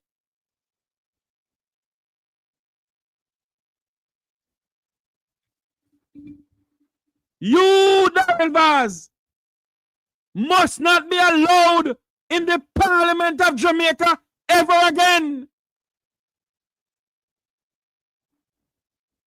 And if the people of Portland putting back this wife and husband team, remember telling you, dog nyamono supper. This man has no respect. He described the Jamaican people and that come to his mouth. I saw look of fly by night, pitch by day Jamaicans. Some licky Jamaicans that follow behind this man. Yeah, some licky nyami Jamaicans following behind this despicable human being they call a member of parliament or a minister. Send them packing out of Portland.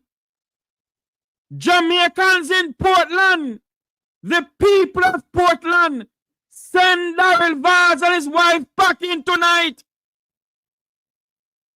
Your vote is not for sale.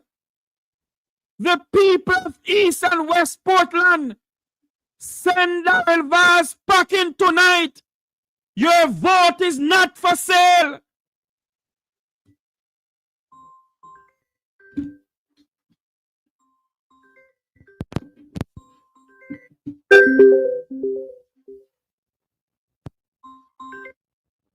Good night or good afternoon. Make we talk here live. Sir Jeffrey, yes, they are slaves. They're what? They are slaves. They are slaves. They were bought.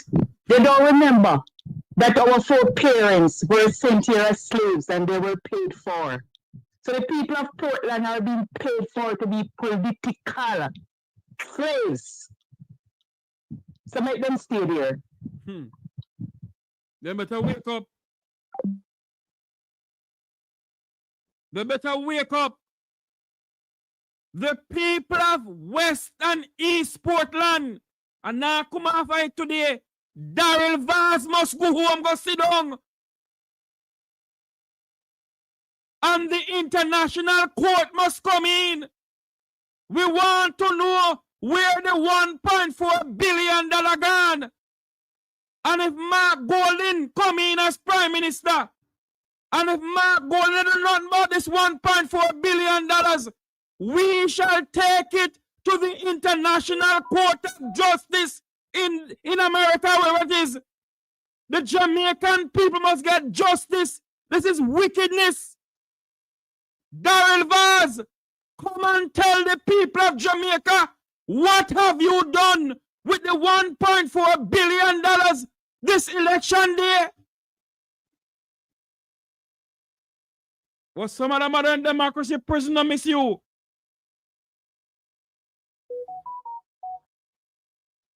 The people of East and West Portland, do not let Anne-Marie Vaz nor Daryl Vaz become the member of parliament.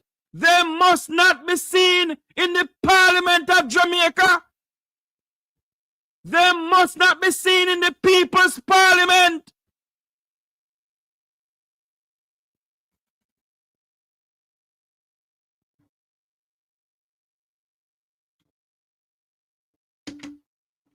And all who want by vote, Jamaicans, your vote is not for sale. Jamaicans, your vote is not for sale. Do not sell out your vote for 30 pieces of silver. Jamaicans, your vote is not for sale.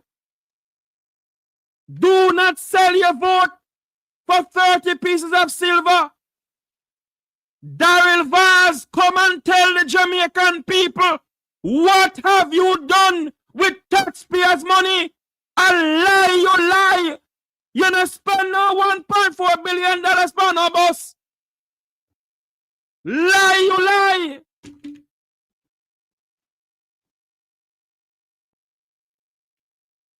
We better wake up in this country. We better wake up in this country. And we must send a clear message today. Today, Jamaicans, send a clear message today, Jamaicans. Because if you do not do so, dog name we suffer in this country. Jamaicans, wake up from Negril Point to Moran Point. Wake up. Taxi and bus operators, St. Andrew, Holiness and Darrell Vaz, a clear message. No more will we stand idly by and allow you people to rob this country blind. No more.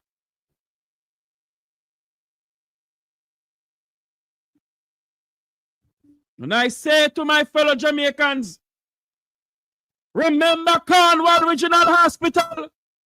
Christopher Tufton must not go back in. Deadman Mackenzie must not go back in. Deadman Mackenzie, Jamaica no belongs to you, nor the Labour Party. Jamaica belongs to Jamaicans. So you can't, but you not surrender Jamaica. You want Jamaica? Deadman Mackenzie. Deadman Mackenzie.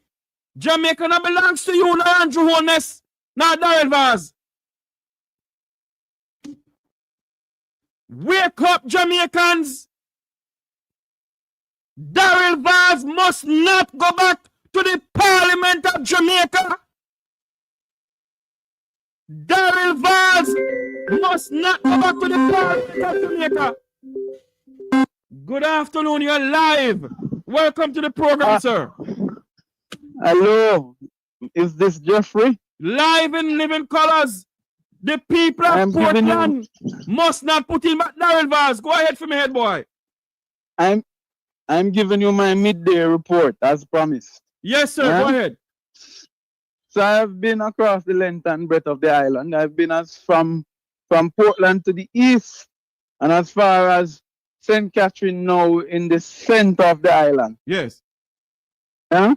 And we can report voting is a little bit slow in most of the places we have gone. But what we can say now for sure is in some of the places we have been, the older people are in the lines. They are not moving. And it seems as if now voting has picked up compared to 7 to 9 this morning. It is a little bit slow. Voting is picking up in most of the areas we observed.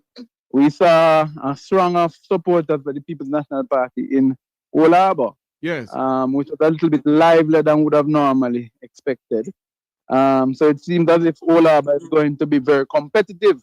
And so your moderator walking in divine purpose. Yes. Would love to hear that the Old Harbour seem very organized. Most of the stations I observed, and I'm talking about, I drove from as far as Spanish Town to Old Harbour. Yes. Yeah. So I saw the length and breadth, and I drove from Old Harbour to Southeast Clarendon. Yeah. So we're on the ground. I'm gonna get a view now of Northwest and Northern Clarendon. Yeah. Yes. And to see exactly what is happening in Clarendon. In North Central Clarendon, things are just trickling down. Nothing much is moving now. Let me ask you a question, head boy. Are you traveling over to St. Anne's? I will be in. No, I'm not going to be in St. Anne this evening, unfortunately. But I am going to get a report out of St. Anne. Okay, I'm pretty well. I have Miss P in St. Anne, so Miss P will give me some report from St. Anne. But I'm pretty much sure that you will be. Exactly. I'm pretty much sure that you will be at the party headquarters later. Absolutely. Yes. Oh Lord, we're losing head boy there. Head boy, you there with us? Unfortunately, the communication in Jamaica is not that good when it comes down to flow and digismell. Flow and digismell is not that good. So we have head boy, you there with us? Hello? Hello? I think we have lost Head Boy. He's reporting live from the roads of Jamaica. He's reporting live. Head Boy? Okay, here he is. Head Boy, you there with us? Hello? Hi, sorry about that, Jeffrey. The connection is really bad. Yes. Yeah. Right. So what I'm saying now is that from based upon what I observed, in Sentan, based upon what I've heard from Sentan, the voting in Northwest was very early. Yeah. So the people in Northwest came out very early. I just also had seen a message from Western St. Mary where the voting was in full swing in Western St. Mary, and there's also a projection that there will be a high voter turnout down in the St. Mary, Sentan belt. Yeah. Similarly for Portland Eastern, yes. This morning Portland Eastern was well organized. Every station you went, the outdoor agents for the PNP were present. And even West Portland as well, funny enough. It was really, really organized. So we're waiting to see the outcome. We're waiting to see the outcome. But we expect that it will be one outcome later. Yes. That at 1 p.m. there will be a new PM. Indeed, indeed. Head Boy, I want to ask you a question. Tell me, what do you think about the outcome of tonight? How much do you think the PNP and the JLP will get? Jeffrey, yes. let me call you back. Okay, no problem. Yeah. That's Head Boy there on the grounds in Jamaica, reporting for the Make We Talk program here. Yes, we're going back to what I was saying. Let me find something here. The Jamaican people, I'm going to find his picture because I must put it up. And the people of Portland must not give these two people any cloud. They must not ever let these two individuals in the People's Parliament after this day. That will I've just completed. Okay, hold on. I have a video here that I need to put up where former president of the People's National Party, former Prime Minister of Jamaica, Percival James Noel Patterson, has cast his vote. We're going to see if we can get this thing here and put it and show you. He cast his vote, I think, in the constituency of, let me figure out something here. Apostolic Church in St. Catherine. Let me figure out something here. Stand by for me, please. As we get more, I wish I had help here in the studio here with me, but you know, it's just me alone. Let me do this here. Hold on there. Let me see if it's over here. It is. I just seen a video here with the former Prime Minister. Okay, I see wherein the leader of the opposition, Mark Golden, is speaking to the Jamaican people, it seems like. Let me put this over here.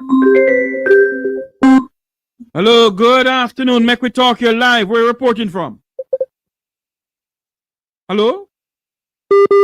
Lord of mercy, the signal not good. This is Smell and Slime. Hello, good afternoon.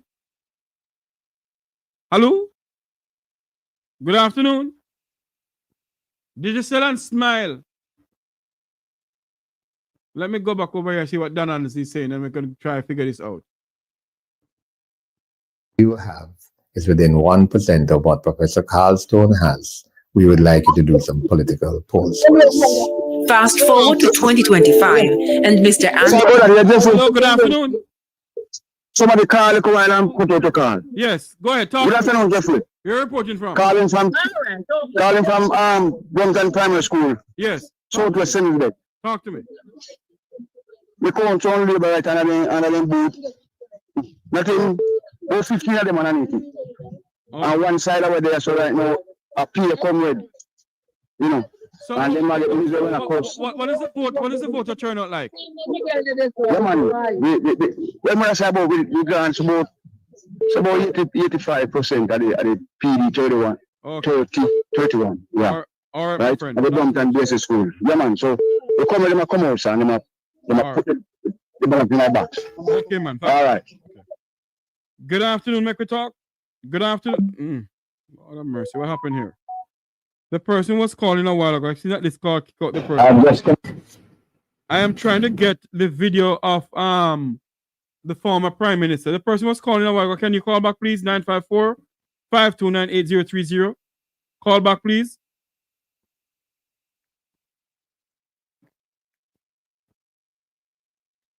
Okay. Stand by. Call me. Yes. We are trying to get, there's a clipping that I want to put up here with the former Prime Minister of Jamaica. Cast his vote, went out and vote. Stand by, please. Let me see if I can get it here.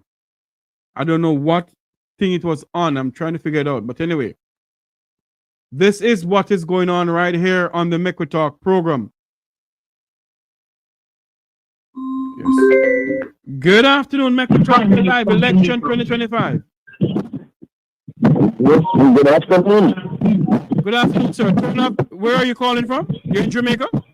I'm calling from Kingston, Arnett Garden. Arnett Garden, yes. Talk to me. Yes, man, the vote there is very, very good, you know, because I cast my vote from practically 7:30. Yes. It is very good. Going out very good. Running very good. That's good. You know. So it's just one more, just a couple more hours away. Indeed. Indeed. Yeah, so that's great to have a good day. All right, bro? So how much, hold on, before you go, how much seat do you think the PNP will pick up?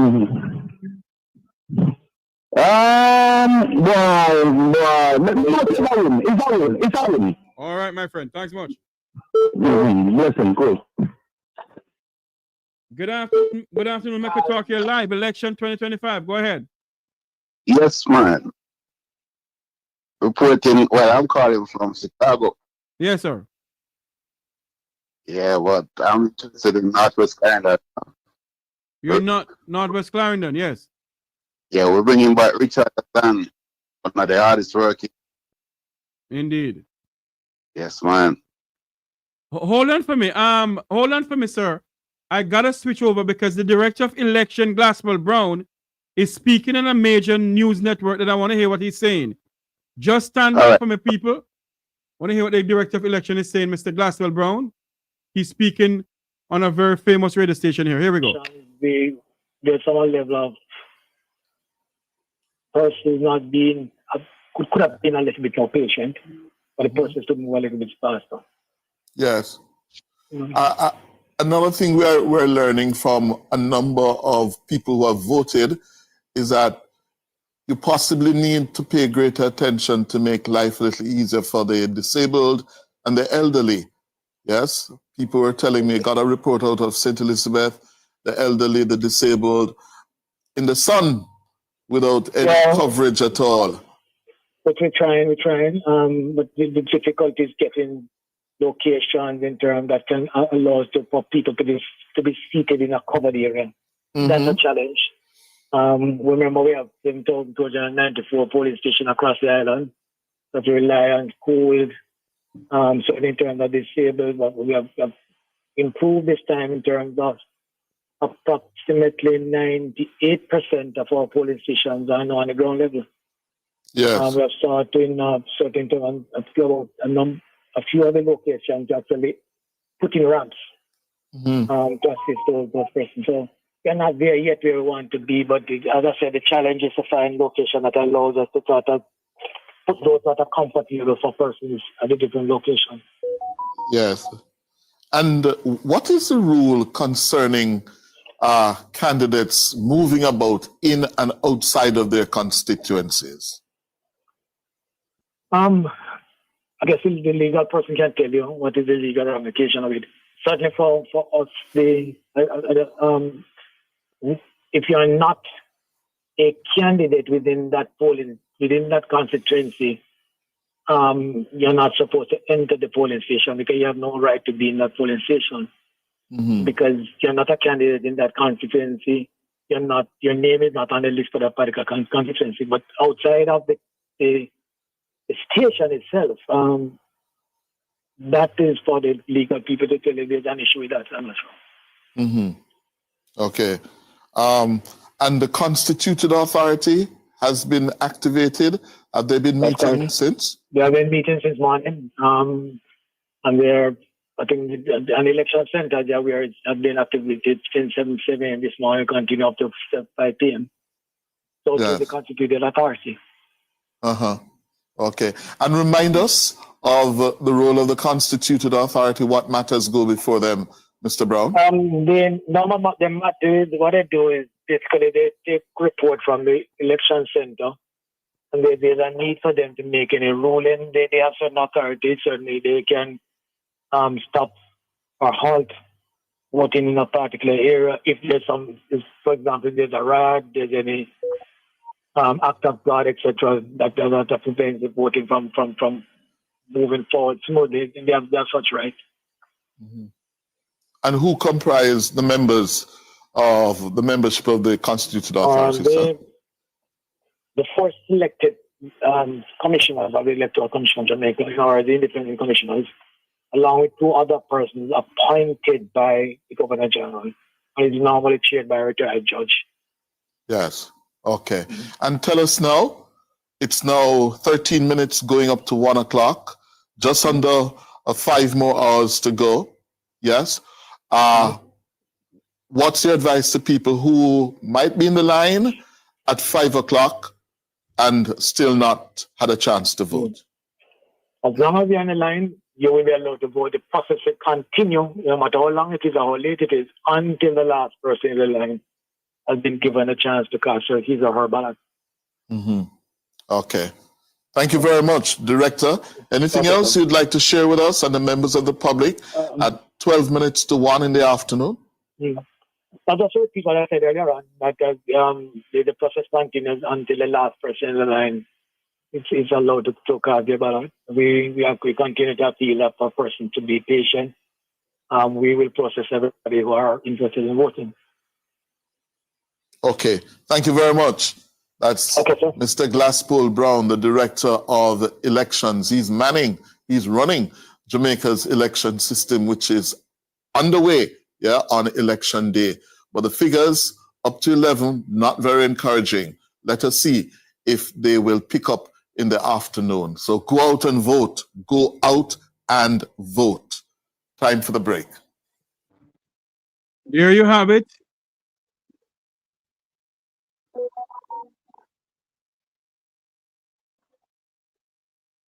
There you have it. As I've been told also that the turnout for election up until 1:49 here in the United States, 12:49 in Jamaica, is not encouraging at all. So Jamaicans, please, at the sound of my voice, if you're hearing, from the Negril Point in the west to Moran Point in the east, this election, do not sit out this election. Do not allow anyone to pay you off to stay home. If you do so, you will regret it for the next 5 years. The turnout from 7 o'clock to 1:50 here in the afternoon, 12:50 in Jamaica, is not encouraging at all. So Jamaicans, you need to go out and vote. Vote as if your life depends on it. Jamaicans, we're asking you, go out and vote. Do not allow anyone to let you stay home. Do not let anyone pay you for your vote. Do not decide to stay home by yourself. Go out and vote. From 7 o'clock, the polling station has been open. What we're getting here on the Mekwittalk News Center, that the turnout since now at 1:51, 12:51 is not encouraging at all. Not encouraging. And we're asking Jamaicans, do not sit home. Do not sit home. Go out and vote Vote, vote, vote, vote. Vote as if your life depends on it. Vote, vote, vote, vote. Do not stay home. Take a quick commercial break. We'll be right back. Jamaicans Decide 2025. Join Make We Talk on Wednesday, September 3rd, 2025 for live coverage of Jamaica's election from Negril Point in the west to Moran Point in the east. We will be with you from 7 a.m. in the morning until the polls are closed on election night. Join in the panel discussion with political analysts. We'll be live on Jam Talk Vibes Internet Radio Station and Make We Talk Jeffrey Tavares YouTube channel. It's election night in Jamaica.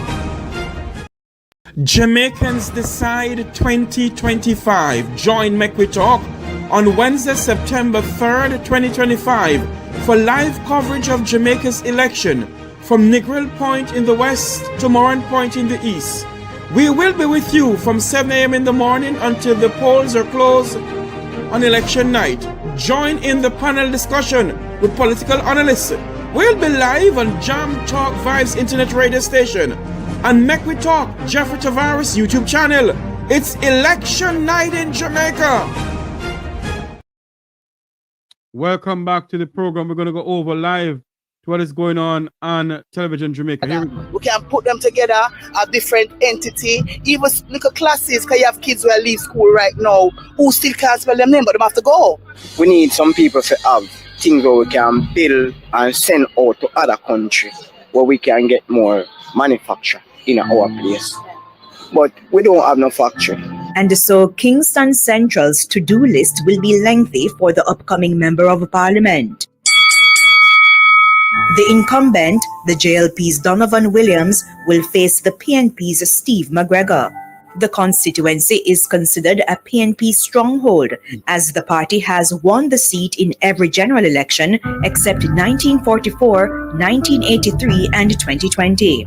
In the 2020 general election, Mr. Williams beat the PNP's Imani Duncan Price by 303 votes. Before that, the PNP's Ronald Thwaites had the seat for 3 consecutive terms. As at February 2024, during the local government elections, there were 22,595 eligible voters. Nobody can get out McGregor from around here. Alright, so tell me what you like about Steve now. He thinking about fix defense them. He have all kind of plan. Others defended the work of Mr. Williams. He has come here and done a lot for a lot of people. The only thing he hasn't get to do yet is the clinic, which he hasn't found the space for in the community as yet. Okay, yes, so he has done a lot, like what? He fixed a lot of roads. A lot of people house burned down. He tried to help them. Still, some remain on the fence. From a young and I grow up, they really come about for 5 years, for 4 years. And after that, when I see them back, so I'm going to find that interesting. So to me, even the system, that's useless. The whole politics thing. That only benefit them and only them.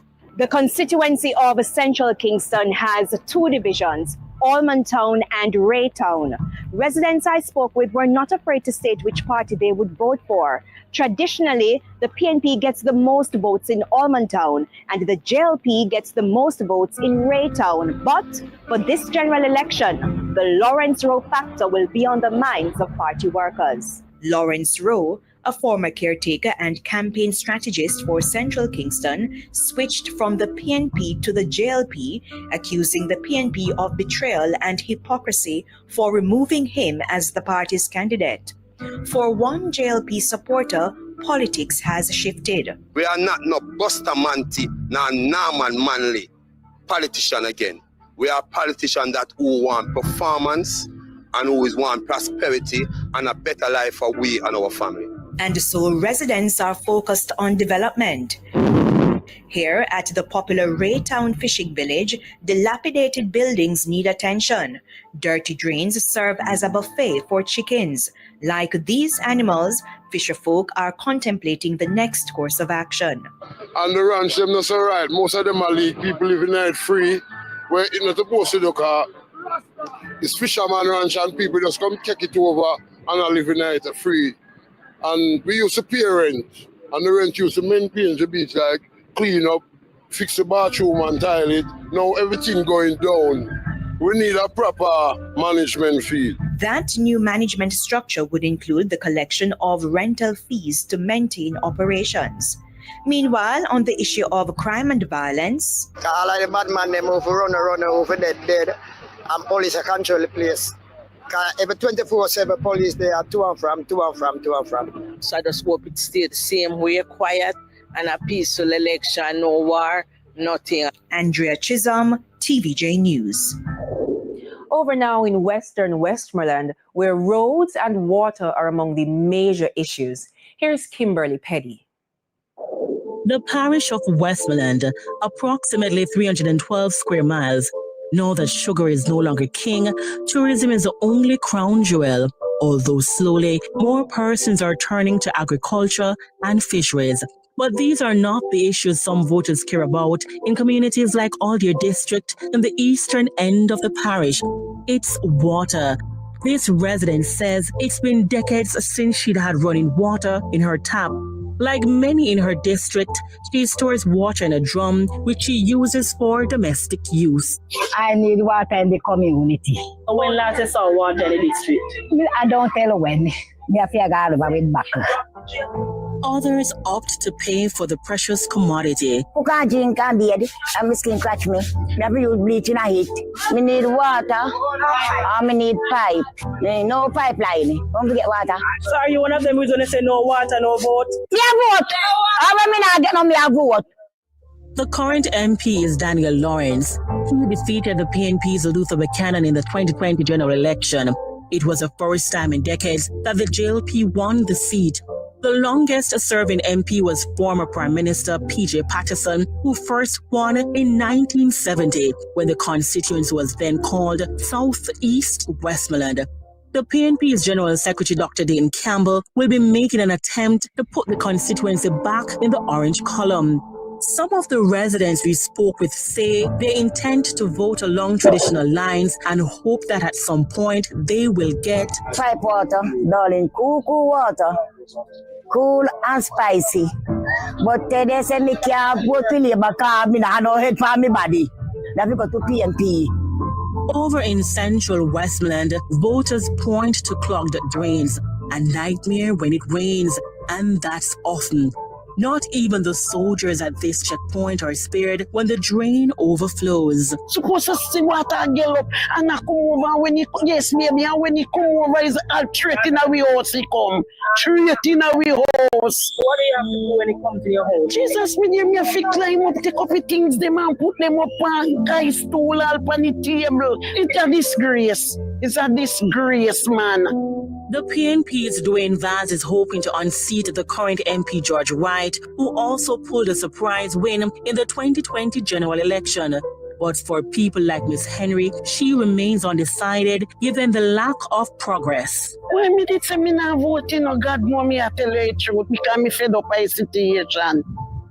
Trust me. So me say don't they in a power and they don't do nothing for people. Them not clean the drain. Nothing not go on for we so. Look on the road is a disgrace and soldier there.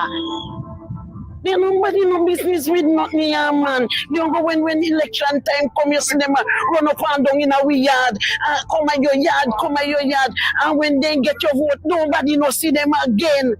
In Western Westmoreland, it's a battle between candidates, the PNPC and Hales, and the JLP's Garfield James.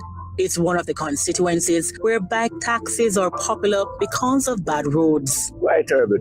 What you have to say going with it, no better than go down to it. He too is doubtful about going to the polls, contending that he's tired of empty promises. We're not sure, I think everyone has the same thing.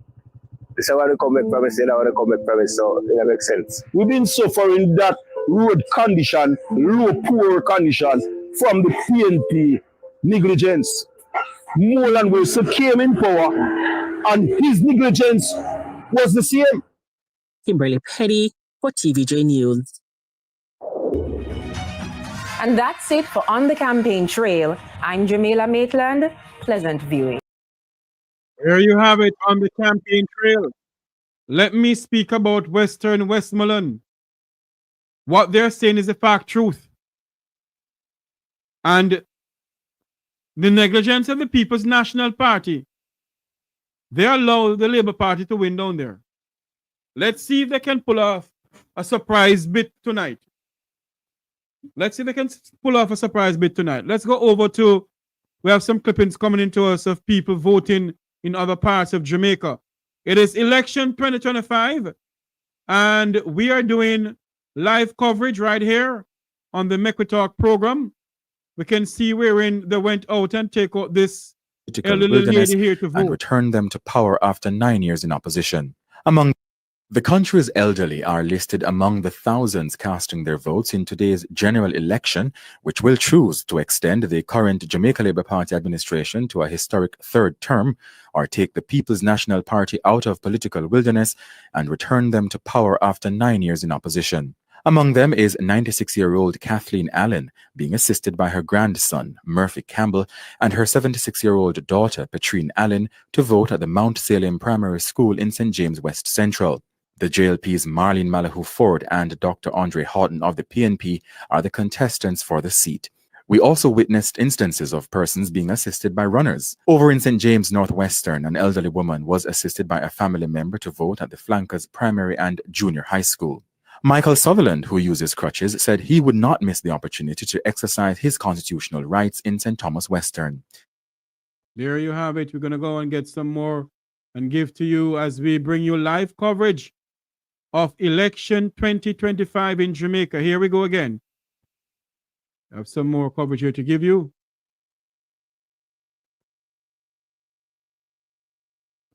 Stand by, please. Or the IDs. I understand that persons are frustrated saying the process is taking long. This is because some persons, they do not have an ID or the ID is expired. In that case, they would have to take an oath. Questions have to be asked just to ascertain that you are John Brown. Fingerprint has to be taken. All right, so that's why the process is taking a little longer. For those without ID. Madam, how you feel about the fact that you have to be here leaning on a wall, waiting to vote? Good afternoon, Mequitalk here live. Godfather. Yes, yes, my friend. Yeah, you Danny. Yeah, man, I'm here. The thing I was supposed to pick up a lot of people don't have anything to go on better on this morning. People are moving faster now. More people vote right now. Okay, where is this? In Almal Town Division or where? Where this is? No, maybe the Lakeside side. Lakeside side, okay. Yeah, Raymond Place, Constituency. All right, my friend. Thanks much. Yeah, man. Thank you. There you have it. The number to call in is 9545298030. We need to hear some people from off the grounds, you know. Is there any videos anybody can send to me? Although we're getting some videos here with elderly people voting. Let's go back to this video here that we have coming into us. Courtesy of. Let's go back to this. Okay, here we go.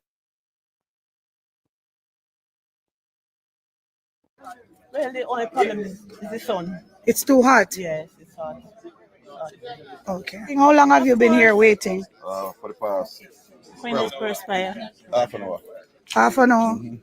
You think it could be quicker? I think so. Why do you think it's so slow? Well, the line probably not organized the right way. Everybody's I heard that there are new persons. And new persons inside working. Okay. That's it. How long have you said you have been here since this morning? 1 hour. From 7? Why you think it's taking so long to cast your vote? My first time coming out. It's your first time voting? No, long time.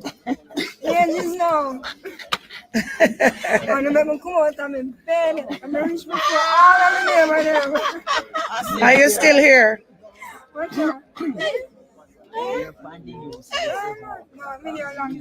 Miss, how long have you been here? From 7 also. And it is now. Was the polling station opened early? My daughter, there's about of us. Yes, the crowd never saw enough. You're saying it's discouraging? Talk to me about how fast or how slow voting has been at Catherine since you got here. Well, proceeding seems to be slow, a bit on the slow side. You what? It's on the slow side? You haven't heard, I mean, there are a lot of elderly people here and it's very hot. More could have been done to assist them. With that? Yes. Take them out of the line, out of the sun, because the sun is very hot. I understand that persons are Wow. frustrated. There you have it. People are complaining about an interview that make everyone question reality. the space rather of the election voting in Jamaica. The slow space of it. It's not looking all that good. And Jamaicans are okay, what's going on here? Yes, what we're hearing that the slow space of the voting is not looking that good. Let's go back over to what we can get here out of they're repeating their news over there. Let me see something. Someone sent to me. Let me go back to this and see what I can hear from this. Okay, that is not something I want to show here yet. Stand by. Okay, there is where this is.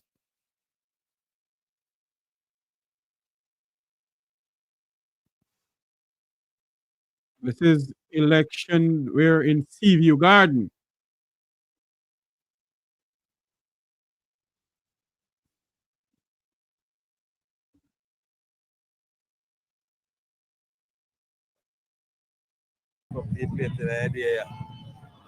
That's over there in Seaview Garden. That's so like it good because me alright, you know. My people in over the world don't make they alright. You see, my politician. All who check in for my life, buy me a badge, make up my numbers them, and big up everybody who not subscribe now, because you know my story just get 1,000 subscribers. You see, look at this. This is Seaview Garden at 108, 208 here in the United States. And the little people that is out there, I believe that the voter turnout this year is not good at all, because if at 208, it's been reported that the voter turnout is not that big. It does not look good at all. Don't look good. Let's go back over and see if we can get some more footages coming into us. Hold on there for a minute. Let me go back into this. Let me go back into TVJ. TVJ is giving some reports here that we need to get. Stand by for that, please. Is election coverage 2025? Check your phone, okay. Election coverage 2025.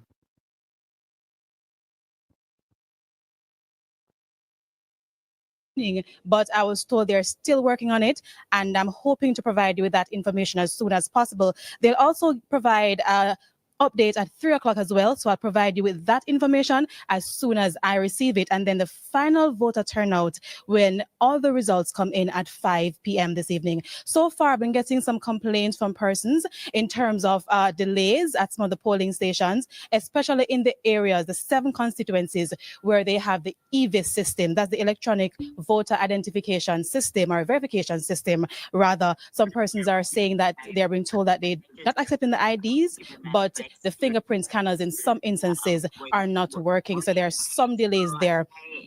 I'm still trying to get some information from the ECJ in terms of how they're trying to rectify some of those issues, and I'll provide that update to you as well as soon as I receive it. But overall, in the other areas, I'm told that it's been a smooth process, and all the polling stations, the majority of the polling stations rather, opened this morning at 7 o'clock. About 7,256 of the polling stations opened at 7 o'clock, while 38 opened between 7:01 rather, and 7:30. Now, there are definitely some seats that I'll be watching closely when I present to you the results this evening.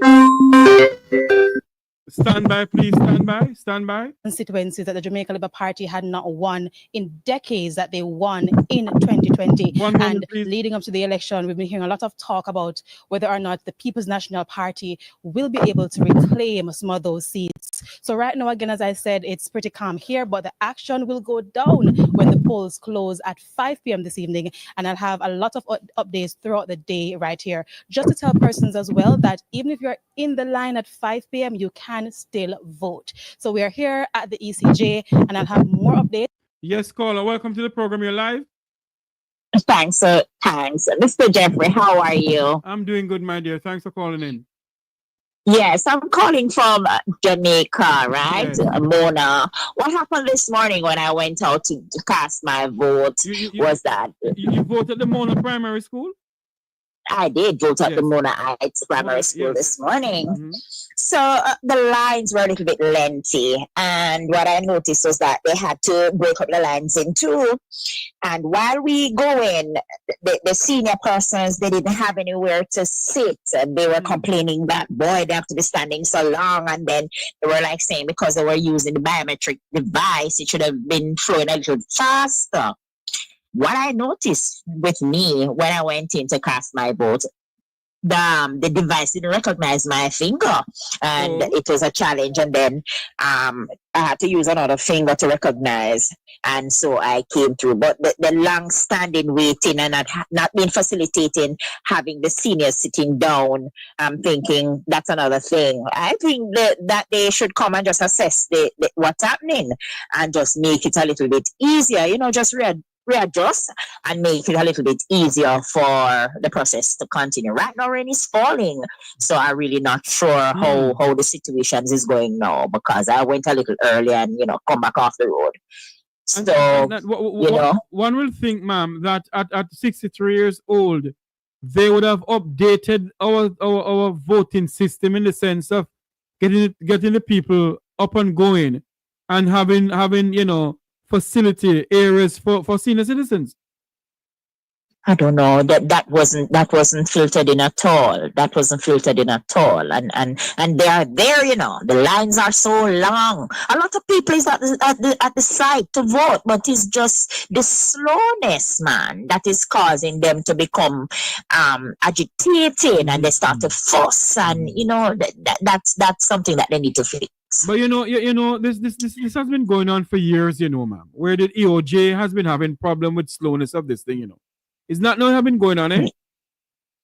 But we're thinking it's a more technologicalized world. Look at the US there. The US had their election the other day and it went smoothly. So what is happening with us that we can't have the skills to come to import here so we can have our system flow? What's happening? Since they have a biometric system, why is it that they couldn't have somebody, just come in to just have the thing properly sorted out? So we wouldn't have any problem. We could vote online, don't we?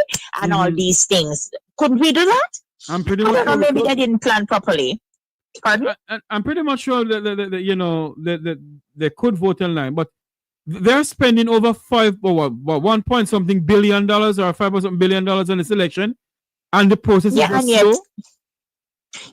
And yet, it is slow. It is slow. I was expecting better. Seeing that technology is in and they're telling us about AI, I think the electoral system was in advance, but I can see that they're way behind. They're way behind, and a lot of persons out there now to cast their votes, and they're now standing in the rain, I guess. My God.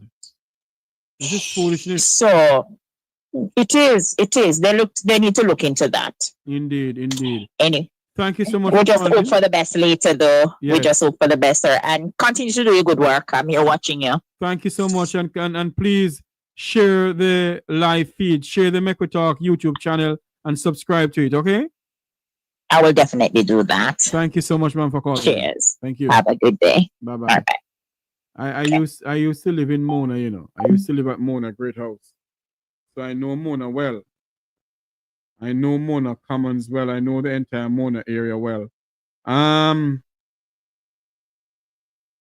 It's so hard to get these things from the WhatsApp to my email. Let me listen to what is going on TVG and try to figure out something here. Stand by. when I was leaving the home, my father said, "You're just going cross the road. Why are you putting all this funds?" And I told him, this is so pivotal because I said, listen, across every democracy, young people have been the ones to shape the energy and the battles. And I think this is so important. I felt proud as if I was envisioning the next 5 years because we're going to touch on this, but this election is to go up to 2030. And, you know, there's so much changing in the world. And this is our way to saying, if we know we want to see these things, these are the things that stay in our future and these are the ones that change. So I'm always excited.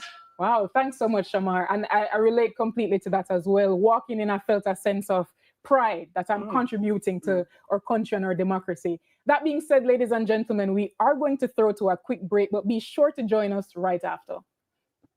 Okay. Voter turnout has been slow but steady in the West Rural St. Andrew constituency, where the incumbent Juliet Cuthbert-Flynn is seeking a third term. Now, looking to unseat her is the PNP's Joan Gordon-Webley. This is considered somewhat of a swing seat. Cuthbert-Flynn wrests the constituency from the PNP's Paul Buchanan, who had unseated the JLP's Andrew Gallimore prior to that. Cuthbert-Flynn, she became a second-term MP when she defeated the PNP's Crystal Tomlinson in 2020. Now the maimed and the able-bodied have stepped up to ensure that she gets the seat for a third time. Among those in attendance is former Senator Dr. Sophia Longmore. Well, I am registered to vote here. This is where my vote is, and I'm here to cast my vote and, of course, support my colleague, Juliet Cuthbert-Flynn. And of course, just to generally, as I do for the Jamaica and the JLP, basically help to sensitize persons to the issues and the choices that would be benefiting them in their everyday lives. And that would be for the JLP. And based on reports she says she has had so far, all is going well across constituencies. Now, of course, the PNP's Joan Gordon-Webley, she started out in the House of Representatives as a member of the Jamaica Labour Party. She first won in 1980 for East Rural St. Andrew, and she became the youngest female member of parliament then at the age of 28. She retained her seat in 1983. She lost in 1989, and since then, it has been a stream of losses, 5 straight. But for the PNP supporters, time has come for another MP. Well, the reason why me say our party forget a chance, because what is now, tax a kill we. First thing, me know people who own more than 2 taxi and them still not live nowhere. Them still appearing. The next thing is me work for a company and overtime I kill we. Because me work 90,000, 30,000 or 20,000 come out for overtime. It's not really necessary. We poor people and black people, we not benefit from nothing where Mr. Andrew Holiness do. So right now I mean to come down. I am Denise Walters reporting from West Rural St. Andrew for TVJ News.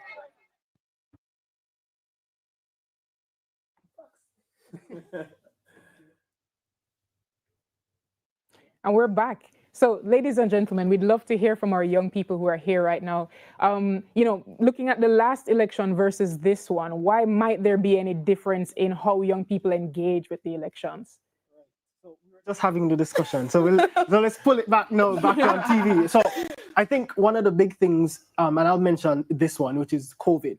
The fact that we were dealing with COVID and we were maneuvering that space, it made it so hard for persons, whether old or young, to actually participate as they would have wanted to. That was my first election, but at the same time, I'm not sure if I wanted to go out, possibly get COVID and come back and bring it to my house. So that was definitely something in the minds of people. So that definitely attributed to the how the turnout, really, the voter turnout essentially, and maybe even who won. But I'll hand over to Audrey. I see Andrea over there nodding along. You know, let's hear from you. Yes, so a point that I was making was that with COVID came with increase of globalization also came the rise of technology. And we've seen social media as well has skyrocketed. So I was also making the point that this is the first election that we'd be having since social media has skyrocketed like that. So there are 2 ways you can look on it. The first is that because of the increase in the use of social media, more young people are actually involved in this year's elections. But at the same time, you can also look on it from the angle that because of social media, elections has just become more visible and it's easier for you to see what other persons are doing, whereby we wouldn't have necessarily had that foresight prior. But looking on this now, it's hard to say, do we really have better youth engagement, or is it just that the youth engagement is more visible? So that's also something that I think we should consider. We have some great questions here, of course. I love that she said that, because I was listening to the social media point. I agree.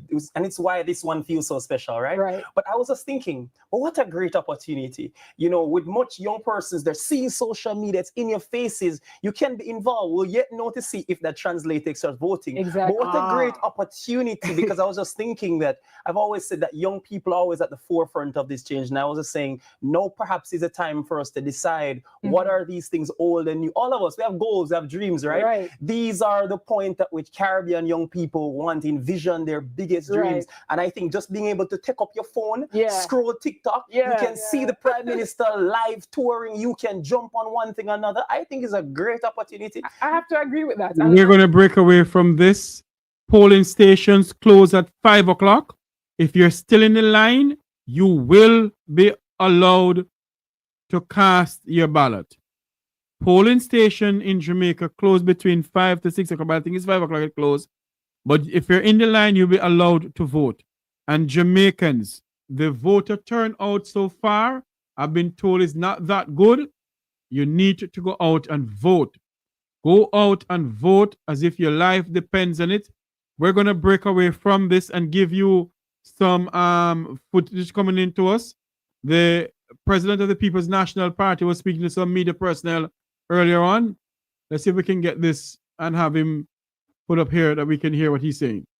In the modern world, especially where we are in Jamaica today. I've been among the people. I have embraced them. They have embraced me. They show me a whole lot of love, and I try my best to reciprocate. And I think people find me authentic and reliable, trustworthy, honest. And I think that goes a long way in the modern world, especially where we are in Jamaica today. And so I would say those are the main things that have probably delivered the improvements that we've seen. You know, I only got into representational politics, remember. I ran for the first time in 2017. That's not very long ago.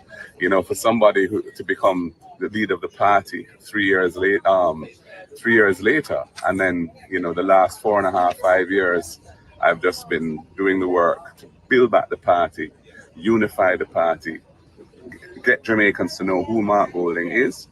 And I feel it's paid off. And I think that the people are going to reward us today with a victory. Mr. Golding, there has been some allegations in the St. Andrew West Rural Constituency voter intimidation on the part of the PNP. Have you heard those allegations, and what comment do you have? I haven't heard those allegations, no, and I can't comment on them, but I would be very surprised if that was so. Mr. Golding, how confident are you that the People's National Party can take on the victory tonight? I'm confident. I feel that we have reached a point where there's a kind of irreversible wave of support for us. That's the feeling, that's the impression, that is the vibe that I have felt all over Jamaica. And it's just been getting stronger and stronger. You know, since we published our manifesto, since we won the debates, and since our ad campaign, which, although not as prolific in number, is superior in quality. All of those things, I think, have just contributed to our standing improving and the momentum that we have getting stronger. So I think we're peaking at the right time, and I think you will see that tonight. Why were the advertisements from the PNP significantly fewer than the JLP? Well, I think, you know, the governing party has a tremendous advantage with the media. First of all, the government, I think, is the biggest buyer of media time. And this government has used the media spend that the government has in a way which has politicized the advertising over the last few months. I think that's something we're going to have to look at as a country, because I don't think it's right that government resources should be used to promote the political fortunes of the government in power. And I think that has to be revisited. But overall, you know, it's a question of where you want to allocate your resources, the resources that you have. They chose to spend a great deal on multiple ads. We spent a lot of time preparing content for our ads and making sure that they were well produced, and there are costs associated with that. So I would say that's part of why the numbers were different, but I think the impact was significant for us. comrade leader of the PNP to return to Jamaica House. You will need to have a great night in which you have to secure a net swing of 18 seats in your favor. What seats are you confidently watching that will get you over the line? Well, at least 18. Yeah. Including this one. Yeah. Right here, I'm expecting young, effervescent, brilliant Stacey Knight to pull off a historic win in Northeast St. Andrew, where she's up against an incumbent who's really in the twilight of his years as a politician. And she is at the cusp of a career in serving the people in public life. And I believe that she has ran a wonderful campaign, and the people have really taken to her. And it's been a modern campaign, very well organized. She has a great network of support.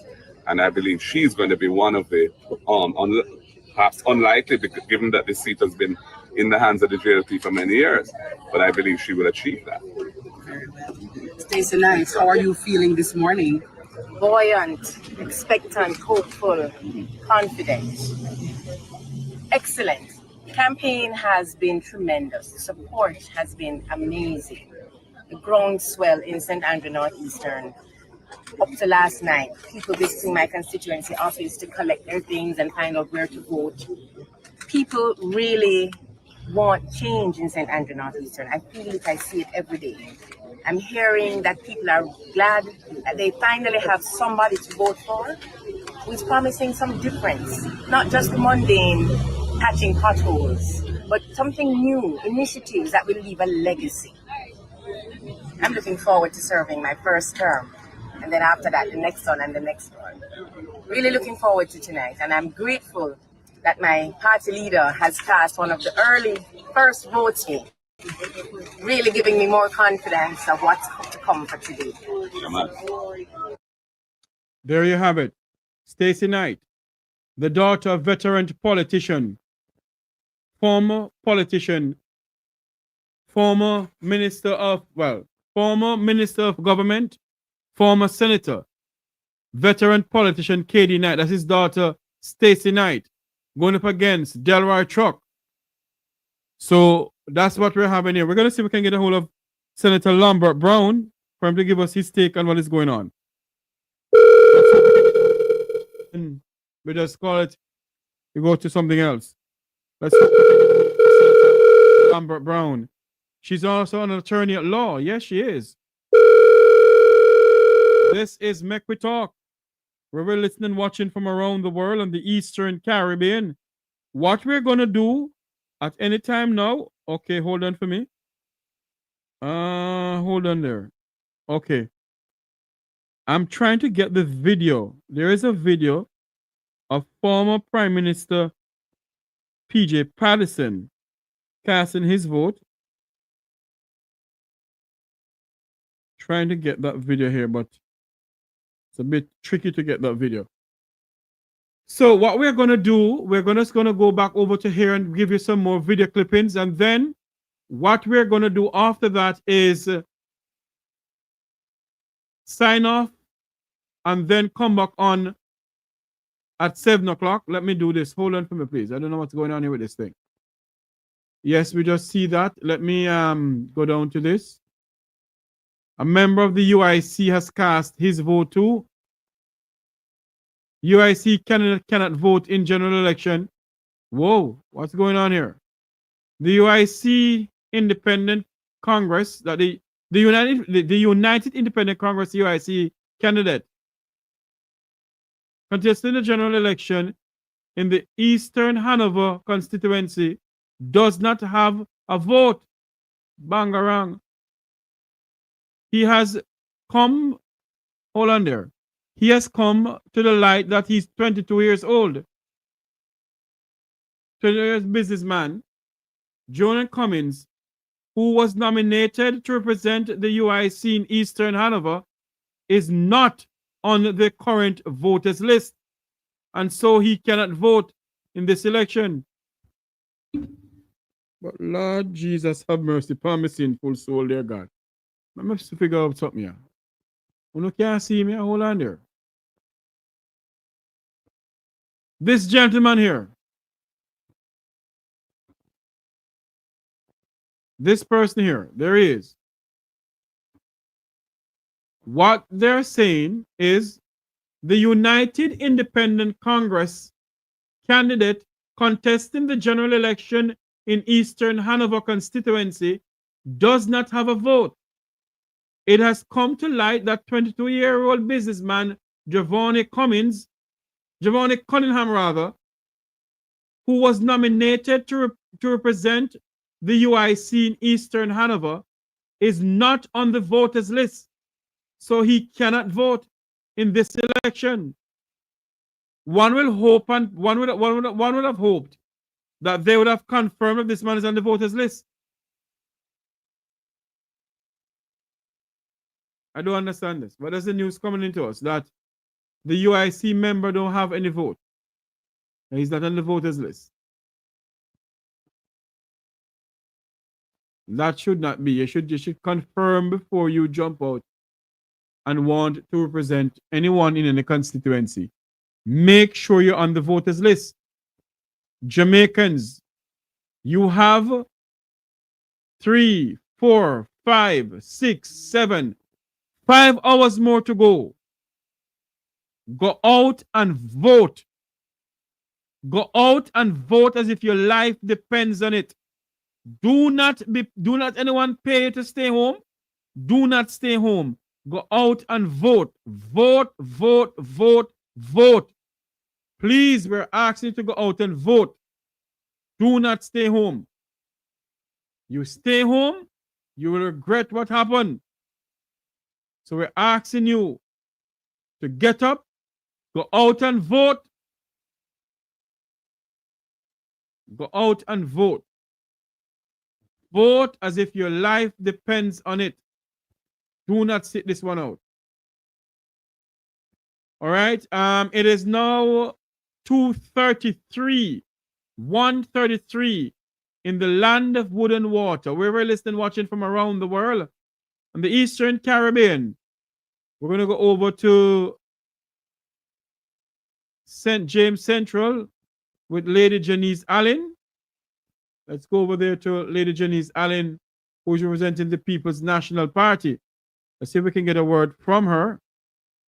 She was speaking to another news organization. Let's see if we can get a word from her as we get up to People's National Party.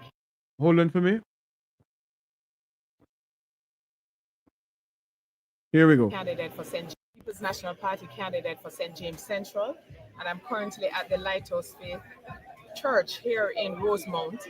I came because my team called to advise that there was a little concern in terms of the gate being locked that was preventing people from coming in. Having come here now and spoken to the EOJ representative, it is my understanding that there are 3 stations here, 2 of which are slower, not or less active than 1. And the information to the people who are here is that they're not understanding that they can't vote at any station. Wherever you're registered, that's where you have to vote. So the miscommunication and misunderstanding of things led to some of the voters being a little upset and disgruntled. The gate was closed or locked, and we were not going to allow for the gate to be locked. And so my team members ensured that it was open to allow people to come in. This was a crowd management situation, which is now under control. Thankfully, I've gone inside, I've visited the stations. I'm satisfied that what is on the inside is moving smoothly, but obviously the lines are long. And this is again an indication that the turnout is higher than anticipated, and we want to encourage people to stay in the lines. Do not be frustrated. Stay in the lines. Give yourself the opportunity to exercise your franchise because it is very important. And I just want to say, continue to commend the teams who are here in addressing the matter with such speed, and I am now going to the other stations to make sure everything is okay. There you have it, Janice Allen speaking there. We're going to switch over back to TVJ to see what's going on over there. They're speaking to some people. Let's go over there and see if we can get some live coverage from them. And then we're going to break away from this until 7 o'clock this evening. We've been on it from about 7 o'clock this morning. So let's go over here to see what's going on. Here we go.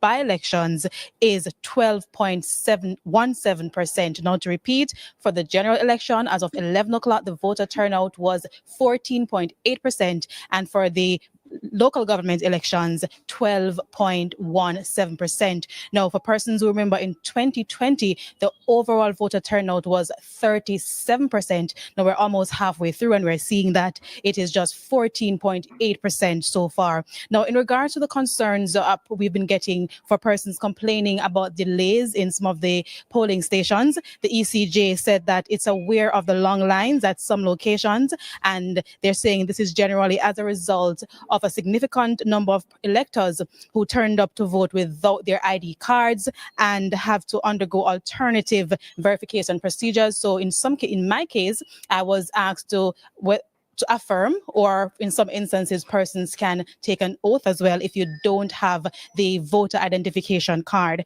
So that's all I have for now. Just to repeat again, the voter turnout so far, as of 11 o'clock, 14.8%. It's back to you in studio.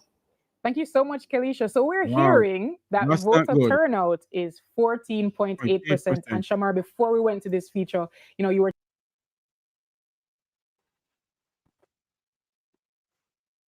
We are going to break away from this as we take a quick and come back on here at 7 o'clock this evening rather, sorry. The news that we have coming into us is that This is Make We Talk breaking news. News coming into us, the voter turnout as at 11 o'clock this morning in Kingston, Jamaica. From Negril Point to Moran Point, voter turnout stands at 14.8% in the general election. In the local government, local election, in other words, they have some local people there voting. It is 12.7%. But the general election, let's stick at the general election. The voter turnout is 14.8%, and that is not good. As at 11 o'clock this morning, the voter turnout in Jamaica is at 14.8%. That do not look good. That does not look good. Ladies and gentlemen, people, we're going to come off here now and come and rejoin us back here at 7 o'clock this evening. I am Jeffrey Tavares saying thank you all for coming on. Remember to like, share, and subscribe, and rejoin us back here at 7 o'clock this evening. We're going to have analysts from all over the place coming on to speak to us. And that's the time we're going to figure out who will win Jamaica's next election, who will become Jamaica's 10th Prime Minister. I am Jeffrey Tavares saying so long. May God bless you. May God bless our island home, Jamaica land we love. 14.8% of Jamaicans turn out to vote as of 11 o'clock this morning. That's not good. Jamaicans Decide 2025. Join Make We Talk on Wednesday, September 3rd, 2025 for live coverage of Jamaica's election from Negril Point in the west to Moran Point in the east. We will be with you from 7 a.m. in the morning until the polls are closed on election night. Join in the panel discussion with political analysts. We'll be live on Jam Talk Vibes Internet Radio Station and Make We Talk Jeffrey Tavares YouTube channel. It's election night in Jamaica. Jamaicans Decide 2025. Join Make We Talk on Wednesday, September 3rd, 2025 for live coverage of Jamaica's election from Negril Point in the west to Moran Point in the east. We will be with you from 7 a.m. in the morning until the polls are closed on election night. Join in the panel discussion with political analysts. We'll be live on Jam Talk Vibes Internet Radio Station and Make We Talk Jeffrey Tavares YouTube channel. It's election night in Jamaica.